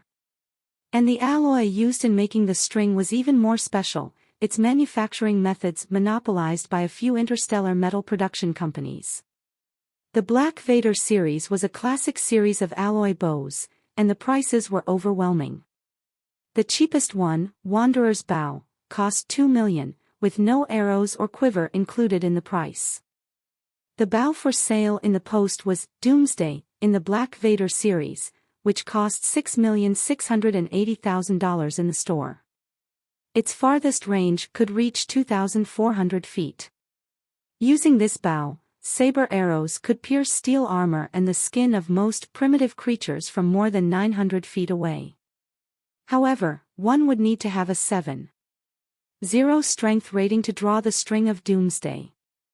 Normally only those who had maxed out on mutant geno points could reach a 7.0 strength rating, and this requirement was only to draw the string.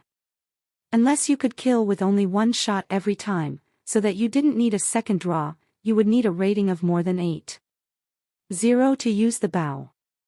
Generally, if one had maxed out on original, primitive and mutant geno points, one's strength rating would reach 10.0, but many would choose to complete evolution and go to second god's sanctuary before their rating reached 8.0. No wonder no one would buy this bow, those with the ability to use the bow wouldn't care about such a small amount of money and try to save with a second-hand weapon. Those who couldn't use it wouldn't bother to buy it either. Han Sen sent the poster a message and offered 1 million for the bow and arrows, which altogether would probably cost more than 7 million at a store. He had only kept 2 out of the 6 million he earned from selling the golden axe and gave the rest to his mother. Having spent 1 million learning Ghost Haunt, he wasn't sure if he could purchase the bow and arrows with just 1 million. The poster didn't reply. He was either offline or didn't want to dignify his offer with a response. Han Sen waited for more than half an hour and almost lost hope. He checked other posts and found nothing. Well, some cheap stuff will have to do for now. Maybe I can get an arrow beast soul in a few days, Hansen comforted himself and went into the shower. When he was back in front of the screen, he found the poster had sent a message to him, which only contained a webpage of a well-known trading site, where the price was marked as 1 million. Han Sen almost jumped with joy and paid for the items after confirmation. Soon the item was shipped, and would reach planet Roka the next day. God's Sanctuary could be used as a transfer station for transporting goods produced in the Alliance, so many transactions between different planets were completed this way, and it was also much faster than interstellar spaceship. The next morning, Han Sen got a package from a robot postman. After signing for it, he couldn't wait to open it. The black and purple metal bow had a bowstring like a silver line. Holding the bow in his hands, Han Sen immediately felt powerful. The bow was also carefully kept and looked almost like new except for a small scratch. 6 brand new saber alloy arrows were gleaming with a cold shine. To Han Sen's surprise, they even came with a matching quiver. It was used, but there was no damage. A bow in my hand, the world is mine. I won't have to risk approaching it the next time I steal a sacred blood creature from Son of Heaven. Han Sen stroked the bow and laughed. With no shooting range nearby, Han Sen could only try to draw the string a few times. It was indeed quite heavy. Even with his strength, he could only draw a dozen times before his arms started to ache. Not bad. Han Sen was pleasantly surprised. He hadn't tested his strength recently, but his rating must be more than 8.0 now, or else he couldn't have used this bow so well. Han Sen went to a weapon shop nearby and bought 20 thunder arrows and 20 skyfall arrows. The quiver that could hold 50 arrows still looked a little empty, even with the arrows in it. Although these arrows had impressive names, they were in fact cheap. Each thunder arrow only cost 1,000, and only the arrowhead was made of alloy. It was too stiff and would chip easily on bones or shells. Skyfall arrows were even cheaper, 100 each. They looked like saber arrows but didn't function that well. Han Sen only bought skyfall arrows to practice with, as thunder arrows were too easy to break and the 6 saber arrows were too expensive to be used for practicing. Han Sen played with his new bow, Doomsday, for quite a while and fell in love with it. When it was almost time for him to meet his young clients, Han Sen took his bow and arrows and entered God's Sanctuary. When he arrived where they were supposed to meet, he saw dozens of people surrounding several young men in biological armor and realized that he wasn't the only candidate. Walking around to earn 10,000 easy dollars per day seemed to be a great deal for many. After all, a primitive creature was only worth several hundred, and it also took energy to hunt and move the dead creature around.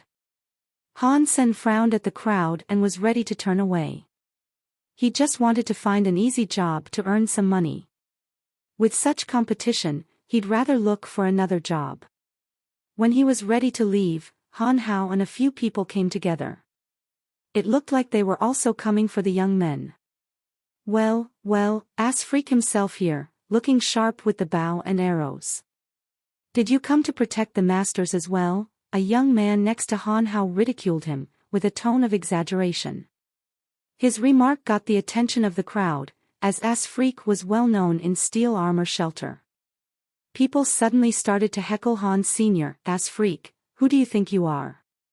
Ass Freak, can you even beat the original creatures? It's more likely that the young masters will need to protect him. Ass Freak was so infamous that a torrent of scornful abuse was lavished on him. The young men who were paying came to them, and one of them with harsh, angular features curiously looked at Han Sen and said, "You are the legendary Ass Freak." "Yes," Han Sen answered casually. He did not think it was a bad thing, because in the entire steel armor shelter, he was the only one who had ever stabbed Qin Xian in the butt. This was a kind of achievement in a sense. The young man was obviously curious about Han Senator. Suddenly he said, "You are also here for the job." Han Sen nodded. "If you don't like the idea, I can go right now." "No, if you do not have any questions, we can sign the contract right here," the young man quickly said. A roar went up in the crowd as they heard the young man's decision. Even the young man's friends looked surprised. They pulled the young man to the side and said, "Yuan, that's Ass Freak. What are you going to do with him?" "That's right, Yuan. If we are in danger, he will probably run even faster than us. It's just a waste of money. I've hired him, and you can choose the rest." The young man named Yuan insisted and signed the contract with Han Senator. The others didn't say much after that and selected several more candidates who looked experienced. Han Hao showed them his mutant beast soul weapon and was chosen.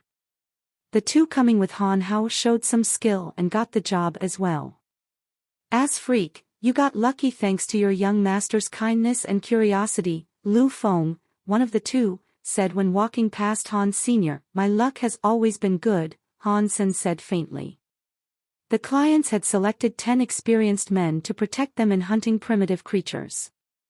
With such a team, they could even hunt primitive creatures by herd. Those who had been hired were in a good mood and tried to flatter the clients all the time. They clearly understood the background of these young men who were paying them.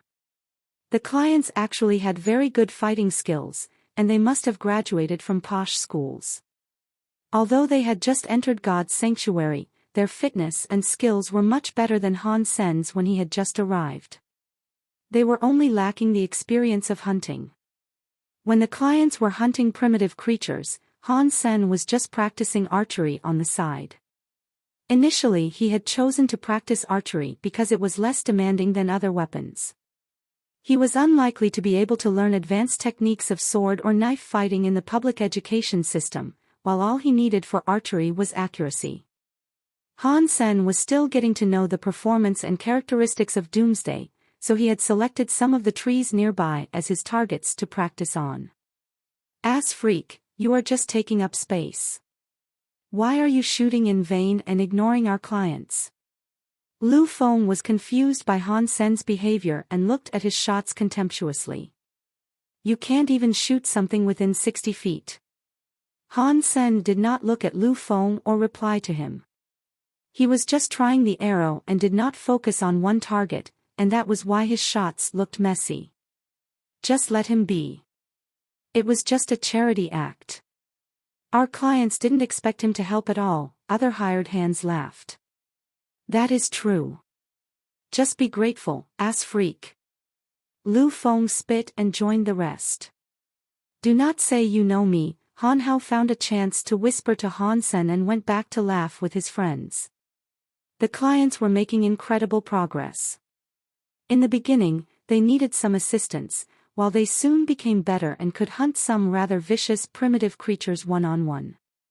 Indeed, posh schools had great teaching outcomes. Those who were in integrated compulsory education wouldn't dare to hunt primitive creatures alone with no previous experience. It went so well that everyone lost their vigilance. When the clients were hunting 3 primitive spotted beasts, one of the beasts played dead and attacked a young client when he approached it. Han Hao and others didn't expect this, and the spotted beast was too close to the client for them to rescue him. In an instant, the claws of the spotted beast were on the delicate neck of the young man. The young client was horrified, regretting that he wasn't wearing his alloy helmet. But it was too late for that. Everyone watching screamed in horror. Whoosh! An arrow flew by the client's face and hit the spotted beast in the left eye. The beast whimpered and fell to the ground. Han Hao and the rest swarmed to the spotted beast and cut its corpse into pieces. "Ass freak, why did you shoot the arrow? You almost hurt Qing." Lu Feng turned around and scolded Han Senator. Other people all followed him, criticizing Han Senator. They were secretly ashamed, but instead of self-reflection, they chose to blame Han Senator. In their view, Han Sen just shot the beast by pure luck, because S Freak could never be so good at anything. "Get lost!" Yuan suddenly shouted with a dark face. "Did you hear that, S Freak? Yuan just asked you to go," cried Lu Feng. "I'm letting you go." Yuan stared at Lu Feng coldly. "I paid you to protect us, and what did you do when Qing was in danger?" "Nothing. And you even tried to blame the only person who did his job. All of you, get lost, and I don't want to see you again." "Yuan, you can let us go, but according to our contract, this is a breach. You will have to pay us the rest of the money," sneered Lu Feng. "Just go." Yuan threw a few stacks of money at them and didn't look at them again. Lu Feng and the rest picked up the money. Although they were angry, they didn't dare to harm the clients because they knew who these young clients were. They gazed at Han Sen and said, "Misters, we are far from the shelter, so please be careful, as you are trusting someone unreliable." "He is 100 times more reliable than you," Yuan replied. The hired ones didn't dare to express their anger in front of Yuan, so they just left.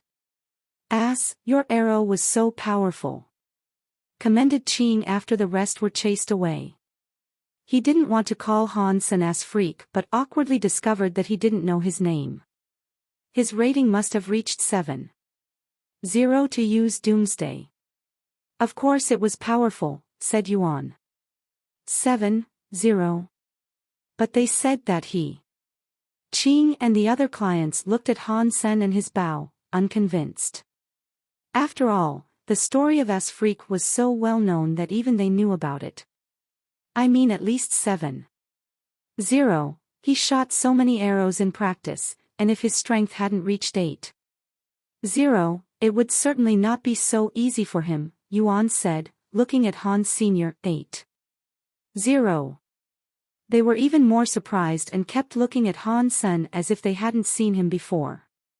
Anyone with an 8.0 rating would be rather advanced in First God's Sanctuary, so they couldn't believe S Freak would be so strong. "Let me try your bow." One client still didn't believe Yuan's words. Han Sen smiled and handed Doomsday to him. The young client held it with both hands and tried to pull the string, but the string didn't even move. He tried a few times more and still failed to draw the string.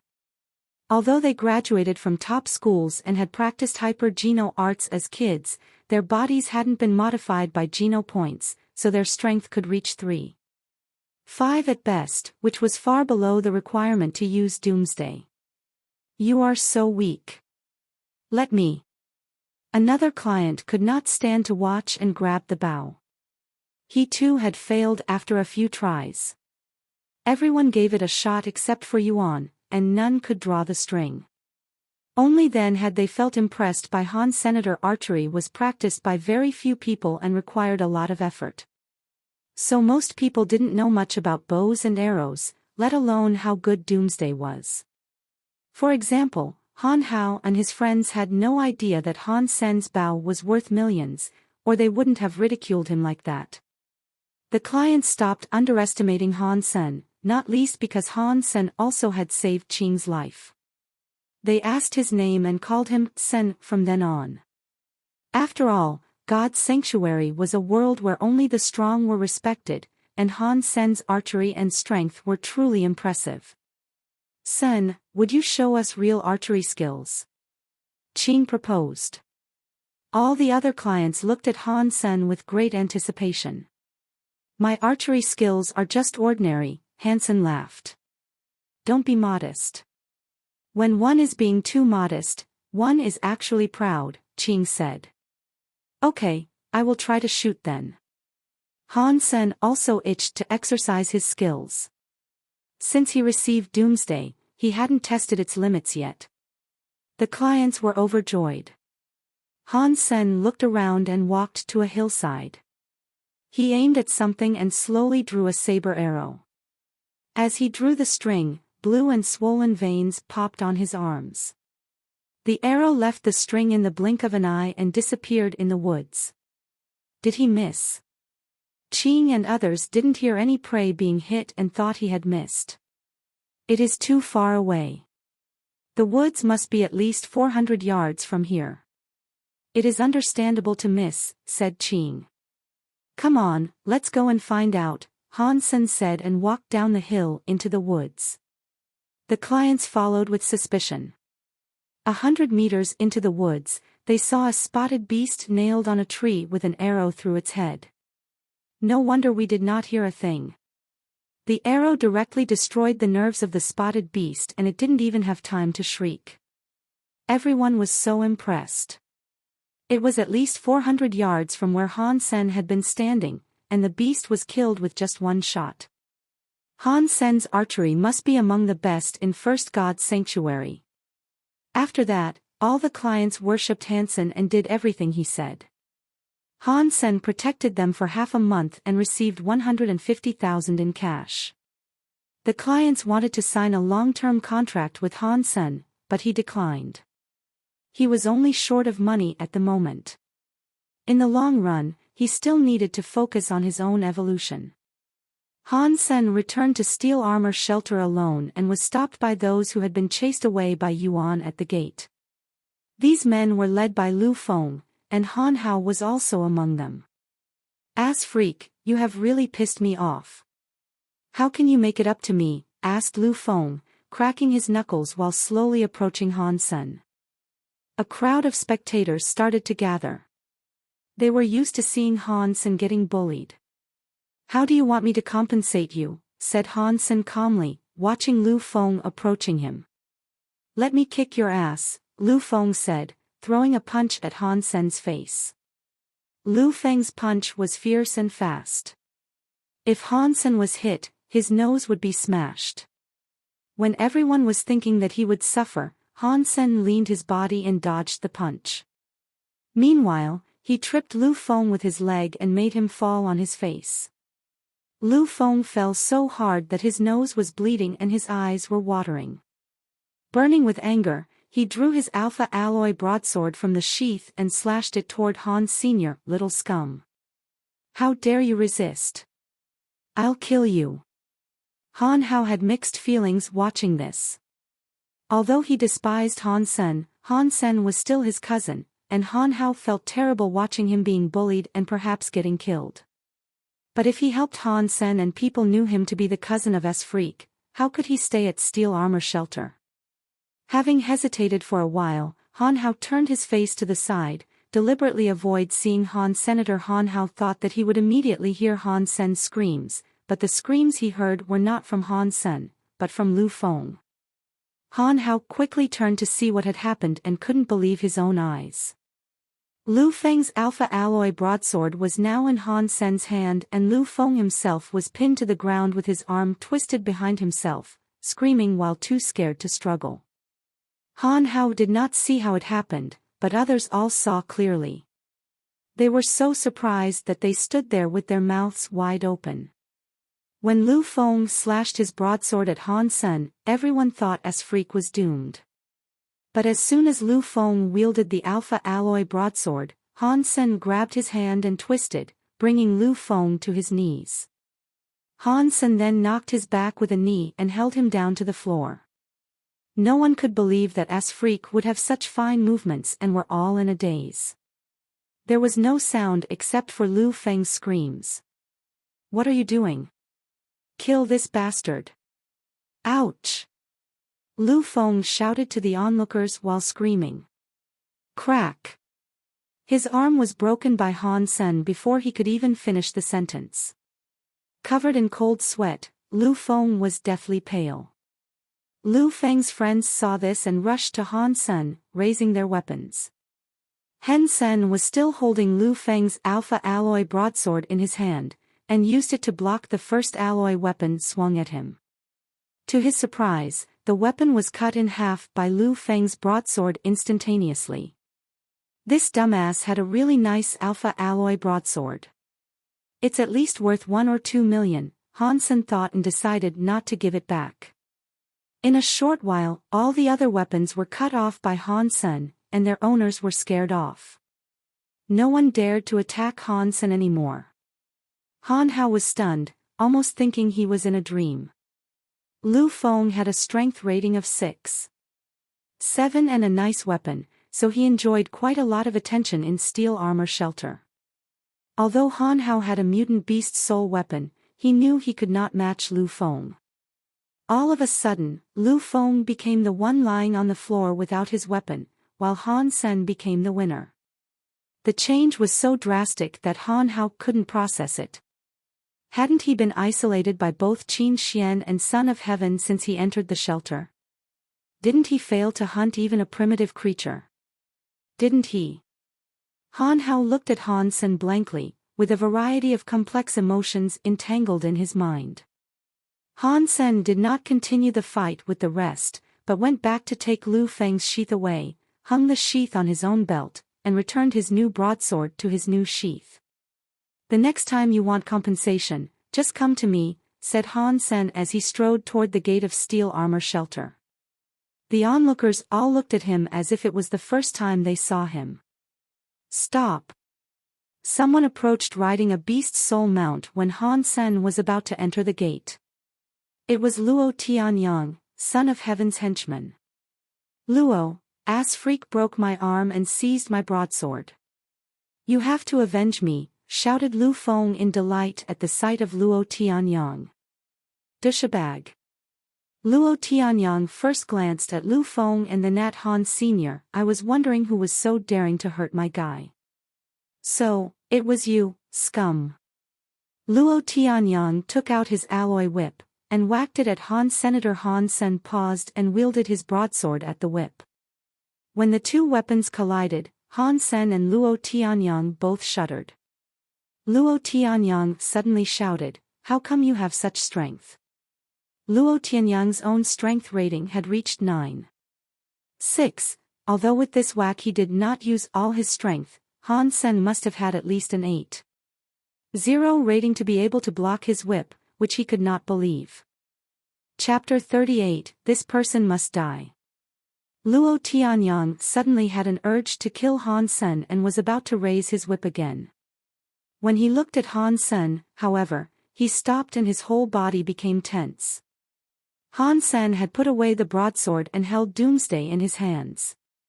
Drawing the string to the fullest, he pointed the arrowhead at Luo Tianyang. Although Luo Tianyang did not recognize Doomsday, thanks to his rich experience of fighting, he could smell danger from Han Sen and his bow and stayed completely still. The two were into a deadlock. Luo Tianyang did not dare to move, and Han Sen did not have the confidence to kill Luo Tianyang with only one shot. Even time seemed to stand still. The onlookers were completely shocked. When Han Sen beat Lu Feng and his friends, they simply couldn't believe it, and now he was even well matched with Luo Tianyang. Luo Tianyang was one of Son of Heaven's henchmen, his strength rating was near 10.0. And even he didn't dare to move with Han Sen's arrow pointed at him.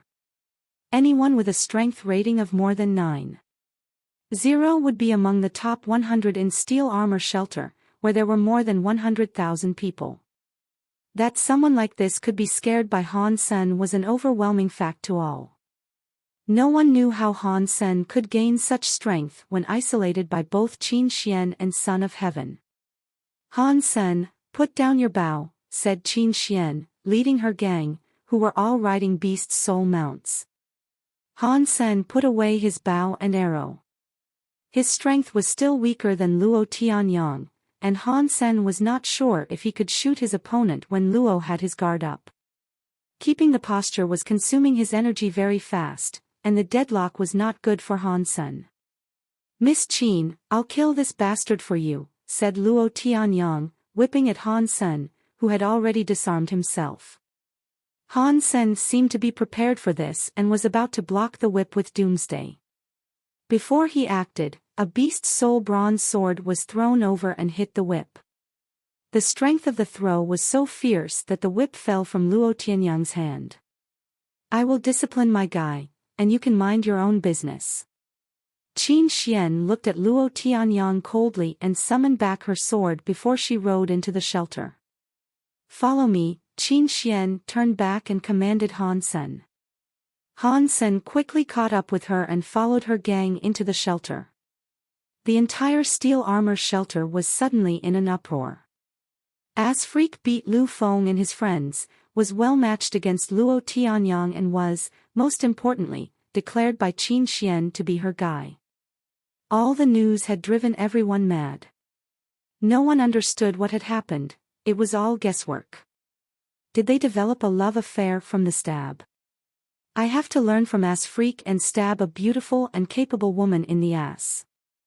Maybe I can become rich and powerful. Qin Xian looks so serious, but she is actually a flirt.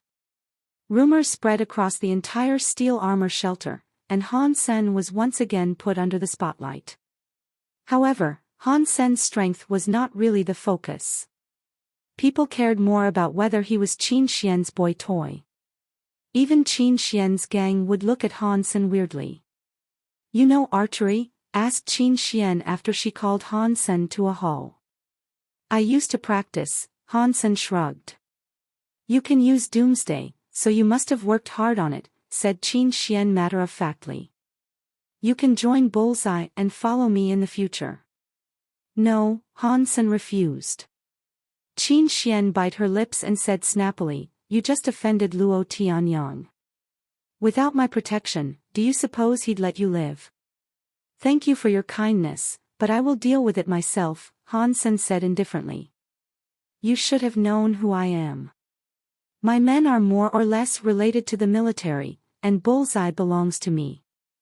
Follow me and you will gain great advantages when applying for military schools." Qin Xian suppressed her anger and said to Han Sen, "I never wanted to go to a military school." Han Sen knew that he could apply to a military school for further education after he finished integrated compulsory education. However, all military schools had high requirements of fitness. If one's fitness index was below 10 before the first evolution, one had no chance at military schools. For Han Sen, to reach 10 in the fitness index was not hard, but he wasn't interested in going to school at all. He'd rather put more effort into hunting. Exasperated, Qin Xian said, "Without education from military school and an aristocratic title, you could only be an ordinary soldier when you are of age to serve. Only through a military school can you become something in the army. At least by then you wouldn't have been sacrificed. This person must die." Luo Tianyang suddenly had an urge to kill Han Sen and was about to raise his whip again. When he looked at Han Sen, however, he stopped and his whole body became tense. Han Sen had put away the broadsword and held Doomsday in his hands. Drawing the string to the fullest, he pointed the arrowhead at Luo Tianyang. Although Luo Tianyang did not recognize Doomsday, thanks to his rich experience of fighting, he could smell danger from Han Sen and his bow and stayed completely still. The two were into a deadlock. Luo Tianyang did not dare to move, and Han Sen did not have the confidence to kill Luo Tianyang with only one shot. Even time seemed to stand still. The onlookers were completely shocked. When Han Sen beat Lu Feng and his friends, they simply couldn't believe it, and now he was even well matched with Luo Tianyang. Luo Tianyang was one of Son of Heaven's henchmen, his strength rating was near 10.0, and even he didn't dare to move with Han Sen's arrow pointed at him.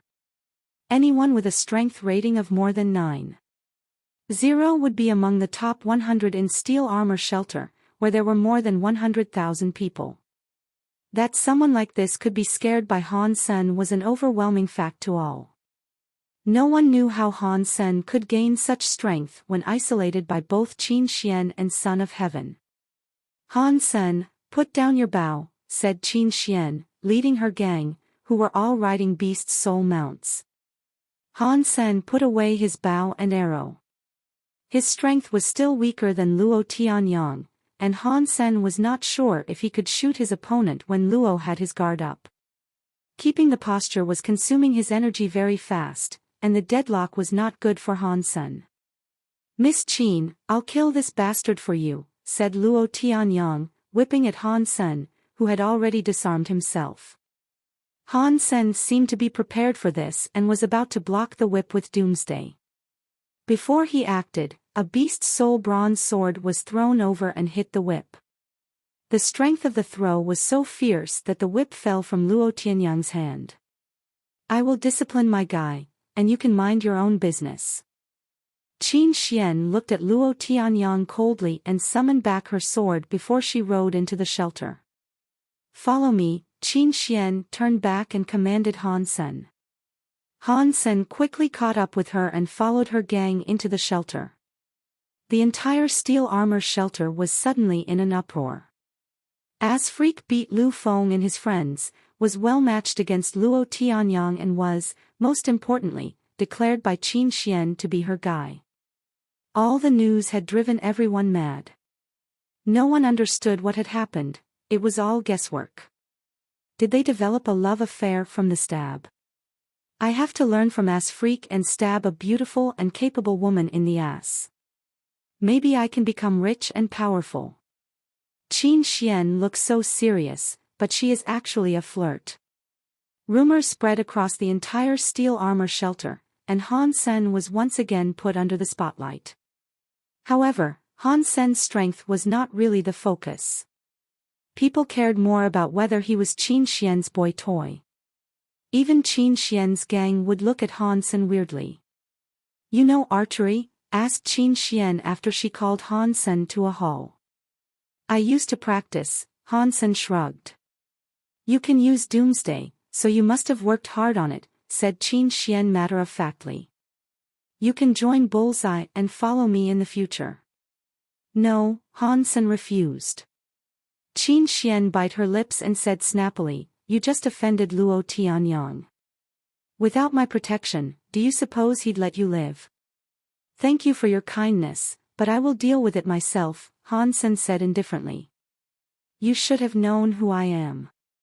My men are more or less related to the military, and Bullseye belongs to me. Follow me and you will gain great advantages when applying for military schools." Qin Xian suppressed her anger and said to Han Sen, "I never wanted to go to a military school." Han Sen knew that he could apply to a military school for further education after he finished integrated compulsory education. However, all military schools had high requirements of fitness. If one's fitness index was below 10 before the first evolution, one had no chance at military schools. For Han Sen, to reach 10 in the fitness index was not hard, but he wasn't interested in going to school at all. He'd rather put more effort into hunting. Exasperated, Qin Xian said, "Without education from military school and an aristocratic title, you could only be an ordinary soldier when you are of age to serve. Only through a military school can you become something in the army. At least by then you wouldn't have been sacrificed. Let's talk about this another time. I have to go now, and thank you so much for all your help." "I'll buy you dinner sometime," said Han Sen, ready to go back. He knew that what Qin Xian said made sense, but he had his own plan. He wanted to get an aristocratic title before he turned 20 and went to serve, because aristocrats had certain privileges in the army and would not be sent to the front. "Stop! Have I excused you?" Qin Xian stared at Han Sen fiercely. "Station master, please, that's not my thing," said Han Sen bitterly. "It's fine if you don't want to go." Qin Xian suddenly smiled at Han Sen and said, "If you do not go, each time you enter the teleport station, I will fight you." Looking at her evil smile, Han Sen's heart sank. He knew that Qin Xian hadn't tried her best at all when fighting with him in the past, because he was no match for her at the moment. Judging from her expression, he knew if he declined, he would really have a hard time in the future. "I'll just join Bullseye then," Han Sen said, depressed. Qin Xian snapped at Han Sen, "Do you have any idea how many people in steel armor shelter want to join my gang? And you just acted like I've asked you to take poison. Freedom is priceless, and to lose my freedom is exactly like taking poison," Han Sen sighed. "Then you could die a slow death. Even if you died and became a ghost, you'd still be my ghost," Qin Xian pouted and said. Han Sen knew that Qin Xian had made up her mind, and he accepted the offer unwillingly. Feeling dejected, he left the hall. Qin Xian watched him go and was very pleased by his upset look for some strange reason. She couldn't help but smile. "Station master, why do you have to recruit such a person to our steel armor gang? He's not worthy of being a member of Bullseye." A woman of the same age as Qin Xian came out from a side door and asked after Han Sen had left.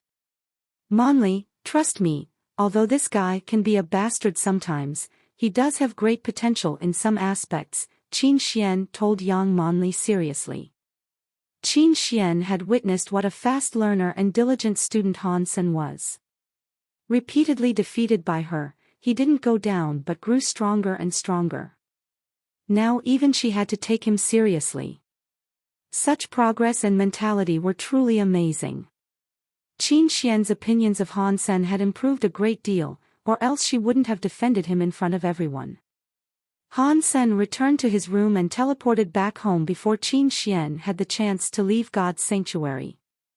He was not the least interested in going to a military school. Before, it would have been a great option for him, because he could learn hyper-geno arts there. Now, with Jade Skin, he didn't have to waste his time in a military school at all. It would be much wiser for him to spend time hunting and increasing his geno points. As for Bullseye, Han Sen had even less interest in joining. Although as a member of Bullseye he could gain assistance from Qin Xian's information network to improve his chance of finding mutant and sacred blood creatures, he would also have to share the meat hunted with the rest of her team. Han Sen decided to go hunting alone after some preparation. If Qin Xian didn't see him for a while, she would probably forget about the whole thing. Han Sen had wanted to buy an alpha alloy dagger with the 150,000 he had earned, but now he had the broadsword he seized from Lu Feng, so the other was no longer necessary. The broadsword was made of a special alloy with sea metal, which made it very stiff. Its edge could easily cut primitive creatures open. So weapons made from this kind of alloy had always been expensive. "Nice." Han Sen touched the edge and his finger was cut immediately. Looking at the shiny edge, Han Sen loved the weapon so much he couldn't put it down. "It's worth the price," he thought to himself. The Han family had an alloy business before, and although it was a small factory, they had unique formulas. Their products might not be as good as this broadsword, but could also cut open the skin of some primitive creatures. So the business was quite profitable. If it was not for those terrible family members, their company could surely be among the top 3 on planet Roka. But now the company had been bought by Starry Group. Han Sen was too young back then, and to this day he still didn't quite understand why Starry Group had to acquire their company. He knew his father's death must have had something to do with Starry Group, but he had no ability to find out the truth, so he had to lay low. "Son, today I have something important at work. Can you take Yen to school?" Luo Sulan knocked on the door and asked Han Sr., "School has started already?" "I did not know that." "No worries Mom, I'll take her," Han Sen quickly said. "School started a few days ago, and you were in God's sanctuary so I didn't want to bother you," said Luo Sulan.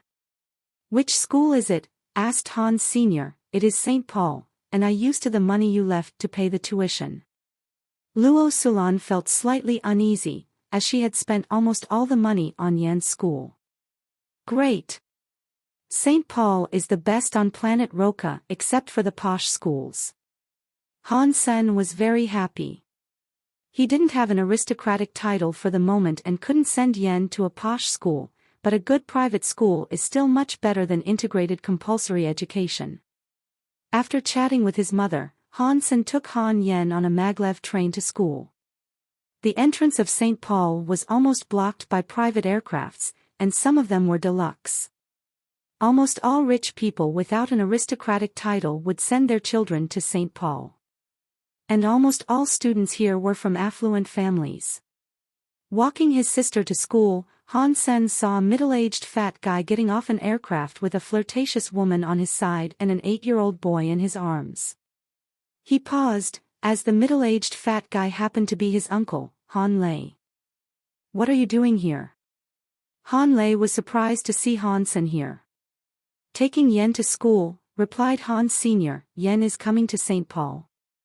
Han Lei looked at Han Sen and Han Yen, unconvinced. "Since a few days ago," Han Sen said, ready to walk Han Yen into the school gate. Han Lei thought for a while and ran in front of Han Senator. He grabbed Han Sen's wrist and raged, "I knew it. My elder brother managed the company for so many years, he must have embezzled lots of money. You were just lying to me about not being able to come up with 2 million, while you are now spending millions to send Yen to St. Paul. I'm telling you, this money belonged to the whole family, just like the house. We must split it, or I'll..." "Or what? What can you do about it?" Han Sen looked at Han Lei coldly. He was completely disappointed in his relatives and wouldn't give them a cent more. "Boy, watch it. I'm your uncle." Han Lei flinched with Han Sen watching him, but he didn't plan to let Han Sen walk free. "Uncle?" Han Sen smiled dismissively. "Well, please go home and review the legal documents we signed and see if you have the right to anything we own. From now on, do not think you can take a penny from us ever again." The reason why Han Sen gave them 2 million so promptly was to draw a line between his relatives and his real family. To get the 2 million, his relatives all signed a document prepared by Mr. Zhang which made it impossible for them to take anything from Han Sen's family in the future. "That is fraud. I'll go find your mom right away. How dare you hide money from us?" cried Han Lei angrily. "Uncle, don't even think about it.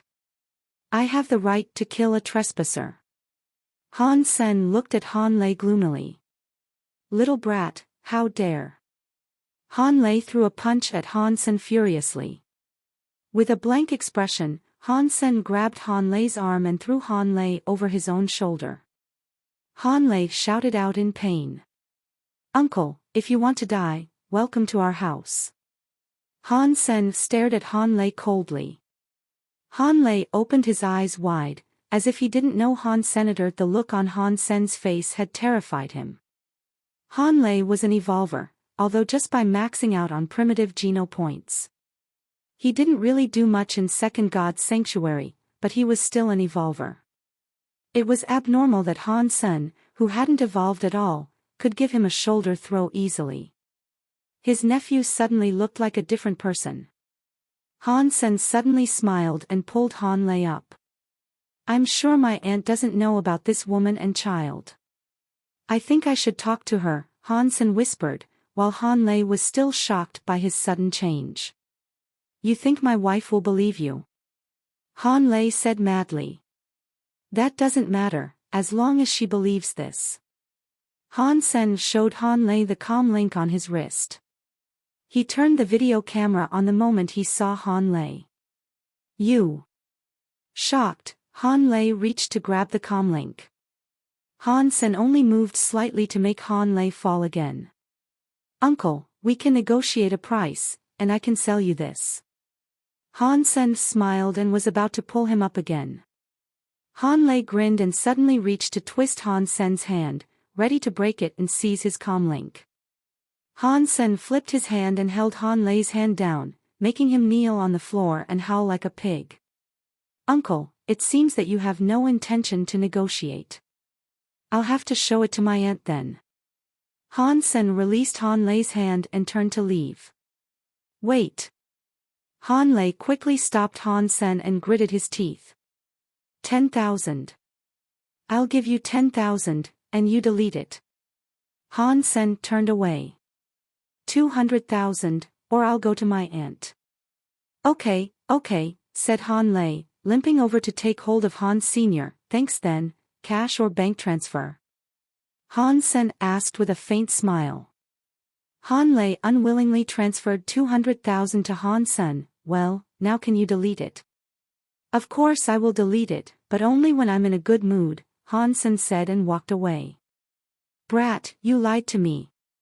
Han Lei became furious and raised his fist. However, he froze at the sight of Han Sen, as his nephew's movements had really left a strong impression. Uncle, I received your money, so I will certainly delete it, but I did not say when I will do it. So you'd better keep me in a good mood. Han Sen patted Han Lei on the shoulder and stopped smiling. He whispered, also, do not let me see you in my home again, otherwise I will kill you. Han Lei shuddered, and for some reason, he knew Han Sen meant it. *T. The brat has become so evil, Han Lei cursed as Han Sen moved away.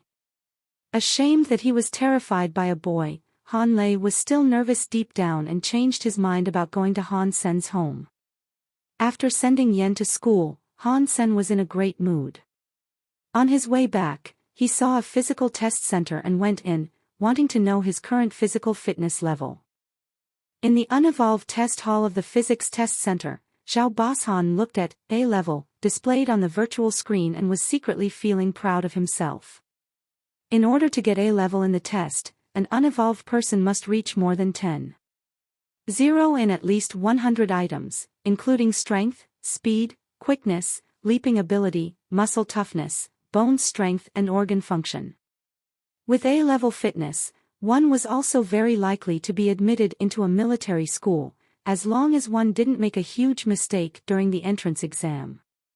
In his fantasy, Zhao Bashan had already graduated from a military school with stellar scores and become a captain of an interstellar warship, directing battles in the space and receiving respect and worship after all his victories. I didn't do that well in the live combat test. If I had done better, I might be assessed at AA level. Maybe I'll try again. Zhao Bashan went back, but found the test hall he had used was occupied.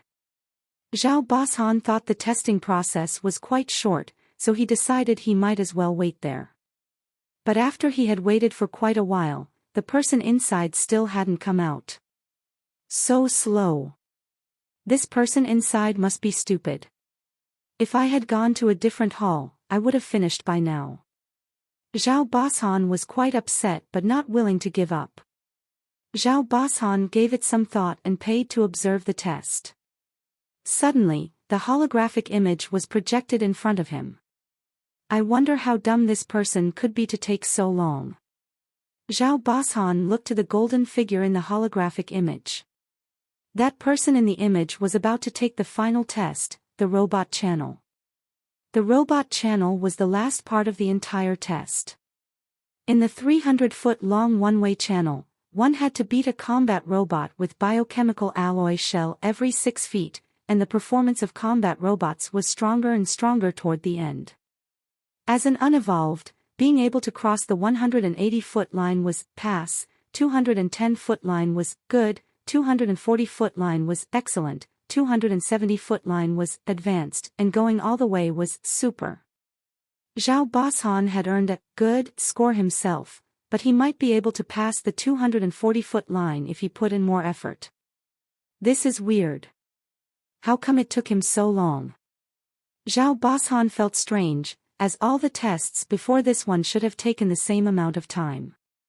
What he didn't know was that Han Sen actually took each test twice, the first time without beast souls and the second time with beast souls, so as to know his abilities under different circumstances. That's why it took Han Sen so long. In fact, Han Sen had already been through the robot channel twice. This time, he summoned Black Beetle Armor and Bloody Slayer at the same time and wanted to try the robot channel one last time under his best conditions. When Zhao Bashan saw clearly the golden figure, he was amazed by how great the Bloody Slayer and Black Beetle Beast souls looked. *T. This guy wants to use beast souls to take the robot channel test. Well, even so he could hardly go all the way, unless... While Zhao Bashan was still thinking, the majestic golden figure had rushed toward the robot channel. Boom! What happened next rendered Zhao Bashan speechless. The golden figure ignored all combat robots trying to block him and forcefully went through with his strong body. The combat robot, which was much heavier than the man, was knocked away immediately. The golden figure was like an armored vehicle, brutally hitting his way through the combat robots. Even the robot's biochemical alloy shells were smashed. Nothing could stop that figure. 30 feet. 60 feet. 90 feet. 180 feet. 210 feet. 240 feet. Zhao Bashan knew that the performance of the combat robots placed behind the 240-foot line was beyond the ability of average unevolved persons. But they were smashed by the golden figure as if they were a pile of clunkers. The robot channel that was viewed as a cruel test by most unevolved became an easy path for the golden figure. Unmatched strength. All combat robots in the channel, including the last one, were knocked away within seconds. Zhao Bashan opened his mouth and didn't recover from shock for a long time. When he looked at the virtual screen, it already changed to SSS level. OMG, who is this fierce fellow? Zhao Bashan saw the door of the test hall open and the person in the hall was gone. Zhao Bashan immediately chased him out, but the center was so crowded and he had no idea who that person was. The video.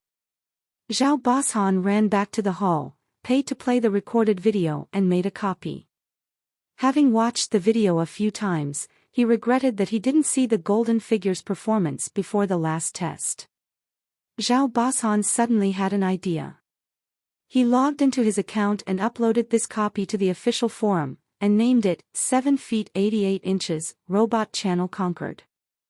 In the beginning, Zhao Bashan's video didn't attract much attention. After all, there were so many videos online about the robot channel test. 7:88 seconds was also considered a gimmick, as those who could pass the test within 10 seconds would be among the very best of the unevolved. Even stars like Tang Zhenliu could finish the test in just under 10 seconds and couldn't improve any further. If someone really finished it within 7:88 seconds, he or she would surely be a star. Therefore, it would be impossible for it to be uploaded by an unknown account. Almost everyone who saw the title would choose to skip the video, and it could soon be lost in the massive number of videos. Only a few who were bored would play the video. However, those who had seen the video were all impressed by the brutal method used to pass the test and chose to forward the link to their friends. Coincidentally, someone from Steel Armor Shelter also watched the video and recognized the man in the video as Dollar from Steel Armor Shelter. Immediately after he finished watching the video, he posted a new thread titled SSS Level, Dollar Conquered Robot Channel in 7 feet 88 inches, to the section of Steel Armor Shelter. That Dollar who robbed Son of Heaven of the Beast Soul. Is the title for real? Is Dollar's real identity exposed? The name Dollar was so well known in Steel Armor Shelter that the post soon got a lot of attention, and many watched the video with a skeptical attitude, which turned into admiration when they finished watching. Dollar is my idol. This is how real men should pass the test. The combat robots were all crushed. His beast soul was stolen from Son of Heaven, and he is nothing without beast souls. Dollar is invincible. Idol. The video was watched so much in Steel Armor Shelter that the administrator soon noticed it and put it on the front page. At this point, this video became viral in the entire alliance, and almost all unevolved now knew about Dollar. It must be fake. No way. Did you not see it's an official video? This is not possible. The robots in the beginning were not that strong, but it was so incredible that he knocked away the ones close to the end as well. No way, this looks too fake. It is definitely modified. If it's not, I'll eat #T. Who is this man? One of the chosen. This is Dollar from Steel Armor Shelter. What Dollar? I have not heard of him. That is because you are ignorant. Dollar brought honor to the entire Steel Armor Shelter. Many people in the shelter were telling the story all over the Skynet of Dollar robbing the beast soul from Son of Heaven. Zhenliu, come and look at this, a good-looking young man waved to Tang Zhenliu, who was training. Lin Feng, what is it? Tang Zhenliu approached the young man while wiping his face with a towel. Taking a look at the video the young man was watching, he commented, 7:88 seconds, robot channel conquered. This is crap. It took me 10 seconds. How can anyone finish it in 7:88 seconds? Tang Zhenliu played with his hair casually. Just watch this. Lin Feng played the video. No way. This can't be. Who is this guy? Where is he from? No idea. But according to my analysis, he must have maxed out on all Geno points except for sacred Geno points. He also has practiced advanced hyper Geno arts. His armor and shape-shifting beast souls were all sacred blood. Lin Feng paused the holographic video and continued to analyze. His shape-shifting beast soul is fast and... Enough with the analysis. I just want to know who he is. Finally, all the top guys have gone to second God's sanctuary, and I now have a chance to rank second among the chosen. And now here's this guy. Tang Zhenliu gritted his teeth. Find out who he is. I'll have him killed before he can ruin my chances. Lin Feng rolled his eyes. First, this video is from the official physical test center, so there is no way you could find out his identity. Second, someone with this fitness level must be from a prominent family or even have something to do with the military. You think you dare to have someone like that killed? Ahem, I was just expressing my anger. Don't take me seriously. Tang Zhenliu was embarrassed. Who could he be?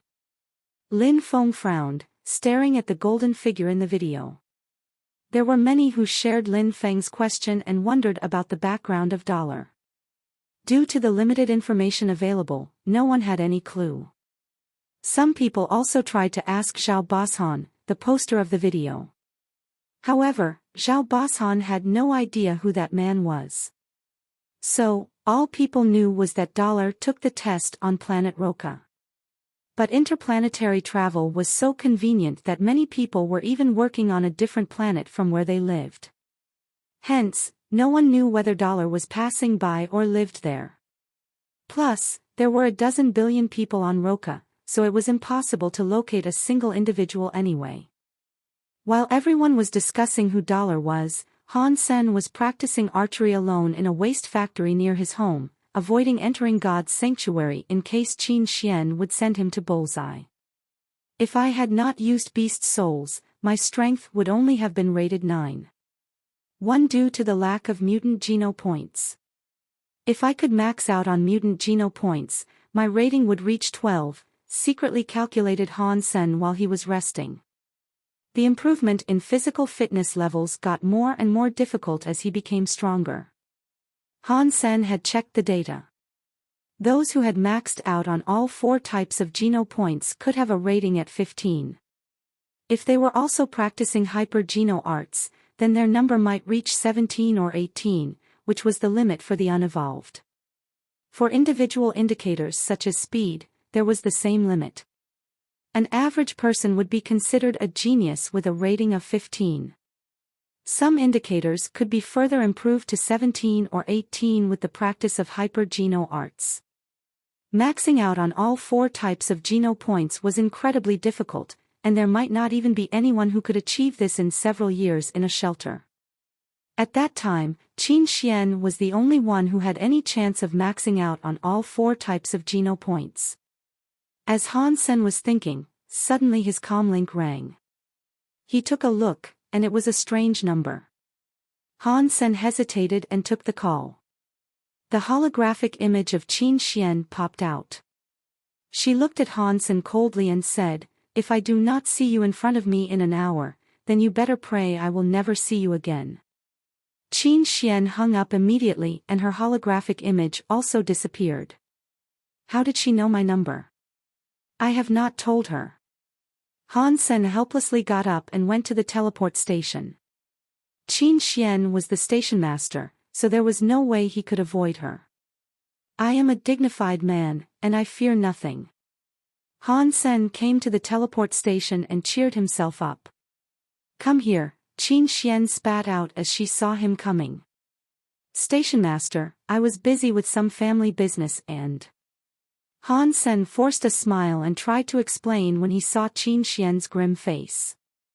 Busy playing archery every day in the waste factory. Qin Xian didn't even blink. Station master, stalking is not a good idea. I understand what you want, but our age difference is more than 3 years. Even if I'm willing, my mom. Han Sen joked.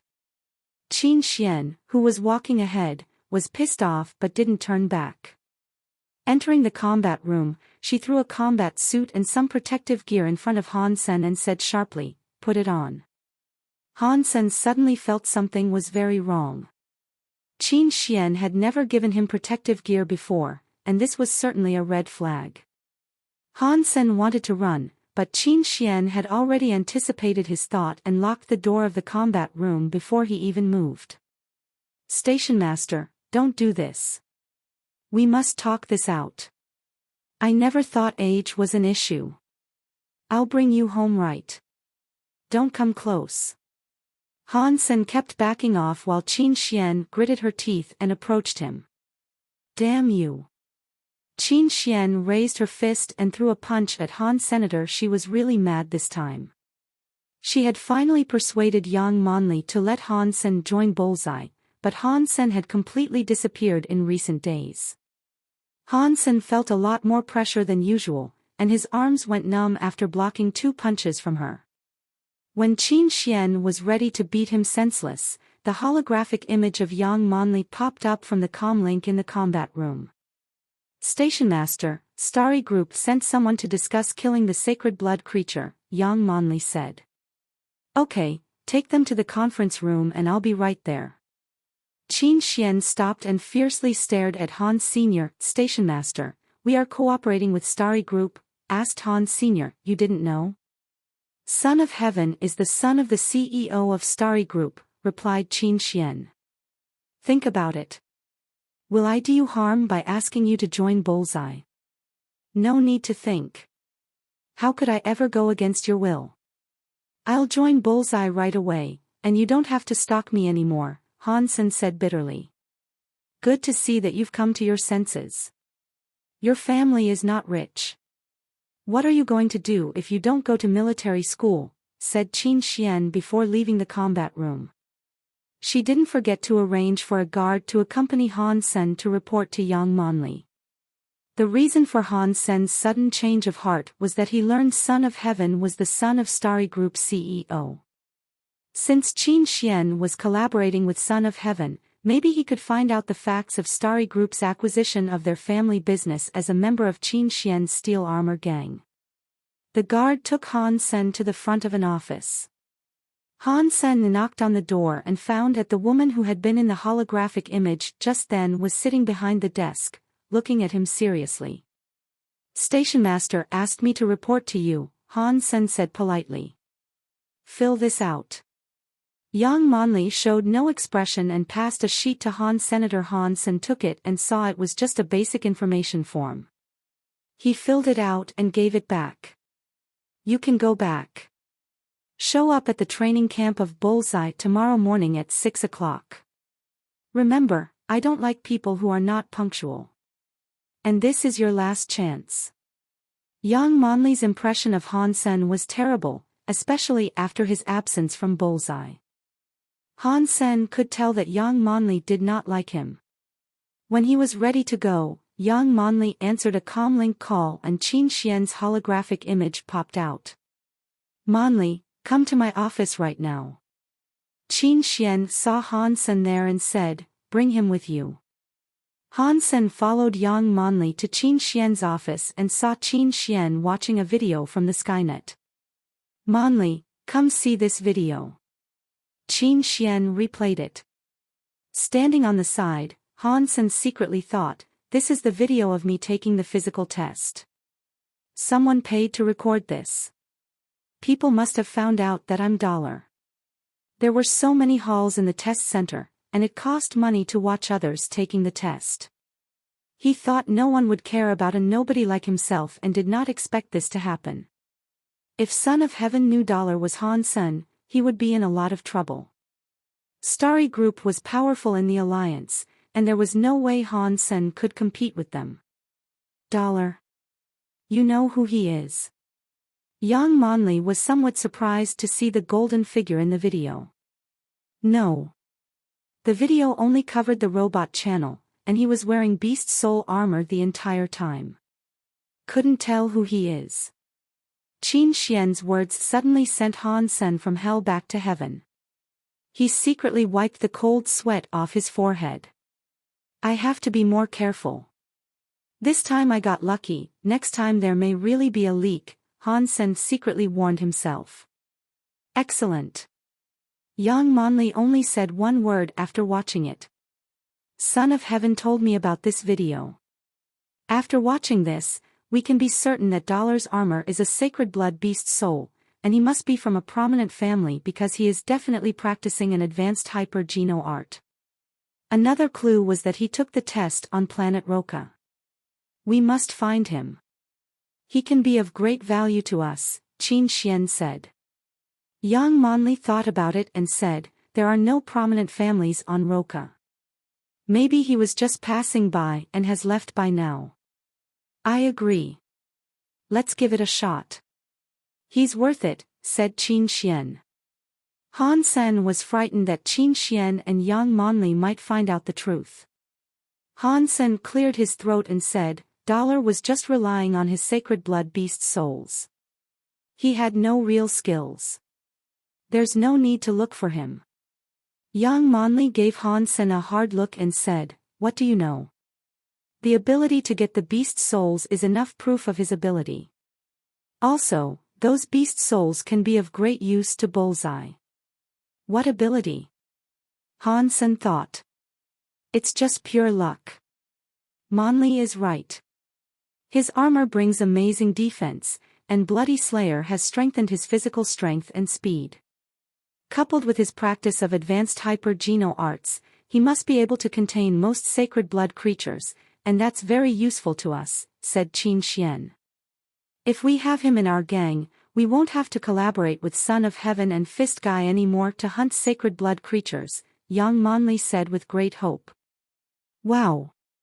You just wanted me to risk my life as your tank. How vicious, thought Han Sen, drinking from a cup to cover up his fear. Agreed. So, do your best to find him, Qin Xian nodded. But since he's from a prominent family, even if we find him, he may not be willing to join us, Yang Monli sighed. Qin Xian blinked and joked, I know you like a strong man like him. Try to seduce him. Ahem. Han Sen choked on the water he was drinking. Yang Monli gave Han Sen a fierce glare, and Han Sen quickly took another sip from his cup. I don't mind seducing him. I'm only afraid he isn't man enough. Ahem. This time, Han Sen choked so hard that he was almost in tears.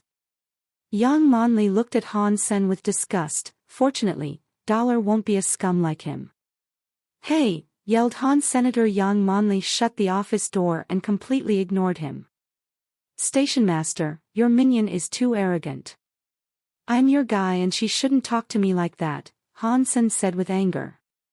Transfer me to another team. I don't want to be in Bullseye where she is the leader. Han Sen was a little worried that Yang Monli would see that he was Dollar if he stayed close to her for a long time. Qin Xian patted Han Sen on the shoulder, you were a scum, but you can change. Follow Monli's lead. Although you may never be like Dollar, you could stop being a scum. There is still hope. Sending Han Sen out, she did not give him a chance to speak again.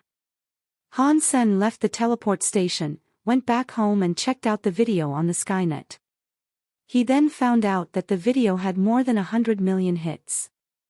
Han Sen made sure that he couldn't be identified from the video and felt relieved. Seeing the compliments under the video, he was quite pleased with himself. Looks great indeed. The next morning, Han Sen entered God's sanctuary and saw the copper-toothed beast had become purple all over except for the tip of its tail. He was happy to know it was about to become a sacred blood creature in a day or two. Watching the beast over and over again, Han Sen left for the Bullseye training camp.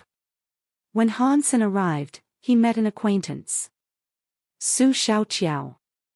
Han Sen was surprised to see Su Xiaoqiao, who was wiping the bows and arrows at the shooting range. "Ass freak, how do you know me?" Su Xiaoqiao was also surprised. "How do I not know you? Everyone was calling doll, because of you." Han Sen smiled while secretly hating Xiaoqiao. Thanks to him, Han Sen had such a strange nickname. Su Xiaoqiao was very proud. "If it wasn't for me, Dollar wouldn't be as popular as he is now." "Good job." Han Sen gave him a thumbs up, while thinking, "You little bastard. Brother, why did you choose to enter Bullseye?" Su Xiaoqiao asked Han Sr. "Because you can stand away from the creatures to reduce risks." "Safety first," laughed Han Sr., "great minds think alike." Su Xiaoqiao felt like he finally met someone who understood him. "The only good thing about Bullseye is safety. I wouldn't come here in a million years if it wasn't for this. The team leader Monli looks great but she is a sadist. You know what we call her behind her back? Nazi." Su Xiaoqiao and Han Sen suddenly shuddered as they were talking. They turned back and saw Monli standing near them. She must have heard everything they said. Han Sen and Su Xiaoqiao were petrified. Su Xiaoqiao quickly put on a smile. "Monli, I was just teasing the new guy. In fact, you are so charming that. Use a 7-0 practice bow. You each have to shoot 1,000 arrows. Don't leave until you are finished," said young Monli coldly and turned away. "My God. 7-0 practice bow, 1,000 arrows. Why doesn't she just kill me?" Su Xiaoqiao's smile collapsed. "She won't be here anyway. She wouldn't even know how many arrows we shoot," said Han Sr. "Brother, you are too naive. Of course Nazi has thought of this. There are people who are in charge of counting arrows. You can't shoot standing over the line. Nor can you miss the target," Su Xiaoqiao said in desperation. "We will take our time then. She didn't say when we have to finish." Han Sen patted Su Xiaoqiao on the shoulder. With a strength rating of 9-1, 1,000 arrows with a 7-0 practice bow could be a difficult task, but it wasn't the end of the world. However, for Su Xiaoqiao, who only had a strength rating of 7, it was different. If he was going to shoot continuously, 100 arrows could kill him. The two took the practice bow and started. Standing next to Su Xiaoqiao, Han Sen was shooting at a slow pace. The other members of the Bullseye team were all gloating at them. Several Bullseye members carried a few bundles of practice arrows, and one of them said to Su Xiaoqiao, "Xiaoqiao, keep practicing. We will hunt the sacred blood creature tomorrow." Another sacred blood creature found. "When? Why didn't I know?" Su Xiaoqiao said with wide eyes. "Son of Heaven's gang found it. They couldn't find it again themselves, so they asked us to help. We will leave in the morning to hunt, but you won't be able to make it. 1,000 arrows will take you at least 3 days, the team member said with a grin. Enough said. "Xiaoqiao, go practice," yelled an angry young man, the deputy head of Bullseye. After the other members had left, Su Xiaoqiao begged the angry man, "Hongtao, please ask Monli to let me go tomorrow. I will double my practice time when I come back. You think this is a farmer's market where you can bargain? Monli said shoot 1,000 arrows, so you can't miss even one. Lu Hongtao gave Han Sen a hard look and said, and you, don't think you can get away with anything here just because you know Qin Xian. This is just a small lesson. Don't let me catch you or you will regret it. Lu, you know we meant well. Please help us out. Su Shaoqiao passed a pile of cash to Lu Hongtao. Lu Hongtao threw the money on the floor and rebuked Su Shaoqiao, you think you can bribe me? Rules are rules. You can't go anywhere unless you finish shooting 1,000 arrows. Lu Hongtao turned away after his speech. Han Sen was a bit surprised and asked Su Shaoqiao, are the rules really so strict at Bullseye? Strict my ass. Lu always takes money from us, Su Shaoqiao gritted his teeth and said. Why didn't he this time? Han Sen was confused. Su Shaoqiao looked at Han Sen and whispered, you better be careful now. I think Monli is very upset with you, and Lu likes Monli a lot. He must be deliberately messing with you. Or else you are supposed to still go hunting even when punished. Han Sen suddenly realized why Lu Hongtao had looked at him with disgust and hatred. This is my fault. But no worries, we can still go tomorrow. Han Sen patted Su Shaoqiao on the shoulder. What if we can't finish 1,000 arrows? Su Shaoqiao sighed and suddenly thought of something. Brother, are you sleeping with Qin Xian? If it's true, just talk to her and we can definitely go. Even if I am sleeping with Qin Xian, I wouldn't bother her with this. Moreover, there is really nothing going on, explained Han Sr., in our gang, Monli would only listen to Qin Xian. So, unless she helps us, we won't be able to go tomorrow. Su Shaoqiao held Han Sen's hand, brother, dignity is worthless, but the sacred blood creature is priceless. If you really have something going on with Qin Xian, you need to beg her and let her do whatever she wants with you. You need to focus on the big picture. Han Sen sighed, unfortunately, there is really nothing. Then we are doomed. We will practice while others go hunting, Su Shaoqiao said dejectedly. You don't have to be so frustrated. Even though I am not sleeping with Qin Xian, we can still go hunting tomorrow, Han Sen laughed. What do you have in mind? Su Shaoqiao watched Han Sen helplessly. Just finish shooting these arrows today. Han Sen pointed to the bundles of arrows.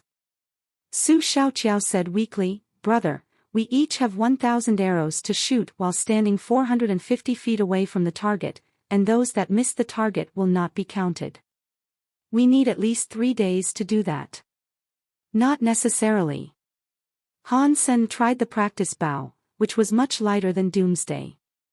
A 7.0 practice bow means that you use the bow to practice rapid shooting with a strength rating at 7.0. For Doomsday, you only draw the string with a strength rating at 7.0. He picked up an arrow and shot it toward the target. Instantly, it ended up on the bullseye. Han Sen didn't pause but kept shooting. While he didn't hit the bullseye each time, all his arrows were on the target.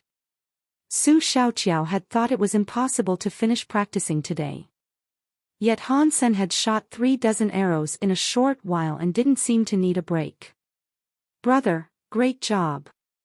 10 arrows in a row with a 7.0 bow, praised Su Shaoqiao. Any archer knows that rapid shooting consumes a lot of energy and a normal archer can only shoot 12 arrows in a row, while those who shoot 24 arrows in a row must be a lot stronger than what the bow requires. Han Sen just smiled and said to Su Shaoqiao, don't just stand there. Let's finish the 2,000 arrows and go hunt the sacred blood creature. Ignorant, Lu Hongtao who was supervising them said with contempt.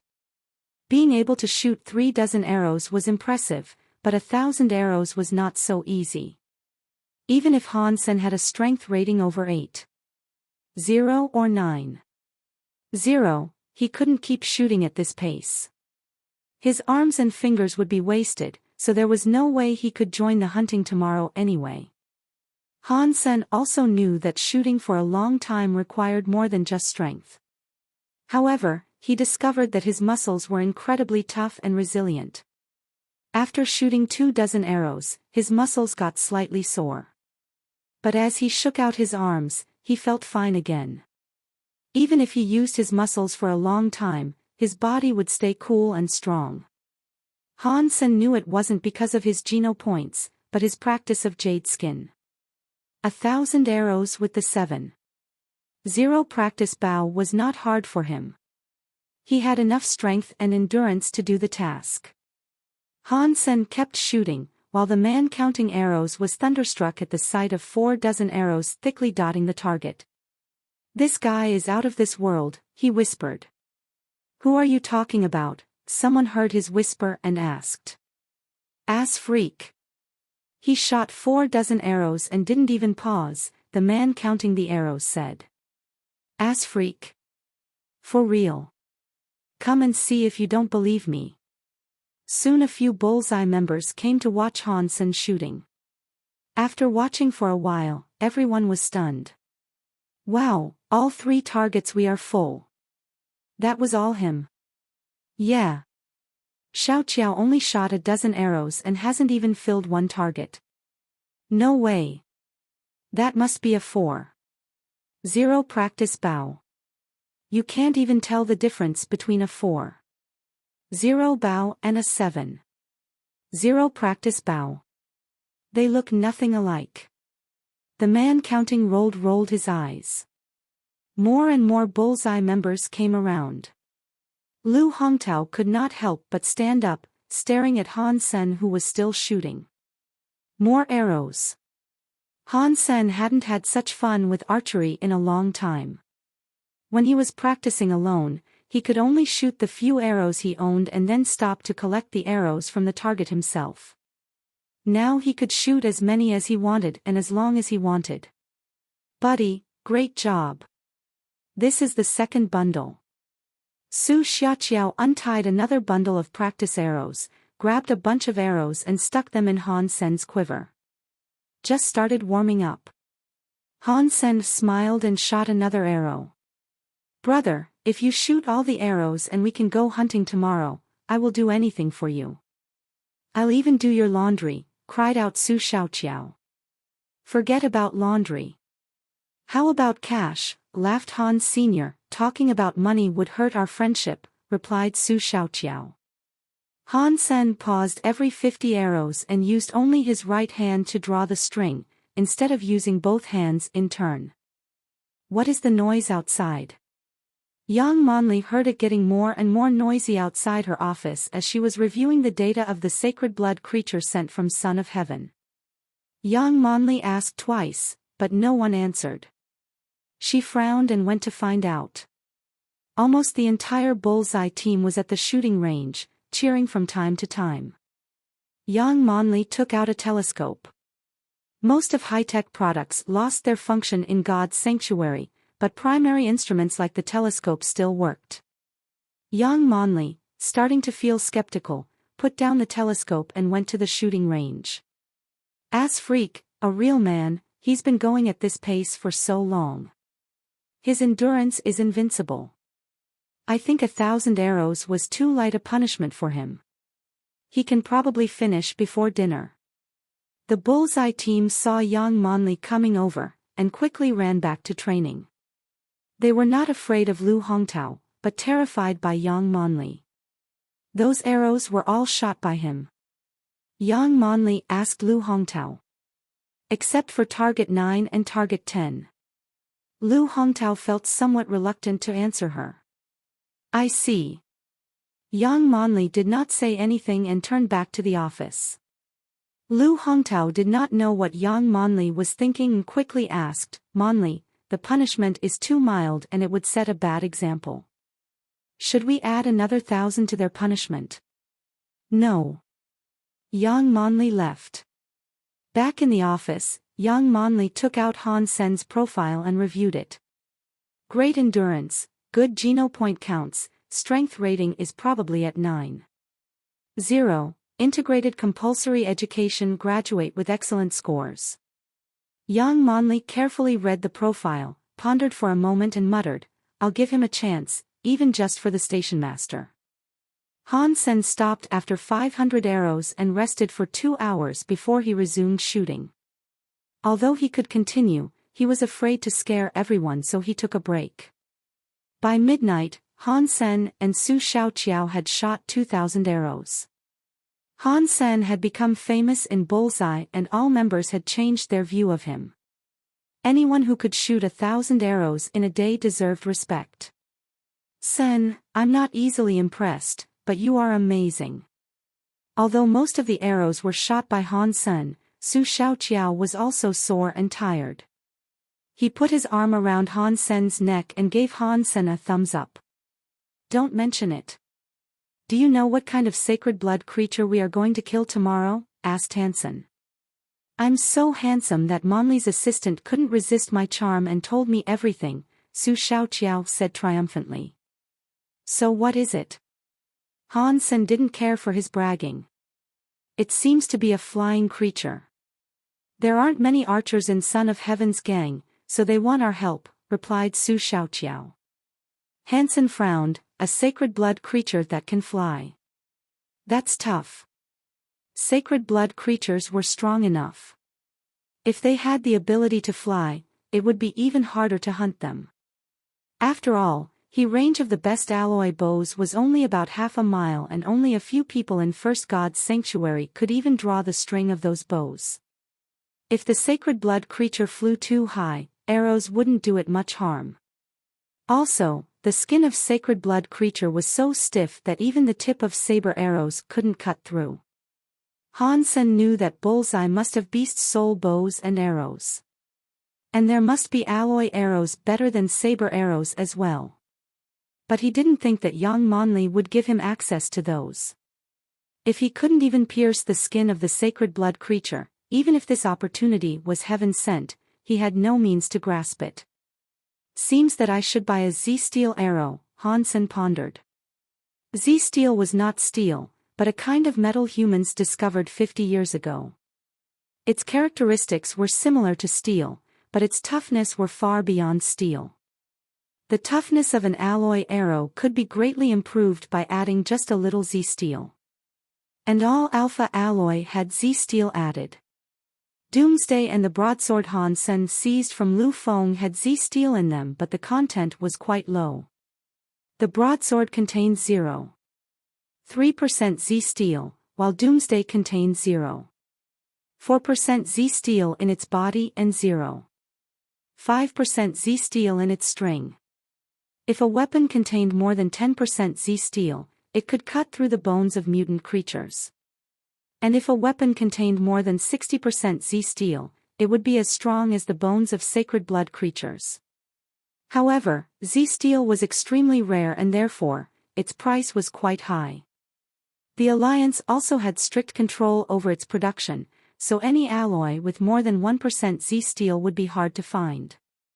Although the tip of saber arrows contained a little Z-steel, it would not exceed 0.1%. Hence to hunt a sacred blood creature with saber arrows was next to impossible, even if he could shoot the arrows directly into a wound. Han Sen's ideal arrow was the Z-steel arrow, which was 1% Z-steel. However, it was so expensive that even with all the money he had at the moment, which was around $300,000, he could only afford one arrow with about 0.6% of Z-steel. Han Sen went home at night and logged into Polar Night Forum. If he couldn't find the right second-hand goods, he would have to buy a new one at the store. In Polar Night Forum, there was a post that claimed to sell weapons with 1.2% Z-steel. Han Sen noticed that the post was from an owner whose store had no license or legal permit. On the web page of the store there were only holographic images of the products and a comlink number. Han Sen took a closer look and saw that there were holographic images of weapons in the making, which proved that the weapons were all handmade. After reviewing the images, Han Sen dialed the number on the web page. Someone answered, but didn't allow video chat. Han Sen could only hear his voice. "How can I help you?" the owner asked in a low male voice. I saw on the forum that you sell weapons. Do you have arrows with higher percentage of Z steel? Han Sen did not expect that the content of Z steel could really reach 2%. He'd be happy if it reached 0.8%. I have 2 arrows made by myself. 2% Z steel. 300,000 each, replied the man. I want one. Where can I check it out? Asked Han Sr. I'll tell you the address. The man gave him an address and hung up. Han Sen followed the address to a red light district. Although it was already the middle of the night, the streets were still crowded. Han Sen waited for a while at the agreed spot and saw someone waving at him across the street. Hansen warily walked over to him. You want to buy an arrow? Asked a guy in sunglasses and hoodie. Han Sen could only tell he was a middle-aged man. Yes, Han Sen nodded. The man took out a box and placed it in front of Han Senator. He opened it up and there was a black steel arrow inside. Can I test it? Asked Han Sr. Suit yourself, replied the man casually. Han Sen took the arrow out and tested its balance. If an arrow wasn't balanced, it didn't matter what material it was made from. Excellent. Han Sen found this arrow had better balance than saber arrows. If the bow was strong enough, this arrow would always maintain stability. The man nodded and did not say anything. Hansen pulled out his broadsword and asked the man, Can I test it with my own weapon? Without his permission, Hansen didn't dare to test it that way. But technically speaking, if the arrow contained more than 0.7% Z steel, his broadsword wouldn't even leave a mark on it. The man looked at the broadsword in Han Sen's hands and again said, Suit yourself. With his permission, taking the arrow in one hand and the broadsword in the other, Han Sen fiercely slashed the broadsword at the arrow. Clang! Han Sen checked the arrow and was pleased to see there were no mark on the arrow, while his broadsword was chipped. Although he wasn't sure if the Z steel content reached 2%, he knew it was great stuff. Great stuff. I'll take it. Hansen took out the $300,000 he had brought with him and paid the man. Of course, it was made from the bearing steel of old interstellar warships, hence the Z steel content is a standard 2%. Also, the machine-made weapons are no match for my products. Let me know if you need something in the future, the man said and disappeared in the back lane. Han Sen returned home and tested the arrow more thoroughly. It was truly great, similar to the name brand arrows, and only 1/10 of the price. I was really lucky to find a true craftsman. Han Sen hadn't had high hopes because a lot of sellers of handmade weapons only produced mediocre products. For weapons like arrows that required a lot of skills to make, it was even less likely to find good ones from independent sellers. Han Sen was very satisfied with this arrow. Just the tip of the arrow showed incredible craftsmanship, as it must have been manually polished to be so sharp. Han Sen had briefly learned weapon making at school, but his work was not the high caliber of this weapon maker. It is a good arrow, but unfortunately I can only afford one. If I don't hit the target, there won't be a second chance. Han Sen checked his bank account and found he had less than $100,000 left. I wish I could buy something with it tomorrow. Han Sen slept for a while and teleported to God's sanctuary early in the morning. In Qin Xian's steel armor gang, Bullseye was the smallest team. Few people among civilians were interested in archery, so most Bullseye members had military background and could enter military schools if their scores qualified. When they entered God's sanctuary, they would report with the military force into the shelter they were assigned. Qin Xian's steel armor gang was the military force in steel armor shelter. The Alliance didn't have much power over God's sanctuary, but it still maintained some control. In each shelter, the largest gang typically had military background. Qin Xian led her people to the agreed place, and Son of Heaven's gang was already there. Compared to Steel Armor gang, Son of Heaven's gang seemed rather unorganized. Luo Tianyang gave Han Sen, who was in the crowd, a cold stare, and judging by his look, Han Sen knew their business was not finished. After the two sides joined, Son of Heaven's gang led the way, marching into the mountains. Bullseye's place was at the end of the line, and Han Sen and Su Xiaoqiao were walking behind everyone else. Sen, I think we should each bring a shield, to protect ourselves, Su Xiaoqiao said. You're rich. Just buy a suit of Z-steel armor, said Han Sr., Z-steel is so heavy and not as portable as beast soul armors. And even primitive beast soul armors are tougher than Z-steel armor, unless the Z-steel content exceeds 10%. You know, we could only find weapons with at most 1% Z-steel. So beast soul armors are in general much better. Su Xiaoqiao continued to say, how nice if I could have the same beast soul armor as dollars. That's the only sacred blood beast soul armor I've seen in steel armor shelter. I wonder what beast soul it was. From its look, I think it must be a fierce and mighty beast soul, another Bullseye member jumped in. That goes without saying. It must be a from phenomenal sacred blood creature, others agreed. Han Sen chuckled silently and wondered what they would say had they known the armor was from the weakest creature, Black Beetle. The two gangs had marched more than half a month before they reached a mountain Han Sen had never been to. On the way, Han Sen had truly understood there was strength in numbers. No creatures could block their path with the rain of arrows from the archers and the charge of the cavalry. Of course, the scouts would inform them if there were herds of strong creatures ahead of them and they would take a detour. At the destination, Bullseye hid on a cliff and was ready to shoot the sacred blood creature drawn out by Luo Tianyang's team. The rest went under the cliff and was ready to chase the creature. In addition to Bullseye, Son of Heaven and his henchmen also stayed on the cliff. Han Sen knew they must also be good at archery because he had witnessed Son of God almost killing the bloody slayer with an arrow before he snatched its beast soul. Son of Heaven looked at Han Sen coldly as he had heard rumors about Han Sen being Qin Xian's boy toy, which annoyed him. Son of Heaven, where are the arrows you've agreed to offer? Asked Yang Monli. It was Bullseye that Son of Heaven really needed this time. As normal arrows wouldn't harm a sacred blood creature at all, and Z-steel arrows were too expensive, Son of Heaven had agreed to provide Bullseye with the arrows needed this time.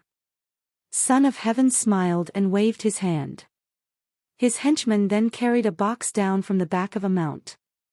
They opened the box and it was filled with starlight arrows, each worth more than 1 million. It was made by Starry Group with 1% Z-steel. Monli, here are 100 starlight arrows we agreed on. Would you distribute them among your best archers? Son of Heaven smiled. Yang Monli turned around and started calling out names. She had good arrows herself, so did Lu Hongtao. Hence, she planned to pick 5 other members of Bullseye out to use the starlight arrows. Soon she had 4 people picked out, and with some thought, she looked at Han Sen and Yu. Han Sen was slightly surprised, as he did not expect Yang Monli to choose himself. But this was a good thing, and Han Sen quickly stepped up and stood together with the other 4. While Yang Monli was preparing to distribute the arrows among the 5, Son of Heaven suddenly said grimly, Monli, are you sure about the archers? What is the problem? Yang Monli looked to Son of Heaven. How is someone like him qualified to use the starlight arrows? Asked Son of Heaven coldly, pointing to Han Sr., I chose him, and that's why he's qualified, replied Yang Monli. Son of Heaven looked at Han Sen disgustedly and said to Yang Monli, I am not questioning your decision, but this person just will not do. Please replace him. Yang Monli frowned, but she knew this campaign was dominated by Son of Heaven, since he had provided everything. Bullseye was just here to help. So, she couldn't refuse him. Zhao Hua, come here. Yang Monli had to let Han Sen return to the team, and called out another name. Son of Heaven continued to stare at Han Sen coldly. Sen, you are really unlucky. You had the opportunity to get 20 starlight arrows and kill the sacred blood creature. Now it's all gone, said Su Xiaoqiao with regret. Han Sen shrugged. Although it was a shame he didn't get the 20 starlight arrows, he had an even stronger arrow in his quiver. He still had a chance. The archers each took position on the cliff and prepared their bows and arrows, waiting for the sacred blood creature to fly out from below. Han Sen and Su Xiaoqiao found a comfortable spot, and Son of Heaven suddenly walked over and said, "What are you useless scums doing here?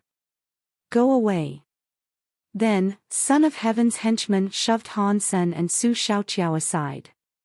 Su Xiaoqiao fiercely stared at them with anger. Han Sen tugged on his arm and said, "It doesn't matter. Let's go over there." "They are pushing too far," said Su Xiaoqiao bitterly.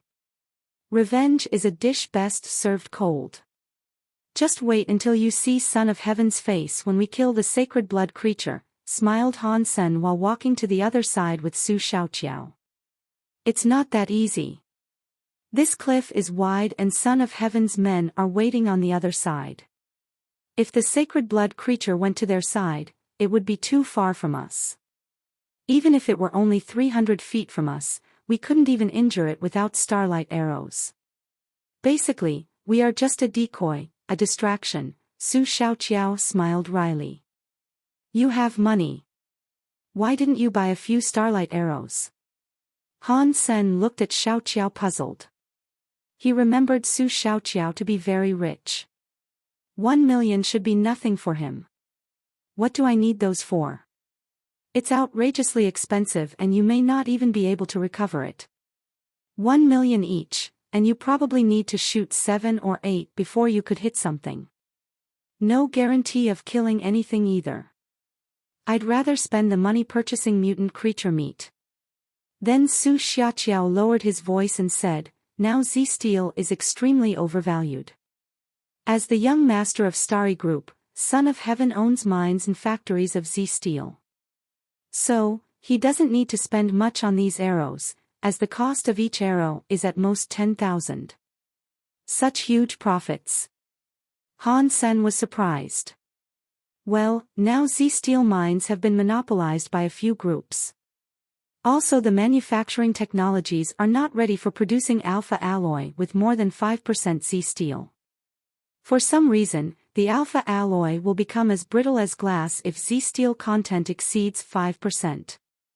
Su Xiaoqiao explained to the Han senator. While the two were chatting, they suddenly heard a howling like dragon under the cliff. Grabbing their bows, they looked down from the cliff.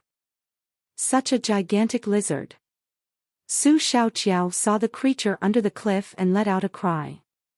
Han Sen also saw what the sacred blood creature looked like, a huge lizard covered in purple scales, flying out from the deep valley with a pair of feathered wings. The sacred blood creature was closer to where Han Sen was, but still about 250 feet away. With the order of Yang Monli, everyone started shooting down at the sacred blood creature that was trying to fly up from the valley. The arrows rained on it but couldn't even hurt the feathers on its wings, let alone the scales on its body. Even the starlight arrows could only leave some sparks before they fell. As the tips of the arrows were turned, its features remained intact. Han Sen had already put his arrow with 1.2% Z-Steel on the bow, but did not shoot it out. This was the only arrow he had, and it would be useless if he didn't have the best angle. Its feathers and scales were too tough. "Our arrows are useless unless we could shoot it in the eyes." Su Xiaoqiao also shot a few arrows, which were completely wasted. As Su Xiaoqiao was talking, Son of Heaven had summoned his eagle beast soul bow and a beast soul arrow in the shape of a wolf tooth. Aiming at a wing of the sacred blood creature, Son of Heaven made his shot. Han Sen saw that the beast soul arrow Son of Heaven used this time was much inferior to the sacred blood 6-winged wasp arrow he used last time, so it must either be a mutant or primitive beast soul. The beast soul arrow flew across the sky like a black lightning bolt, cut through the purple feathers and nailed on the wing of the creature, making the creature utter a roar. Yang Monli also summoned a white pigeon-like beast soul bow, along with a blue swordfish-like beast soul arrow. As she made the shot, the arrow also pierced the purple feathers and blood started to flow down the arrow. Neither Son of Heaven's arrow nor Monli's arrow was one use this time. After the arrows hit the target, they summoned them back to their hands. This means infinite arrows. Beast soul arrows are so much better than Z-steel arrows in this sense. Han Sen was green with envy, wishing he could grab the beast soul arrow from Son of Heaven's hands. It must be a mutant beast soul, or else it wouldn't have penetrated the wing of a sacred blood creature so easily. Son of Heaven and Yang Monli both knew the wings were the weakest part of the creature and aimed again at its wings. The creature took another 2 shots and flew away from the cliff. Son of Heaven's beast soul bow was obviously stronger than Doomsday. When he made a shot 600 feet away from the creature, the arrow still went through its wing. Everyone was desperately shooting at the creature, while the injuries they made were still not fatal. The creature escaped and flew away. Go after it. Its wings were hurt so it can't go far. Son of Heaven gave the order and those who had beast soul mounts all summoned their mounts and chased after the creature. Han Sen and others who had no mounts could only follow by running and were soon left behind by the mounts. After all, those with 2 legs could never outrun those with 4. In a while, they could no longer see the mounts and suddenly heard the thud of hooves. It was Qin Xian and others who were attacking in the valley. Up! Qin Xian called to Han Sen when her mount passed by him, considering her mount could take a second person and Han Sen was a good archer with Doomsday. Han Sen was delighted and quickly leapt on the mount. He thought his chance had gone, but now Qin Xian would take him so he had a second chance. Qin Xian followed the hoof prints and went ahead. Sitting behind her, Han Sen had to put his arms around her to keep himself on the mount. She was in beast soul armor so he couldn't really feel a thing. In addition to the hoof prints, there were also traces of blood on the ground, which must be from the sacred blood creature's wounds, proof that they were in the right direction. After 8 hours of chasing, Qin Xian finally saw Son of Heaven, Yang Monli and others ahead of them. Son of Heaven stopped in front of a mountain, and looked up at the top of the mountain. Qin Xian and Han Sen approached. The mountain was like a sword plugged into the ground, standing at least half a mile high. And the sacred blood creature was crouching on the mountain top, howling from time to time. This mountain is too high. Even the beast soul arrows couldn't possibly hurt the creature, seeing Qin Xian, Yang Monli said. Son of Heaven also looked to Qin Xian and saw Han Sen sitting behind Qin Xian with arms around her waist. Suddenly he had an urge to kill Han Sr. We must try to climb up to kill it as soon as possible, or we can chase it down. With the self-healing ability of a sacred blood creature, its wounds will heal in a few hours and we could no longer kill it by then, said Qin Xian, staring at the mountain top. Then we will climb up and kill it.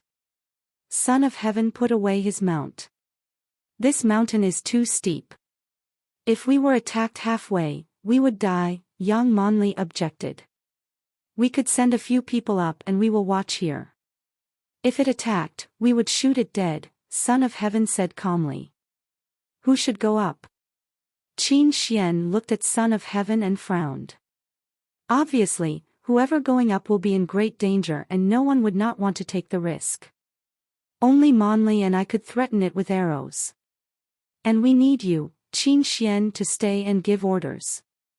The rest should all go up. We've come too far to give up.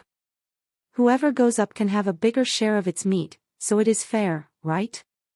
Son of Heaven's gaze swept across the faces of the men in front of him and turned cold when it met Han Sen. Son of Heaven's proposal was a risky one, but it was indeed their best chance to kill the sacred blood creature. The creature was now lying on the mountain top bleeding, its wings hardly moving. If they missed this opportunity, they might never be able to kill it. Finally, Qin Xian agreed with Son of Heaven, but she decided to go up the mountain, leaving Son of Heaven and Yang Monli, the only 2 mutant beast soul arrow owners, at the foot of the mountain. Xian, no need to go up yourself. Just give orders from down here, Son of Heaven advised. There are no orders to be given. Since I have no mutant beast soul arrow, I might as well go up. Qin Xian started climbing as she spoke. The crowd was divided into 7 groups, and each group was climbing toward the mountain top from a different direction. Han Sen immediately followed Qin Xian. He noticed Son of Heaven's cold stare at him and knew Son of Heaven was about to stab him in the back. Probably it would be Han Sen himself instead of the sacred blood creature who got shot at first. Hence Han Sen had made up his mind to follow Qin Xian everywhere, so that Son of Heaven had no chance to play dirty. Indeed, Han Sen was right. Son of Heaven had the idea of shooting Han Sen dead from the moment he proposed everyone to climb up. On the slope, Han Sen would have nowhere to hide and thus be doomed. But now Han Sen was always following Qin Xian. If Son of Heaven made any move, Qin Xian would save Han Sen for sure. However, Son of Heaven didn't give up just for this. Instead, he now had an even stronger desire to kill Han Senator. All he needed was a moment when Qin Xian went away from Han Senator. Although the slope was steep, the groups were all equipped with a full set of climbing tools and they soon climbed halfway. The sacred blood creature was severely hurt. When it noticed the climbers, all it could do was howling at them as it was unable to go down and attack or fly away. As Qin Xian and others approached the top of the mountain, the creature tried to fly away by flapping its blood-stained wings, while it immediately fell. All groups were overjoyed and started to shoot at it with arrows. Although they couldn't harm the creature, it was infuriated. Suddenly, the sacred blood creature flapped its injured wings and pounced on the closest man. The man had no place to hide on the slope and helplessly hacked his blade at the sacred blood creature. His blade cut the creature on the head but didn't even leave a trace on its scales. The man himself was bitten by the sacred blood creature and torn into 2 halves. His blood sprayed everywhere, which scared people off. Everyone started to climb down. It would be hard to go down the mountain, but luckily they had secured ropes on the slope when they were climbing up. Everyone just ended up using the ropes to slide down. Seeing the sacred blood creature being lured down and madly chasing after the climbers, Son of Heaven and Yang Monli quickly raised their bows and continuously shot their arrows at the creature. Son of Heaven shot 2 arrows and both missed. He was more interested in shooting at Han Sen than the creature. However, Han Sen was sly and kept following Qin Xian, giving him no chance to make an insidious attack. Coward! Son of Heaven secretly cursed and again shot at the sacred blood creature. At this point, everyone knew that the sacred blood creature was a spent bullet. It had bled too much and could hardly fly. If it came down now, it wouldn't be able to fly back up. Despite the casualties, they were going to kill this sacred blood creature. Not able to find a chance to kill Han Sen, Son of Heaven had to take it out on the sacred blood creature. Arrow after arrow, the sacred blood creature was in more pain and howled harshly. Flapping its bleeding wings, the creature wanted to return to the mountain top, but it was hurt too badly to fly. With its desperate flapping, it was still falling. Suddenly, it flew to the slope and gripped on a stone with its claws as its fingers cut 4 holes in the stone as if it were butter. The sacred blood creature gripped harder and started to climb up the mountain. We cannot let it climb up. Qin Xian summoned her beast soul and shape-shifted into a golden lion, climbing up using the holes left by the creature. Han Sen was anxious. If Qin Xian went away, he would become the target of Son of Heaven. Han Sen reached out to grab the lion's tail and was suddenly dragged up. Qin Xian gave him a fierce gaze, but he pretended not having seen it and still held on to her tail. Qin Xian had no time to beat Han Sen up and just chased after the creature at full speed. Seeing the sacred blood creature going out of his shooting range, Son of Heaven put away his bow and arrows and suddenly shape-shifted into a black ape more than 9 feet tall. Son of Heaven quickly ran to the slope and started climbing at a speed much faster than the other climbers. It was as if he were running on the ground. "Let go," cried Qin Xian. She couldn't keep up with the sacred blood creature as Han Sen was tugging at her tail. Han Sen quickly let go of her tail. Son of Heaven was in a rush to kill the sacred blood creature, so he had no time to harm Han Sr. Son of Heaven is a real asshole. He has such a strong mutant beast soul, yet he still sent us up and put us in danger. Han Sen felt jealous as he saw the ape climbing up at an incredible speed. He did have the bloody slayer, but its strengths were its galloping speed on the ground and the dexterity of its human hands. For mountains as steep as this one, the bloody slayer could never climb up with its 4 hooves. Son of Heaven soon went ahead of Qin Xian the golden lion and was directly behind the sacred blood creature. The creature that was already on the mountain top clawed at Son of Heaven as it saw him. Han Sen found a place that was not so steep and held Doomsday in both hands while watching the fight on the mountain top. Pulling out a skyfall arrow from his quiver, he shot it at the sacred blood creature.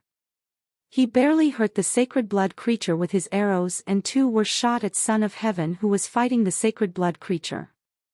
Of course, skyfall arrows wouldn't hurt Son of Heaven either. It was so badly made that it wouldn't even pierce the skin of mutant creatures. Han Sen was just warming up.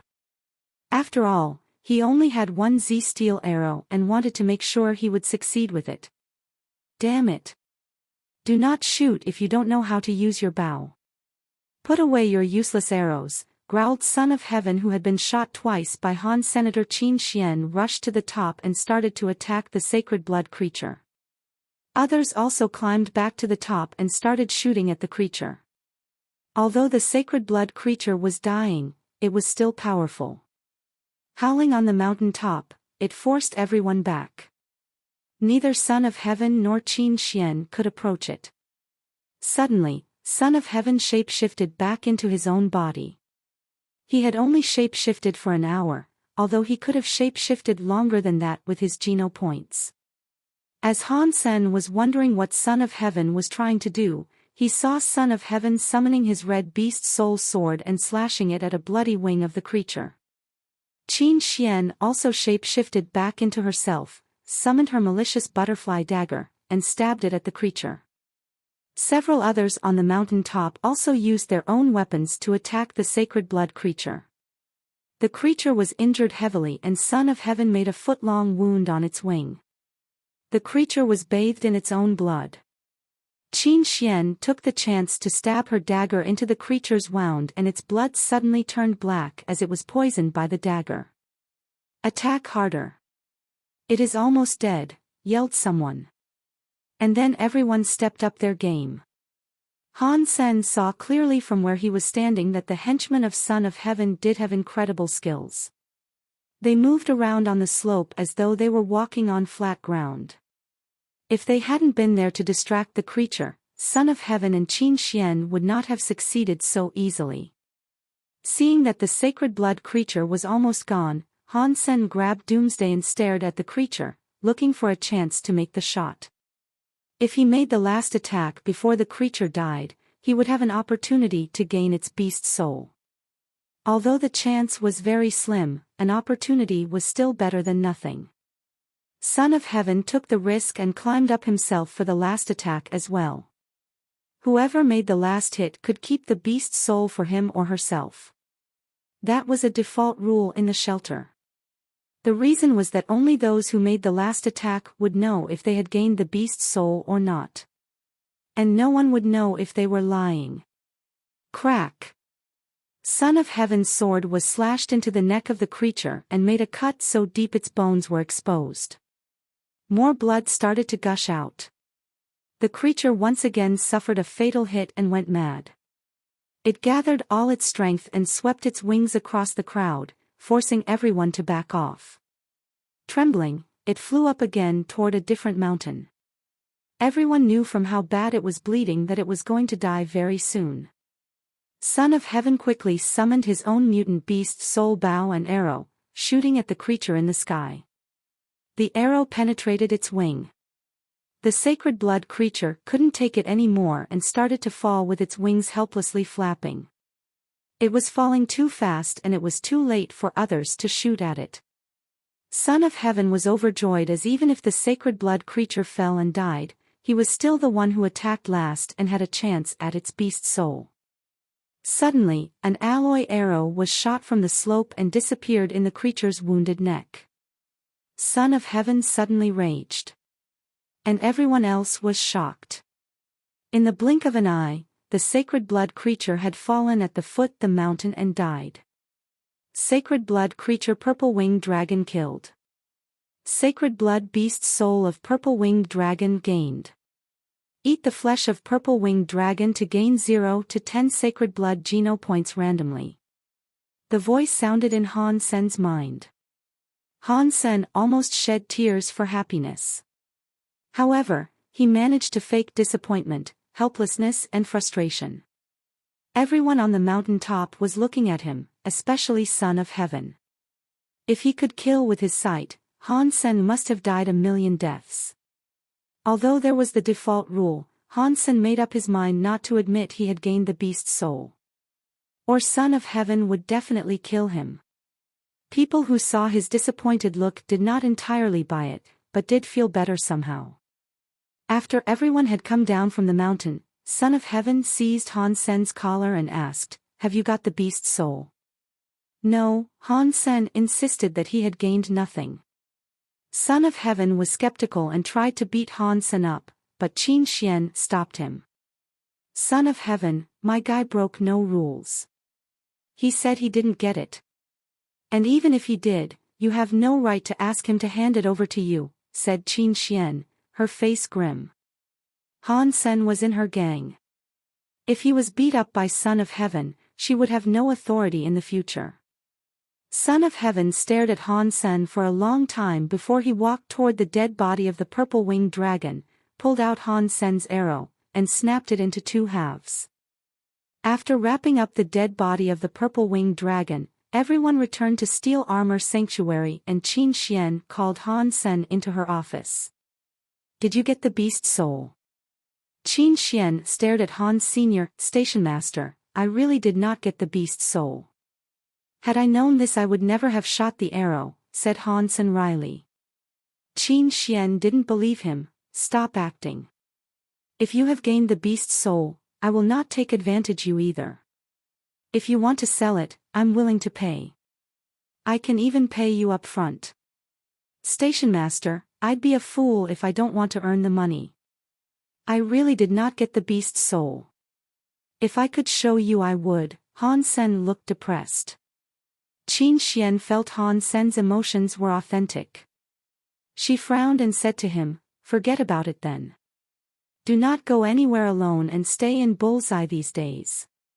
Son of Heaven might try to kill you. I will behave, Han Sen nodded.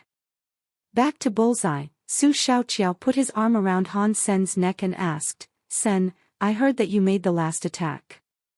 Did you get the beast soul? I wish, but unfortunately I don't even own a primitive beast soul, let alone a sacred blood one, Han Sen shrugged and said. Right. Beast souls are very hard to come by. We can't all be as lucky as Dollar, Su Shaoqiao sighed and said. He did not have too much doubt. After all, the probability of gaining a beast soul was too low. Recently you must be careful not to leave the shelter.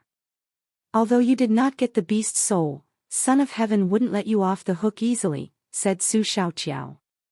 I know.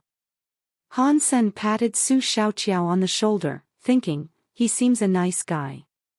Back in his room, Han Sen could not help but smiled and started to review his new beast soul. Type of sacred blood purple-winged dragon's beast soul, flying. The introduction was brief, but reminded Han Sen of so much he had heard about this type of beast soul. A flying beast soul meant the beast soul could turn into wings that could give its owner the ability to fly like a bird. Flying across the sky without the need for tools such as aircrafts was certainly a dream coming true. The most important part was that with the ability to fly, one's survival would become so much easier in God's sanctuary. A flying beast soul also allowed one to go where ordinary people couldn't reach. Flying beast souls were super expensive, even more so than the shape-shifting beast soul of the same level. Also, flying beast souls were so rare in God's sanctuary that you might not even be able to buy one even if you had the money. Amazing! A sacred blood flying beast soul. I wonder how many of these exist in the entire first God's sanctuary. Han Sen was so excited that he almost jumped up. Primitive flying beast souls had a low speed and didn't allow the users to go very high. It could only bring people 10 feet above the ground. Mutant flying beast souls were better but still slow and clumsy. Sacred blood flying beast souls were much better than the others. But Han Sen had never seen even mutant flying beast souls in Steel Armor Sanctuary. Of course, this had something to do with the fact that there were less flying creatures near Steel Armor Shelter. The room was too small for Han Sen to summon the wings. When he calmed down from excitement, his eye fell on the copper-toothed beast that had turned completely purple and shiny as if it had been polished. Sacred blood. The copper-toothed beast has evolved into a sacred blood creature. Han Sen was filled with unspeakable joy, staring at the beast. For 3 months, Han Sen had been anxious about the result, but now he knew it for sure. Every 3 months, he could have a creature evolved into a sacred blood creature. If the words got out, everyone would go crazy. Like today, it was so hard for such a huge group of people to hunt a purple-winged dragon. And after it was killed, every member in the group would share its meat. Son of Heaven's gang would have a bigger share, and Qin Xian's gang would have the rest. After everyone got their own part, how many geno points can a small part of the entire body offer? Hunting that cost a lot of resources and effort like this one would happen at most once per month, and the success rate would be at most 50%. Yet Han Sen could have the meat of an entire sacred blood creature all to himself every 3 months.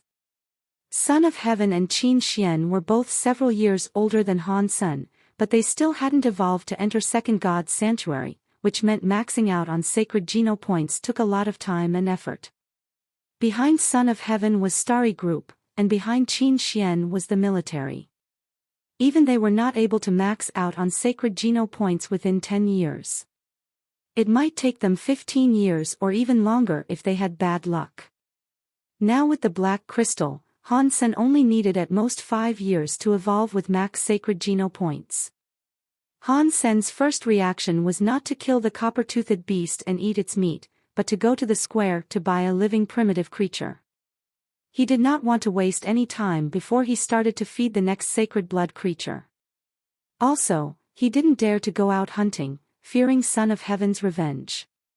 Taking the primitive creature he had bought back to his room, Han Sen didn't hesitate before he killed the sacred blood copper-toothed beast. It was far less strong than a wild sacred blood creature and was easily slaughtered. Sacred blood copper-toothed beast killed. No beast soul gained. Eat its meat to gain 1 to 10 sacred geno points randomly. Although there was no beast soul gained, Han Sen was still over the moon. He quickly set up a pot and was ready to make a stew. Meat of copper-toothed beast eaten. 1 sacred geno point gained. Meat of copper-toothed beast eaten. 1 sacred geno point gained. 2 days later, Han Sen finished a big pot of copper-toothed beast meat and even sucked the bones clean. He threw the bones into the fire so that there was nothing left. A total of 7 sacred geno points was added to his former 18 points. Now Han Sen had 25 sacred geno points and his fitness had been further improved. He felt as though he had endless strength. Looking at the primitive shrieky beast he kept in the cage now, Han Sen couldn't help but smacked his lips. Shrieky beasts were relatively small and had no hair, so he could just throw it in the pot entirely when it finished evolving. That was why Han Sen had chosen a shrieky beast to evolve. Yesterday Qin Xian had divided the meat of the purple-winged dragon among her gang. All she had was a smaller half of the body, so all each person would get was just a slice, about 1/1000th of the body, which wouldn't be of much use at all. Hence, like most people, Han Sen chose to get $200,000 as the reward instead of the slice of meat. Han Sen was still short of cash. It cost money for his family to live better, and he also needed money to buy some necessities. When checking his bank account, he found that he still only had less than $300,000. $300,000, a Z-steel arrow would cost that much. Han Sen put on a wry smile. He had collected the parts after his Z-steel arrow was broken by Son of Heaven and wanted to see if he could pay the seller to repair it. I have to get myself a beast soul arrow. Z-steel arrows were expensive and not as convenient. If I had a beast soul arrow, I wouldn't have to buy new arrows or pick up the arrow after I made the shot, though Han Sen, wondering where to find a beast soul arrow.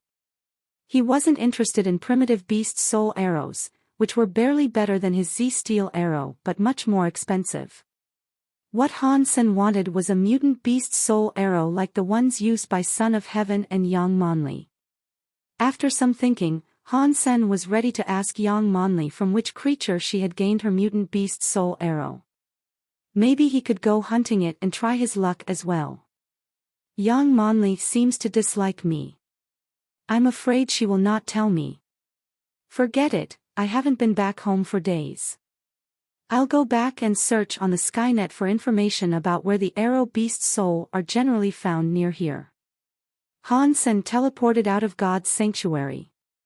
When he returned home, his mother was still in second God's sanctuary and Han Yen was at school.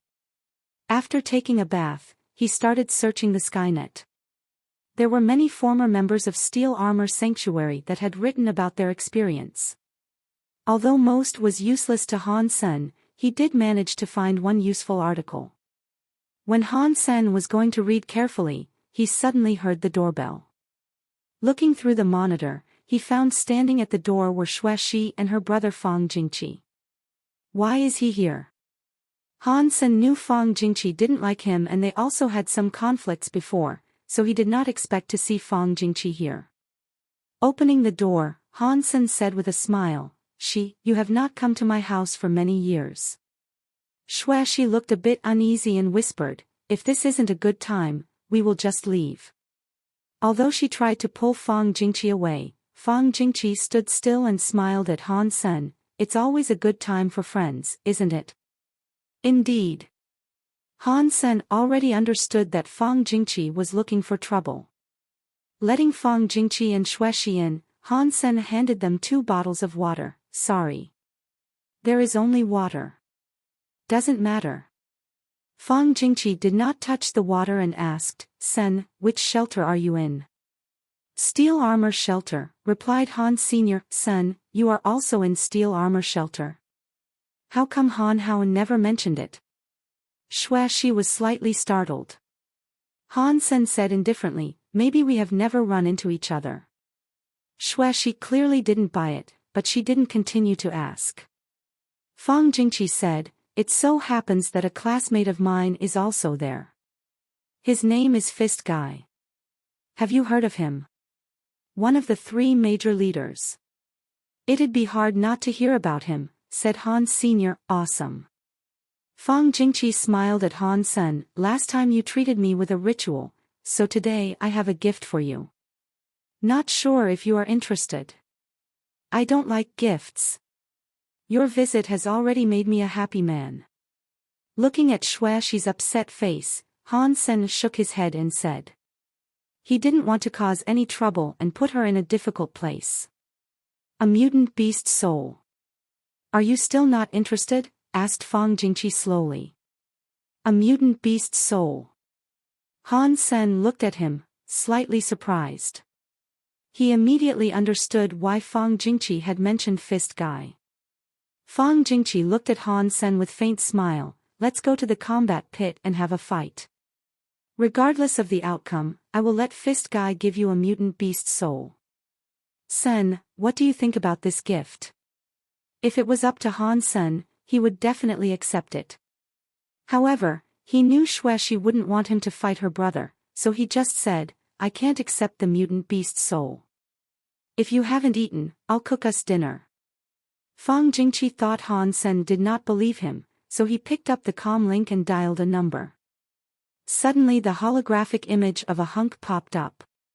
The hunk smiled at Fang Jingqi and said, "Jingqi, it's been so long since we saw each other. Fist guy, I need your help. I have a friend in steel armor shelter and want you to take care of him. Would you give him a mutant beast soul?" asked Fang Jingqi with a smile. "If others asked me for this, I would tell them to #K off. Since it's you asking, just send your friend to me in the shelter. And remember you owe me one," replied Fist Guy. After hanging up, Fang Jingqi looked at Han Sen and asked, "Now, are you willing to accept my gift?" Han Sen knew Fang Jingqi had misunderstood him. He smiled back at Fang Jingqi, "Let's not to go to the combat pit. Would you play a small game with me here at home?" Xue Shi shot Han Sen a look of disapproval, but this time Han Sen did not respond to her. Han Sen knew a guy like Fang Jingqi would not give up unless he was defeated. "What game?" frowned Fang Jingqi. "Have you ever played Red Hands?" Han Sen asked with a faint smile. Fang Jingqi turned down the corners of his mouth. "Of course, but that's such an easy game." Red Hands was a game played between two players. One player, the slap P, placed their hands palm down, hovering above the other players, the slapper, hands. The slapper hovered their hands below the slappees, palms up. The two players' hands should be touching each other. The slapper was on offense, and attempted to bring his hands over to slap the backsides of his opponent's hands. This must be done with sufficient speed, because the slappee's goal was to pull their hands away, and out of the area where the hands overlap, to avoid the slap. If the slapper missed the hands of the slappee during the slap, then the roles must switch. If our hands touch, it would be easy. How about we play with our hands not touching? Han Sen was still smiling. "No problem," laughed Fang Jingqi. Red Hands mainly tested one's reflexes, and Fang Jingqi was confident that his reflexes were superior to Han Sen's. Also, Fang Jingqi was glad that the rule of this game was that as long as the slapper was able to hit the slappee, their roles would never change. Fang Jingqi wanted to take advantage of this rule and slap Han Sen so hard on the hands that he couldn't raise his arm. So, as long as the slapper's hand moved, it would be counted as a slap and he could not take it back. Han Sen first set the rules down. "Okay, I will let you slap first." Fang Jingqi was very confident and reached out his arms. Han Sen did not reach his arms out but smiled at Fang Jingqi. "Jingqi, you said there would be a mutant beast soul." Fang Jingqi was not stupid. Although he did not care about a mutant beast soul, he didn't want Han Sen to take advantage of him either. He said, "A mutant beast soul is for a fight in the combat pit. Since we are now playing Red Hands, let's consider it a prize. You could win it if you could slap me." "Jingqi, this is not fun. And I don't want to take advantage of you either." Han Sen pondered and said, "Forget about the beast soul. Let's change the prize to $10,000. Every time you are able to slap me, I will pay you $10,000 and vice versa. What do you think?" The mutant beast soul pet Meowth that Han Sen got from Qin Xian was useless and ate a lot. Han Sen had thus learned a lesson and asked for cash as he didn't know what beast soul it would be. "Fair and square. I'm beginning to like you. But 10,000 is too little. How about 100,000? Fang Jingqi looked at Han Senator. Han Sen shook his head. "We are all friends. Losing too much might hurt our relationship." Xue Shi quickly said, "Right. It's just a game. No need to bet too much money. 10,000 is already too much. Since you are afraid to lose, then we will stick with 10,000, Fang Jingqi shrugged. Han Sen did not say anything, but kept smiling at Fang Jingqi. Now in his eyes, Fang Jingqi was not a person, but a walking ATM. Fang Jingqi came to him just when he was worried about money. All he needed to do was accept. If the opponent wasn't too much stronger than him, Han Sen believed that he could win most people at playing red hands. His understanding of his opponents and timing were among the very best. Before he got the black crystal, that was how he made his living. Fang Jingqi, who thought the game was only about reflexes, wouldn't be his match at all. "I'll let you be the slapper first." Fang Jingqi again reached out his hands. He didn't think Han Sen stood a chance. Judging from Han Sen's age, he was in God's sanctuary less than 1 year, so he couldn't have gained many Geno points. In addition, the situation of his family wouldn't allow him to buy the meat of advanced creatures either. Fang Jingqi himself had already been in God's sanctuary for several years and had gained many Geno points. So, his fitness and reflexes must be far better than Han Sen, and Han Sen wasn't likely to be able to hit him. All right. Han Sen reached his hands under Fang Jingqi's hands and kept a little distance from them. Han Sen kept his hands still and then asked, "Can I start?" "Yi." Han Sen's hand slapped on the back of Fang Jingqi's hands before Fang Jingqi could finish his reply. 10,000, Han Sen said. Write it down." "Write it down," Fang Jingqi gritted his teeth and said to Xuexi. Xuexi quickly opened the holographic note board on her comlink and drew a line. Again. Fang Jingqi reached his hands out. "Can I start?" Han Sen asked again. Fang Jingqi just nodded, staring at Han Sen's hands wholeheartedly without blinking. With the lesson learned, Fang Jingqi swore he would not be tricked by Han Sen again. Han Sen didn't rush this time and turned to speak to Xuexi. "Do you want to hear a funny story?" "Now?" Xuexi was surprised. Han Sen nodded and started. A lovely puppy was traveling in the desert. It had brought enough water and food, but still died after 2 days. Can you guess why it was? Was there a sandstorm? No, the weather was fine. Because it was lost. There was plenty of water and food, so it would not die even if it got lost, Han Sen said. I cannot guess. Why did it die? Xuexi didn't want to guess anymore because she was nervous about the result of red hands. Because that cute puppy could not find a utility pole in the desert, so its bladder exploded, laughed Han. Senator Xuexi blushed. "Sen, that's so corny.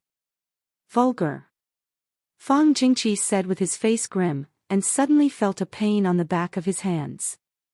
Snap! Fang Jingqi regretted his own carelessness as his face turned red. He also blamed his loss on Han Sen's slyness. If Han Sen didn't tell Xuexi the vulgar story, he would not have been distracted and gave Han Sen the opportunity. Another 10,000, said Han Sen to Xuexi. Again. Fang Jingqi reached his hands out. When Han Sen was ready, he said to Xuexi, another lovely puppy was traveling in the desert with plenty of water and food. It found a utility pole, but it still died. Can you guess why? Why? She thought about it seriously but did not think of an answer. I was asking you. Han Sen ignored Fang Jingqi, and turned to look at Xuexi. I don't know the answer, Xuexi said. Alright, I'll tell you. It is because there was a sign on the pole that said, no peeing zone, then the puppy's bladder exploded again. She burst out laughing. Fang Jingqi knew that it was Han Sen's trick to get him distracted, but he couldn't stand Han Sen ignoring him and said to Han Sen, would you rather tell stories then? Snap! Han Sen's hands once again slapped him on the back of his hands, which had turned red after 3 slaps. However, Fang Jingqi's face was redder than his hands. Come again. Fang Jingqi gritted his teeth and stretched out his arms again. Han Sen put his hands back and continued his story. Another lovely puppy was traveling in the desert with plenty of water and food, and it found a utility pole with no sign on it. But it still died. Can you guess why? Fang Jingqi was focused on Han Sen's wrists, neither talking to nor looking at Han Senator. He would give Han Sen no chance to distract him this time. After Han Sen told Xueshi the answer, Fang Jingqi was still staring at Han Sen's wrists. Little brat, you will learn your lesson when it's my turn to be the slapper, thought Fang Jingqi. Seeing Fang Jingqi was still focused, Han Sen sighed and said, Jingqi, you are so calm. I've been the king of red hands for 2 decades and no one could escape my storytelling yet. You are indeed impressive. Cut the crap. Fang Jingqi said and suddenly changed his expression. It was too late. His hand was once again slapped hard by Han. Senator Fang Jingqi bristled with anger. He hadn't expected to be tricked by Han Sen again. Fang Jingqi clenched his teeth and squeezed the word out, making Xueshi anxious on the side. Han Sen put his hands in position and didn't tell a story this time. He said to Fang Jingqi with a faint smile, did you think I won just because you were distracted? Fang Jingqi ignored Han Sen, as if he couldn't hear anything Han Sen was saying. I won't move even if the sky collapsed. Thought Fang Jingqi, determined to win this round and kick Han Sen's ass. When he became the slapper, he'd be the one telling Xueshi stories and hitting Han Sen on the hands. Having noticed Fang Jingqi was still focused, Han Sen sighed and said, Jingqi, you are indeed a genius in playing red hands. I will now focus and use up to 30% of my skills to deal with you. Seeing Han Sen putting on airs, Xueshi laughed out loud. Fang Jingqi was still staring at Han Sen's wrists. Attention, I will use the secret skill of Red Hands King. Han Sen suddenly roared. Well, I'll keep still and see what tricks you have, Fang Jingqi sneered and thought. Snap! Fang Jingqi couldn't escape when Han Sen made the move, although he was paying full attention this time. Again. Fang Jingqi refused to concede defeat and wondered why he didn't dodge the slap. It must be some tricks used by Han Sr., let's call it a day. As the king of red hands, I don't want to bully you, Han Sen looked up and sighed. You think I cannot afford to pay? Next round. Fang Jingqi wanted to slap Han Sen in the face so bad, but he wasn't a sore loser. Don't blame me then. Han Sen stretched out his hands. Snap. Again. Snap. Again. Snap. Snap. Snap. Fang Jingqi went berserk, not accepting the truth that he simply couldn't move his hands away fast enough. Han Sen was nothing but cunning. How could he lose when he was paying attention? However, Fang Jingqi could not avoid the slap no matter how hard he tried. Snap. Snap. Snap. Crisp sounds kept ringing in the living room. Xueshi was shocked. She didn't expect Fang Jingqi to lose, let alone to lose in such a miserable manner. She had been worried about Han Sen but found that she really should be worried about her brother. When Fang Jingqi left Han Sen's home, his hands were swollen like trotters and his face was pale from anger and shame. Jingqi, come to play red hands when you have time. Han Sen waved goodbye to Fang Jingqi with a stack of cash in hand. Fang Jingqi almost fell from the aircraft when he heard Han Sr., I'll be damned if I ever play red hands with you again. Han Sen had more comments but the aircraft made a loud noise and went away at full speed. $1 million easily earned. Should have agreed with him and made the bet 100,000 each round. Han Sen licked his lips and took the money back to his room. Han Sen returned to his room and continued to read the article he had found on the Skynet. It was a post written by a Steel Armor Shelter member from a long time ago. He was once chased by a creature and had to run into Dark Swamp. Han Sen knew about Dark Swamp. It was more than 200 miles in the southwest of Steel Armor Shelter and had lots of poisonous creatures in it. Almost no one would choose to go there. Even the big gangs did not dare to set foot in Dark Swamp. According to the poster, he was in a critical situation and had to escape into Dark Swamp. Fortunately, he eventually passed through Dark Swamp and got out. It had taken him nearly 6 months to go through the swamp, as one could easily sink into the mud. He also had to constantly change his route to avoid all sorts of dangerous creatures. It was indeed a miracle that he could come out. The poster shared a lot of his experience in the dark swamp. Once he had walked into a forest where the trees were sparse but very tall and thick, whose trunks would take several people to wrap their arms around. The soil under the trees was covered with a variety of beautiful flowers. As the poster thought he had walked out of the swamp, he found that it was only a strange area in the swamp. Hanging from the trees were a lot of huge hornets' nests, and even the smallest among them were the size of a queen-size bed. Each hornet flying from the nests were the size of a bat. He had killed a hornet, so he learned from the voice in his mind that the name of the hornet was Black Stinger, a type of primitive creature. And he was lucky to get its beast soul, which was in the shape of a sharp and poisonous arrow. The beast soul arrow was later purchased by someone with a high price. Although he didn't dare to go into the forest but chose to walk around it, he saw from afar a hornet's nest as big as a house hanging on an especially tall tree. The black stinger flying from that nest was in a red color. He guessed that those red hornets should be mutant black stingers. He had also posted the pictures of the black stinger beast soul that he had taken before he sold it.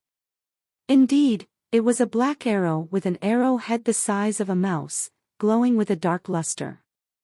You'd know it was poisonous from the look of it. That would be great to have, thought Han Senator. If it was before, he wouldn't dare to think about going to Dark Swamp, but now he had beast soul wings so he could fly into the swamp. In case of any danger, he also had his armor and bloody slayer, so this trip shouldn't be too risky. According to the poster, the poisonous creatures lurking in the mud were the most dangerous ones, and there were not many flying creatures there. He himself had only seen a few primitive carrion birds. I still don't know where the forest is in the swamp. It would take too much time to search for it after I got in the swamp, thought Han Sen, who then put the trip on hold and dialed the blacksmith's number and asked him to meet. When they were both at the agreed place, Han Sen showed the blacksmith the broken arrow and asked him if he could repair it. The blacksmith said indifferently, "Nope. You could weld the parts together with any welding machine, but the toughness and stability wouldn't be the same. The arrow is wasted. Do you recycle the material? It has 1.2% Z steel, which is worth something, right?" asked Hans Sr. $5,000, the blacksmith said. "I bought the arrow for 300,000, and the Z steel is only worth 5,000, asked Han Sen with his eyes wide. "Or you can keep it," the blacksmith simply said. "Fine, 5,000 it is." Han Sen secretly vowed to gain himself a beast soul arrow, as Z steel was not economical at all. He had already known from Su Xiaoqiao that the manufacturing cost of Z steel was in fact not high, and it was only expensive because of the monopoly. Han Sen gave the arrow parts to the blacksmith, who gave him a 5,000 bill in return. Han Sen put away the money and asked, "Do you have better Z steel arrows?" When he shot the arrow at the purple-winged dragon, the arrow only went 3 or 4 inches deep and the dragon still died from falling. If they were on the flat ground, he could by no means kill the dragon, so Han Sen was not satisfied with this arrow. "No. I have a dagger with 5% Z steel though." "You want it?" replied the blacksmith. "How much?" Han Sen knew that 5% Z steel was the limit of the contemporary technology. Alpha alloy would become as brittle as glass if the percentage of Z steel was higher than that. 300,000, said the blacksmith. 300,000 for an arrow with 1.2% Z steel and the same price for a dagger with 5% Z steel. Han Sen looked at the blacksmith, puzzled. It was much more difficult to make the arrow than the dagger, the blacksmith explained. "Deal." Han Sen handed over the money after inquiring about the size of the dagger. The blacksmith's price was high, but much more reasonable than the prices in regular stores, where a dagger with 5% Z steel would easily cost a few millions. Also, Blacksmith's craft was excellent, as this arrow was a lot better than starlight arrows. I don't have it on me. Come with me, the blacksmith said and went into the alley. Han Sen followed him through a few blocks and then into a dilapidated underground warehouse, where Han Sen saw a lot of manufacturing machinery and equipment, including a large punching machine, which could crush a small aircraft. Through the warehouse, the blacksmith showed Han Sen into a room. This room looked like an armory and Han Sen was dazzled. A variety of weapons were neatly arranged inside, their shining blades exuding a thirst for blood. The blacksmith grabbed an 8-inch dagger and threw it to Han Sen. This is the one. Take it and leave. Han Sen's eyes were attracted to the knife on the north wall of the room. The style of the knife was ordinary, but it was the only weapon on the north wall, while the other 3 walls were fully covered with different weapons. How much is that knife? Asked Han Sen curiously. 100 million, the blacksmith said coldly, pushing Han Sen out. 100 million. What material did you use to make that? Han Sen could not help but asked. 75% Z steel, the blacksmith said. Next time you need to buy something, come here directly. 75% Z steel. He must be exaggerating. With the current technology, we can't even produce alloy with more than 5% Z steel. Han Sen whispered to himself. He didn't say anything though since he wouldn't buy it anyway. Back home, Han Sen carefully reviewed the dagger.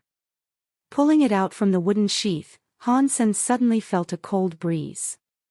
The dagger was 8 inches long, its blade green with ripple patterns. The angle of the blade was very small, about just 20 degrees, the edge of the blade was as thin as onion skin with double blood grooves.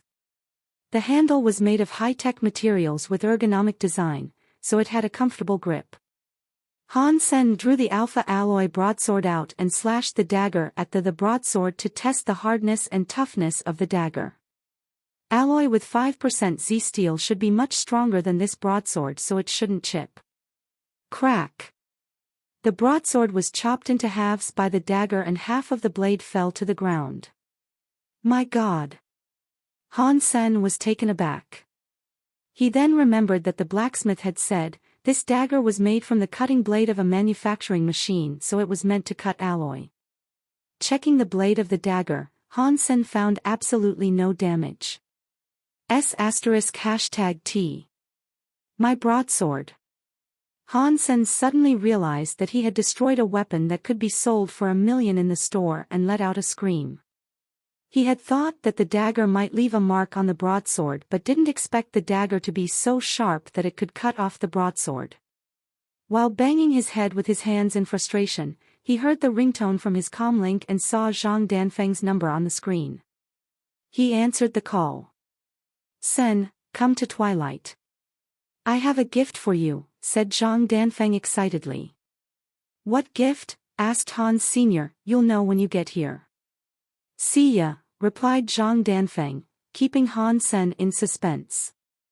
Han Sen changed his outfit and went to Twilight Tavern, which was a restaurant Zhang Danfeng often took him to. The dishes served here were delicious and the decoration was outstanding. When he arrived at the reserved private room, Han Sen was surprised to see Han Hao there as well. Han Hao saw him and looked very uncomfortable. Han Hao forced a smile and said hello. Han Sen smiled back at him, and was then pulled aside by Zhang Danfeng. Being a private person, Han Sen thought it was quite alright if Han Hao didn't want to have any contact with him, and he had no hard feeling about it. Zhang Danfeng did not pay attention to any of these and asked Han Sen to sit on the sofa. Zhang summoned a white saber-toothed tiger beast soul, which turned into a sharp knife in his hands. Showing a few tricks with the knife, he asked proudly, Sen, what do you think of my newly gained mutant beast soul? One word, awesome. Han Sen gave him a thumbs up. Han Sen had wanted a mutant beast soul weapon for a while, but he had no luck with beast souls recently. Old friend, now I have a new knife, so I want to give my old weapon to you, if you don't mind. Zhang Danfeng slipped Han Sen an alpha alloy broadsword. Han Sen was a bit surprised to see the broadsword, which was of the same style as the one he just cut off. This broadsword. Han Xian was touched. Zhang Danfeng was such a dear friend that he would just give away a weapon worth $1 million to him. Before Han Sen had time to say something, the door of the private room was pushed open and a fat woman draped in jewels squeezed herself in. "Son, I saw you when you came up here. You said you had important things to do when I asked you to go Mr. Hu's banquet. So, this is what you call important. What do you expect to gain from hanging out with these lads? Mr. Hu has invited his son's friends, who are all young leaders on planet Roka. You should make friends with them to succeed in the future." Han Yumei threw a rampage at Han Hao, taking him out. "Mom, I..." By the time Han Hao wanted to explain, he had been pulled out the room. "Stop it. The young master of Sunwood Mining, Lin Beifeng, is also here at the banquet. I heard that he is also in steel armor shelter now. If you two can bond, you would do so great in the shelter," said Han Yumei. Han Hao was a little depressed. He had come here to make things right with Han Sen and use his connections to enter Qin Xian's steel armor gang. Han Yumei's words had rendered that impossible. Han Hao thought that Han Sen was definitely sleeping with Qin Xian to get where he was. Or else how could he confront Luo Tianyang and be recruited into Bullseye? Although Han Hao was disgusted by a gigolo like his cousin, he wanted to use Han Sen's connections to enter steel armor gang himself. That was why he didn't show up at the banquet and came to Zhang Danfeng's gathering instead. Surprisingly, Mr. Hu's banquet was also held in this building, and Han Yumei happened to see him. Hence he had no time to mend his relationship with Han Sr. Never mind, the young master of Sunwood Mining, Lin Beifeng, happens to be in my shelter and now he has come to planet Roka for the banquet. This is indeed a great opportunity. I heard he is an upstart and spends money like water. It would be great if I could cozy up to him, thought Han Hao, as he straightened his clothing and followed Han Yumei to the banquet hall. Your aunt is outrageous, Zhang Danfeng was upset. It does not matter. They are strangers to me, said Han Sen casually. He then asked curiously, who is this Lin Beifeng she was talking about? Han Sen also knew a guy named Lin Beifeng who had traveled through the mountains and ended up in steel armor shelter. Han Sen had even saved his life. Just one lucky dude. Zhang Danfeng started to tell Han Sen about Sunwood Mining. Sunwood Mining used to be a small company with several mines, and later they bought a garbage planet to deposit their waste, where they ended up finding a lot of precious minerals. Within 20 years, by selling the rare minerals they discovered on that planet, Sunwood Mining had become a prominent interplanetary mining group, the boss of which was Lin Beifeng's father. Lin Beifeng had just entered God's sanctuary and was already known for his generosity. Many were trying to make friends with him for that. Such good luck, Han Sen sighed. Such is life. He must have outperformed billions of other sperms to be who he is, Zhang Danfeng smiled and said. But Sunwood Mining has no facility here on planet Roka. What is he doing here? In the banquet hall of the same building, the social elite were chatting and drinking, many of whom had already entered Second God's sanctuary in their 30s. However, the focus of the banquet was a 16-year-old teenager. If Han Sen were here, he would recognize the teenager was Lin Beifeng who he had saved. Lin Beifeng was entertaining all guests gracefully. From his good manners, no one would think he was nouveau riche, and several socialites were attracted by him. Han Yumei and Han Hao had wanted to speak with Lin Beifeng, but they found no chance as there were too many people who were more powerful than them at the banquet and everyone wanted to talk to Lin Beifeng. Naturally they didn't dare to offend Theses people by cutting in. When the banquet was over, when Lin Beifeng was stepping outside the building, they finally found an opportunity and wanted to approach him. At the time, Han Sen and Zhang Danfeng also happened to come over. When they saw Han Hao, Zhang Danfeng wanted to greet him, so Han Sen had to follow. Before Zhang Danfeng could finish his sentence, Han Yumei pushed him and Han Sen aside and said harshly, "You two stay away from my son. Especially you, Han Sen, you are already notorious in steel armor shelter, so do not implicate your cousin. Don't even say you know him. Or I will come after your family." Han Yumei then walked toward Lin Beifeng with Han Hao. Zhang Danfeng was stunned and asked Han Sen, "What? You and Han Hao are in the same shelter?" Hansen nodded, "Let's go to a quiet place and I'll explain to you." Having heard Han Yumei's words, Han Sen knew that Han Hao had told her about what had happened in steel armor shelter. Han Yumei and Han Hao finally managed to approach Lin Beifeng. As Lin Beifeng happened to be looking in their direction, Han Yumei said hurriedly, "Mr. Lin, this is my son Han Hao. He's in the same shelter as you." Lin Beifeng acted as if he hadn't heard her and directly went past her and her son. Han Yumei was dumbfounded and watched Lin Beifeng leaving. Lin Beifeng walked faster and faster toward Han Sen and Zhang Danfeng, who were just leaving. He grabbed Han Sen's arm and cried, "Sen, I have finally found you. Brother, I've missed you." Lin Beifeng then gave Han Sen a big hug. Both Han Yumei and Han Hao were shocked.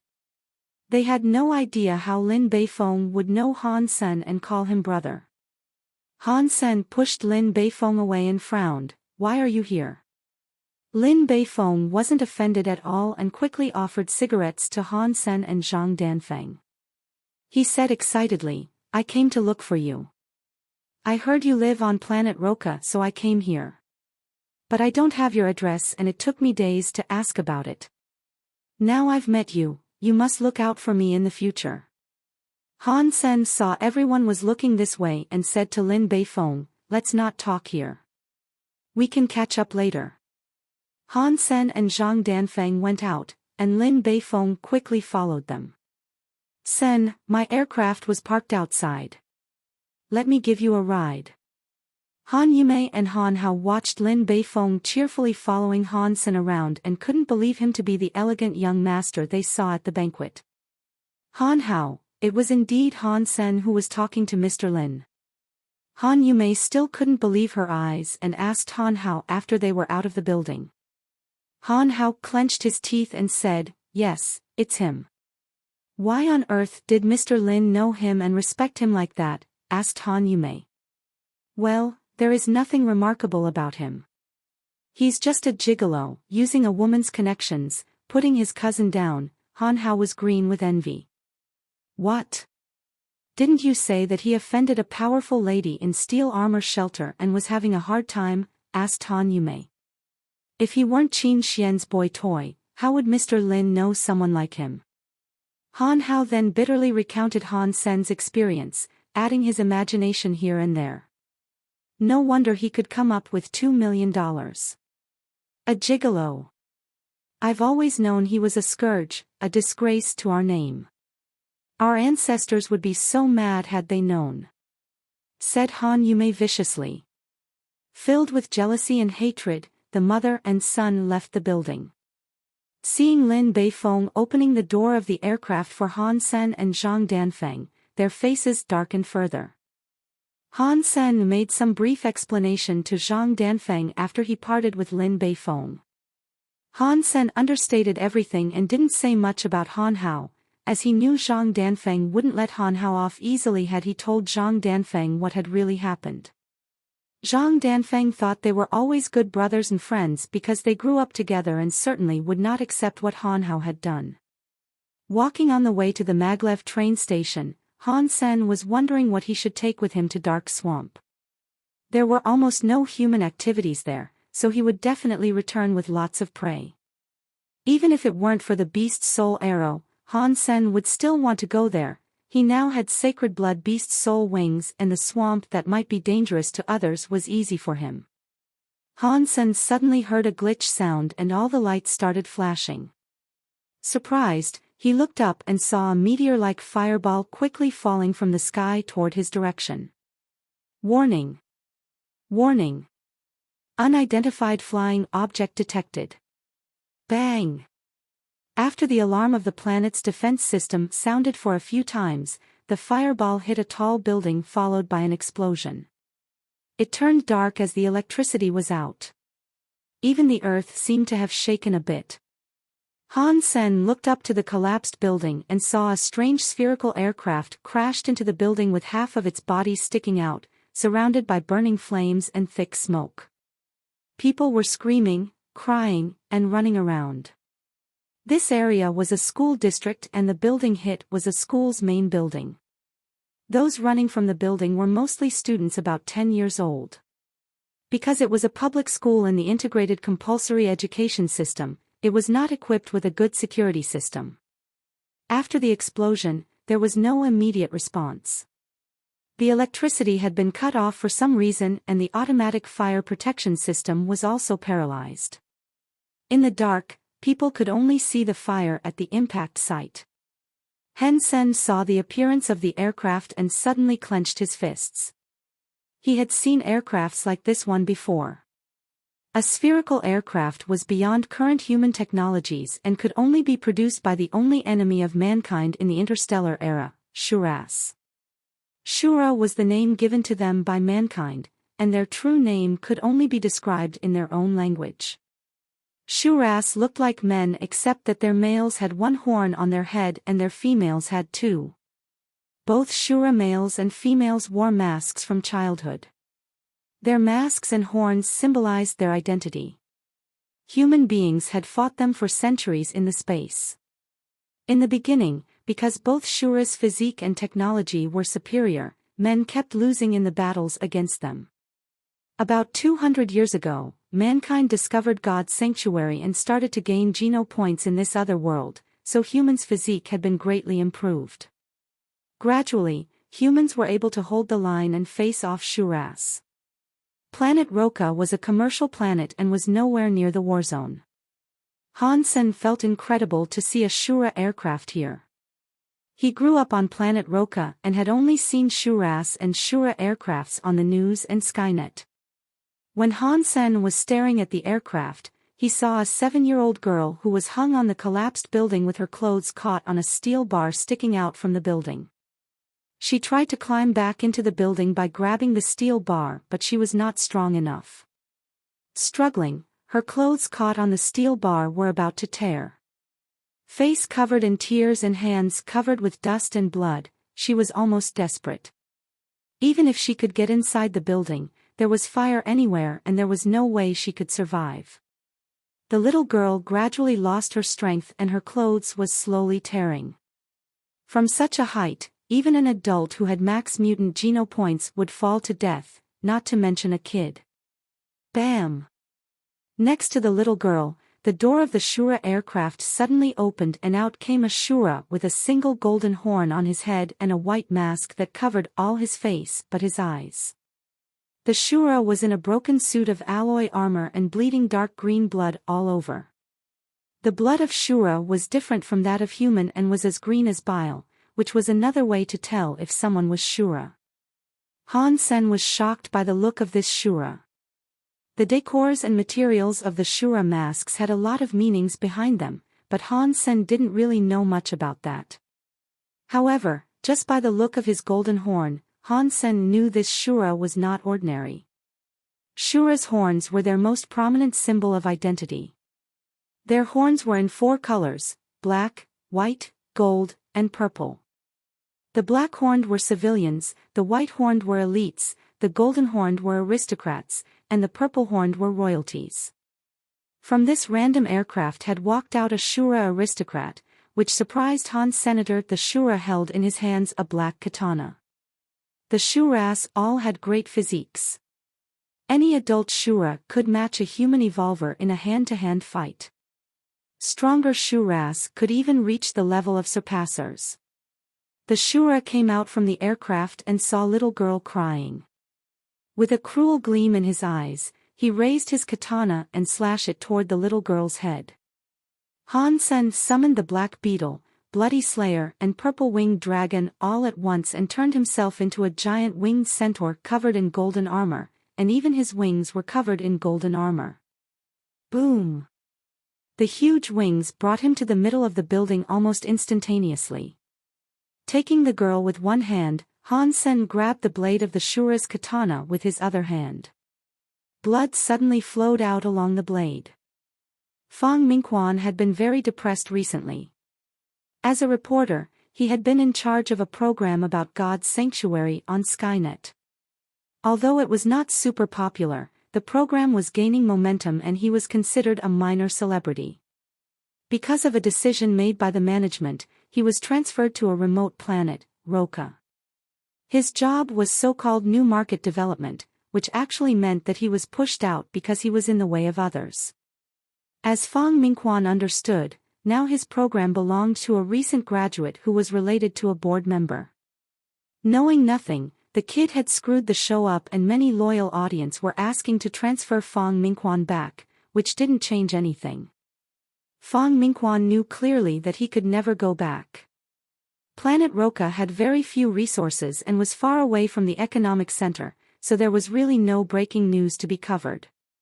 For the few months he had been here, Fang Mingquan were wasting his time doing interviews of minor celebrities who thought too highly of themselves, which completely disgusted him. How can I leave this *T-hole?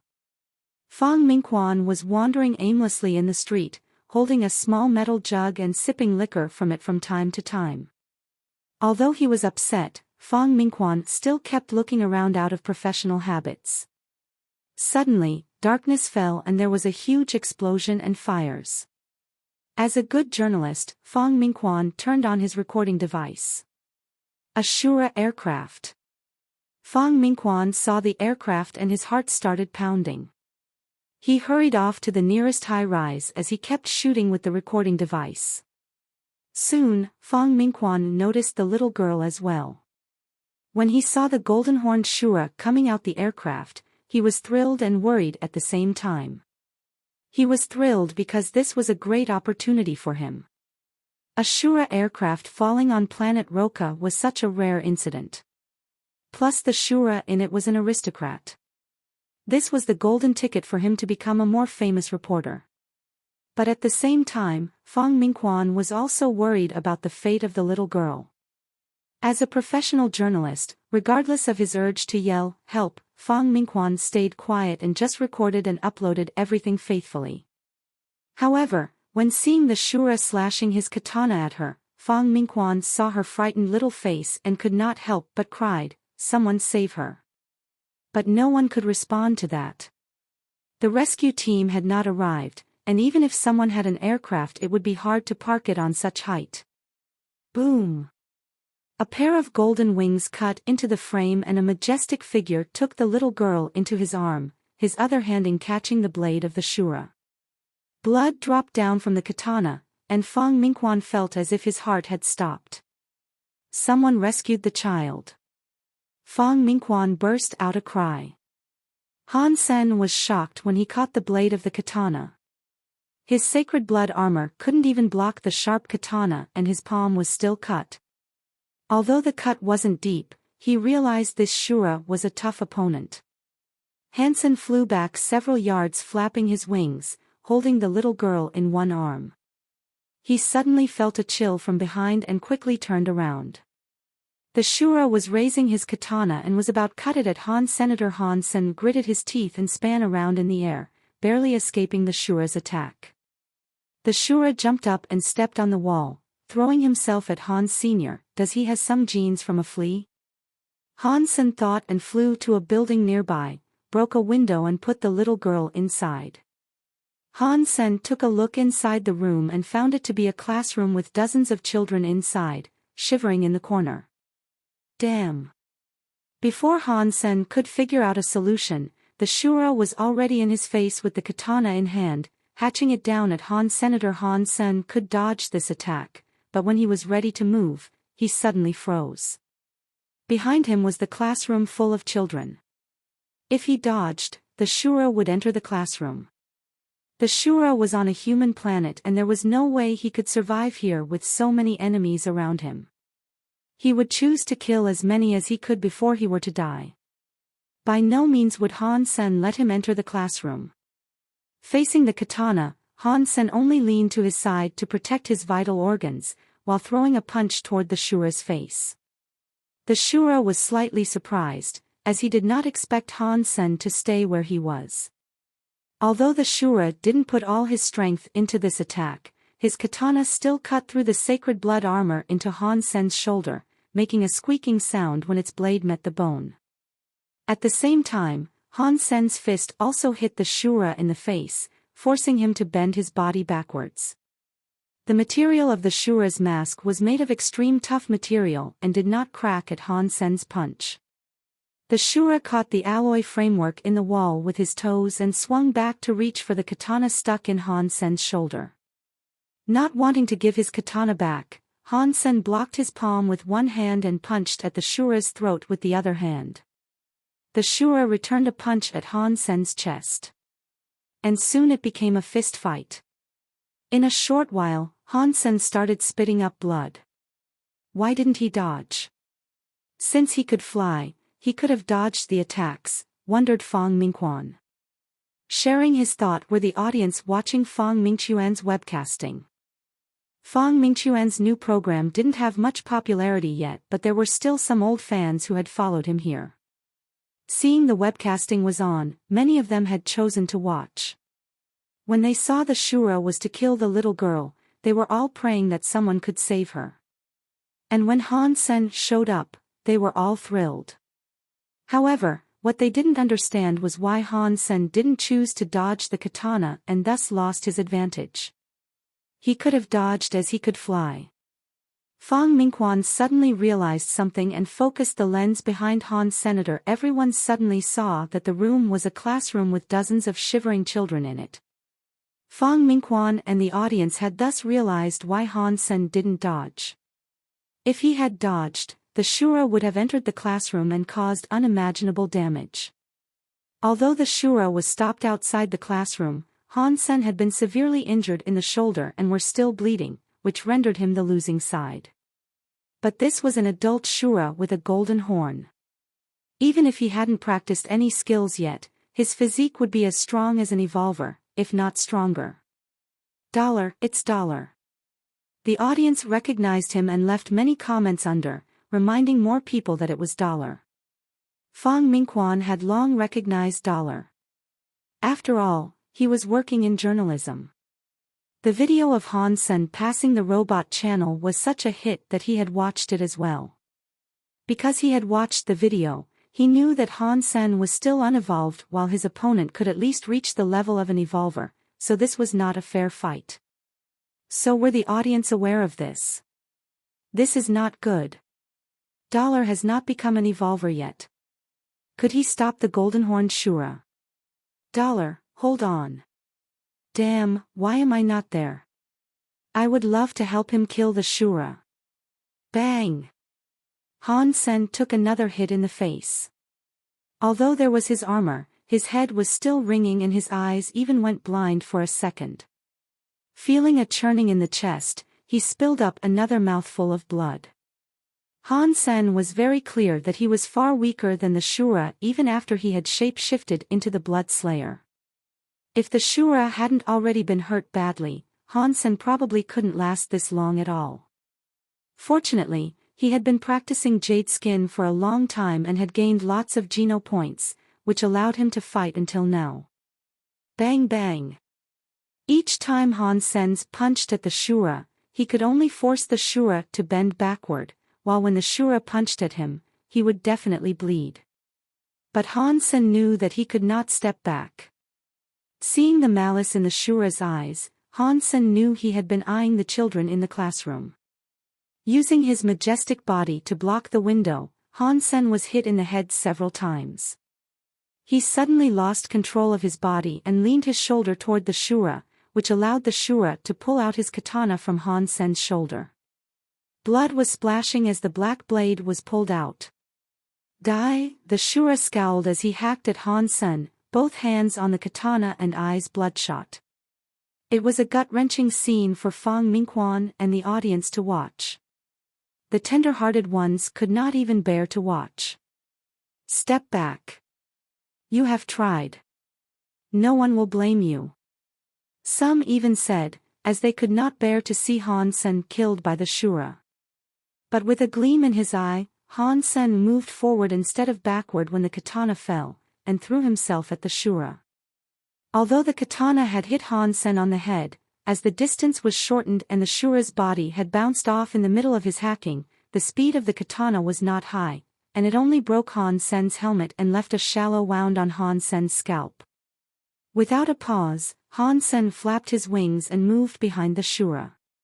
He locked the Shura with his own body in the air so that the Shura could make no moves. Ghost Haunt had worked wonders. Han Sen was able to lock down the Shura, who had much greater strength than himself. As he knew his shape-shifting time was almost up and his body would probably suffer permanent damage if he went over the time limit, Han Sen tumbled upside down with the Shura locked between his arms and jumped, speeding up toward the ground with his wings moving. "You are crazy!" cried the Shura, with horror in his voice. At this moment, everyone seeing this was stunned and the comments online had stopped. Fang Mingquan's lens followed the golden meteor falling rapidly toward the ground. Because other buildings had blocked the view, the golden meteor disappeared at the 6th floor of the building. All that could be heard was a bang, followed by silence. After a long time, a new comment appeared, $. Then there was a burst of comments, which were posted so fast that the words became a blur. Not in the mood to check the comments, Fang Mingquan desperately ran to the spot that Han Sen was falling to. He could vow that this was the fastest he had ever run in his life.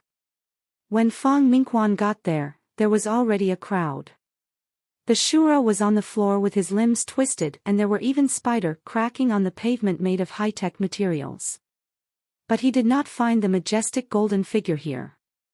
$. Did not die. Where did he go?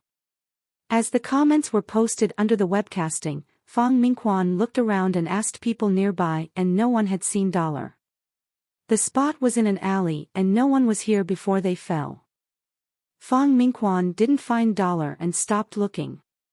He returned to his studio in excitement and started to edit the footage he took. My future's on this video. Fang Mingquan stayed up all night editing the footage. This was definitely an exclusive headliner. With the webcasting last night, word would get out and the edited video was sure to go viral. It was the desire for success and the admiration for $. That drove him to edit the video so fast. Fang Mingquan thought that this must be his best work since he first became a journalist many years ago. On the Skynet, Fang Mingquan saw a lot of messages asking him about the webcasting yesterday. At that time, power was out and no monitoring camera was working. There were some individuals who tried to film the incident, but their work was either from a bad angle or too blurred, and could not be compared to his professional work. Fang Mingquan took a deep breath, named the video, "The One and Only, $Our Angel," and then clicked Upload. After uploading it, Fang Mingquan didn't look at the screen anymore but sat down and lit a cigarette. He kept smoking and remained silent. Fang Mingquan did not even dare to look at his watch, as he was afraid to know the time, which was the most important thing in journalism. He knew very well that when the video was uploaded, his comlink would ring, but how successful his video was would depend on how long it took for the comlink to ring. If it takes half an hour, then it means it's phenomenal. If it takes 1 hour, then it's probably just a so-so. If it takes more than 1.5 hours. Fang Mingquan heard a ringtone when he was still counting. Fang Mingquan suddenly rose to his feet and stared at his comlink on the desk. A familiar number was flashing on its screen. 8 minutes and 43 seconds. Fang Mingquan clenched his fists and teeth excitedly, crumpling the cigarette case in his hand. Fang Mingquan only started to relax after 3 minutes. Ignoring the ringing comlink, he lay on the couch and watched it ring as he smoked. He enjoyed this feeling, for only at times like this did he feel alive. The One and Only, $Our Angel, didn't have voiceover and was less than 3 minutes long.